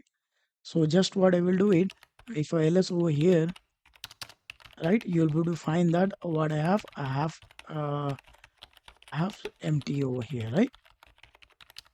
So if I check over here cd slash home slash dev asim, right? So I'm in the same root directory.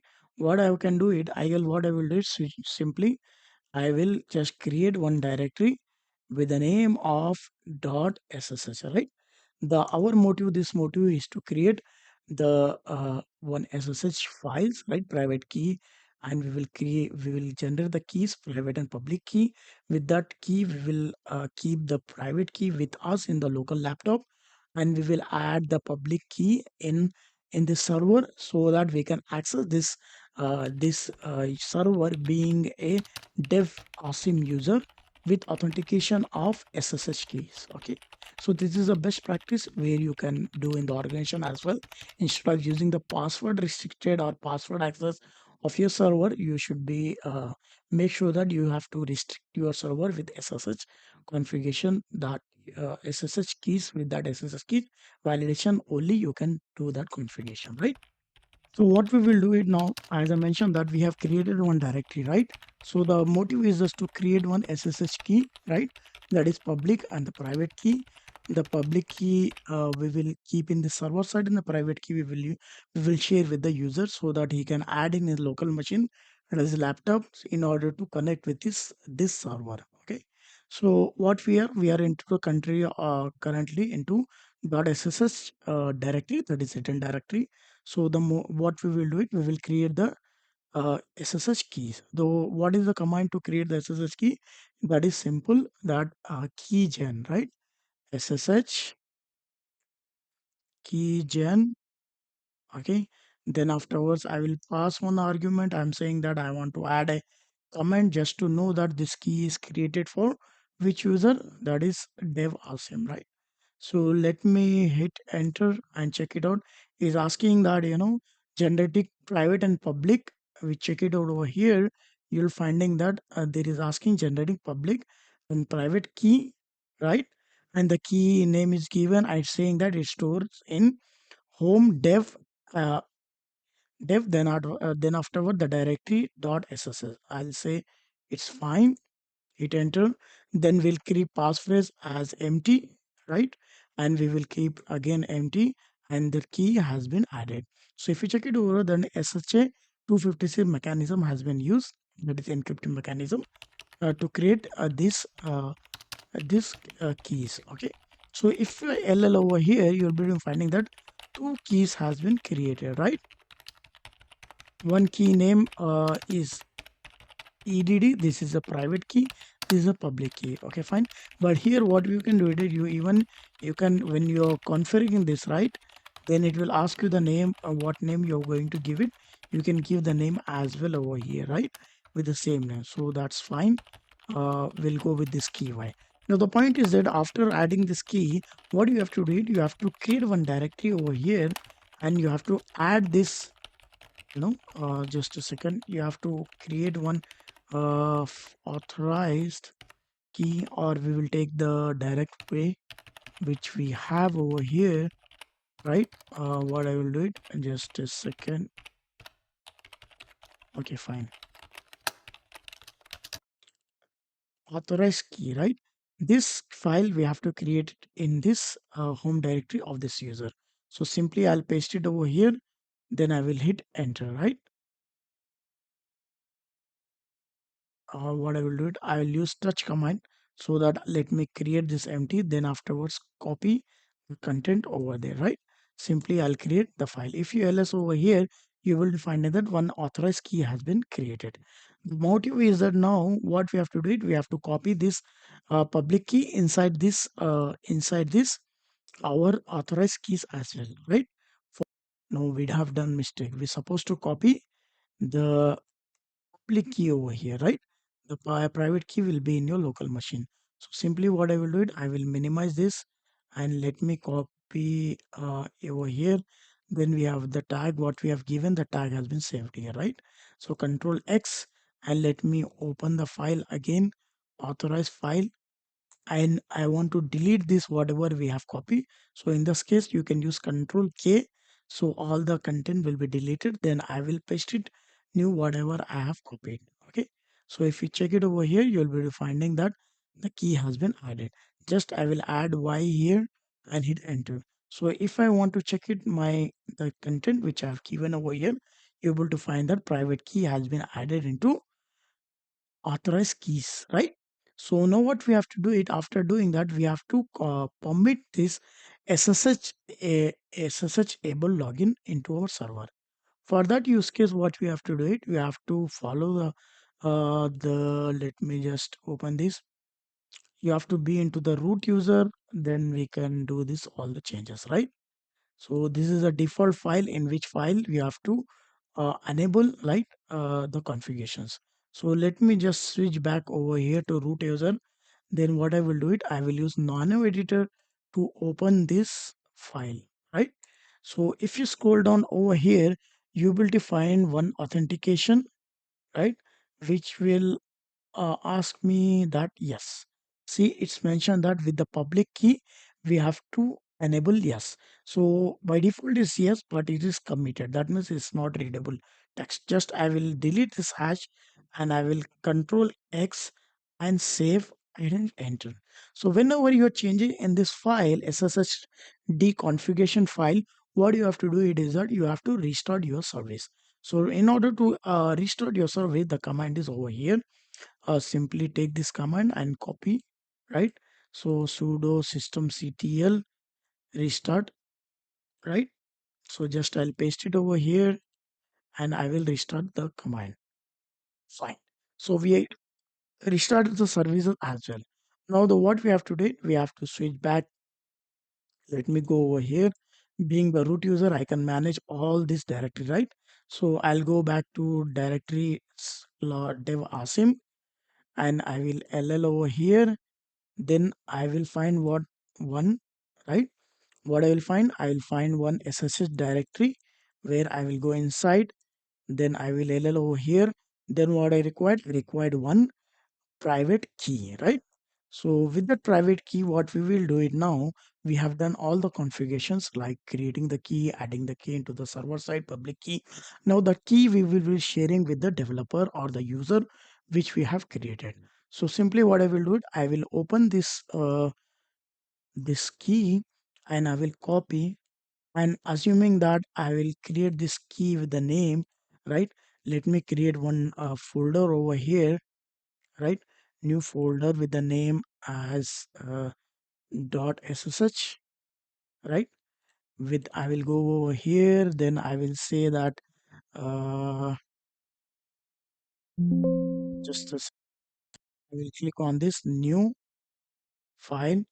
This is a new file text document, right? And I will name it as devasim key, right? Key. Then I will hit enter, right? So after this opening into that open into the text file, I will save it and control X, then control save, and I will save, right? So now the point is that what extension we are using, right? So in the point, let me just view extension show file extension, right? In this case, what we will do it, we will go back over here. Let me just change this .txt to simply, well, I will keep it as simple and I will up. We have to do it that, we have to make it only readable, right? It's not executable file. You have to give the permission to readable. So I'll go into the property. Then I will click on this readable only. I will apply and I will save it over here, right? So the point is that our key is saved in SSH file, which is a best practice. So now what we have to do it, we have to go back into the server. Now what we have done, we have shared this uh, private key, right, which we have created to the developer or the user, right, whichever user we are sharing. So now the motive is that let me check what are the permission do they have with this directory, right? So the directory Devasim, he has the access to everything, right? So that's fine. So now simply what we will do it now, we will switch back again to sudo si, then afterwards dev asim, right? It will ask me, no, I think we have given the same wrong prompt. Let me just switch back to asim. Fine. Let me ll over here, cd.ssh. And if I ll over here, you'll be finding that it has the permission to dev asim. So that's fine. That is what we required. Think what I have to do it. I have to give the permissions to the what we have created, right? So simply what I will do it, I will give the permission of 700 to dot ssh, sorry, directory. Let me go back over here, and from here I will copy just a second, sudo, and I will paste it over here. Then I'm giving 700 permission, right? Then afterwards, what we have to do it, readable permission has been given. Then afterwards, what we will do it, we will give 600 permission to authorize keys, okay? So that it has the permissions as well. What is the required? So simply I'll go back to CD directory. If I ls over here, then afterwards create paste it, then what I have to give it? I have to give it in authorize keys, right? And after that, okay, restart SSH. That's fine. So simply what we will do it, we will go over here, then restart. I have to give the prompt, then I have to give which service I'm going to restart. So let me restart this. That's fine. So now what we will do it, we will go again back to terminal, and let me try again to connect to this server. Permission key is denied.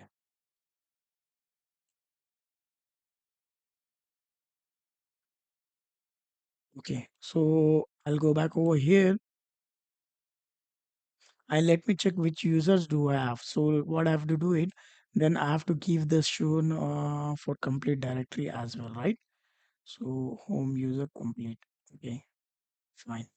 Home user. So S change owner, and the owner is dev asim, right? Dev asim,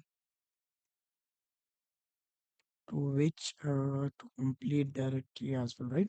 So let me copy this and cd, go back over here, and if I ls over here full, I'll be finding one directory, right?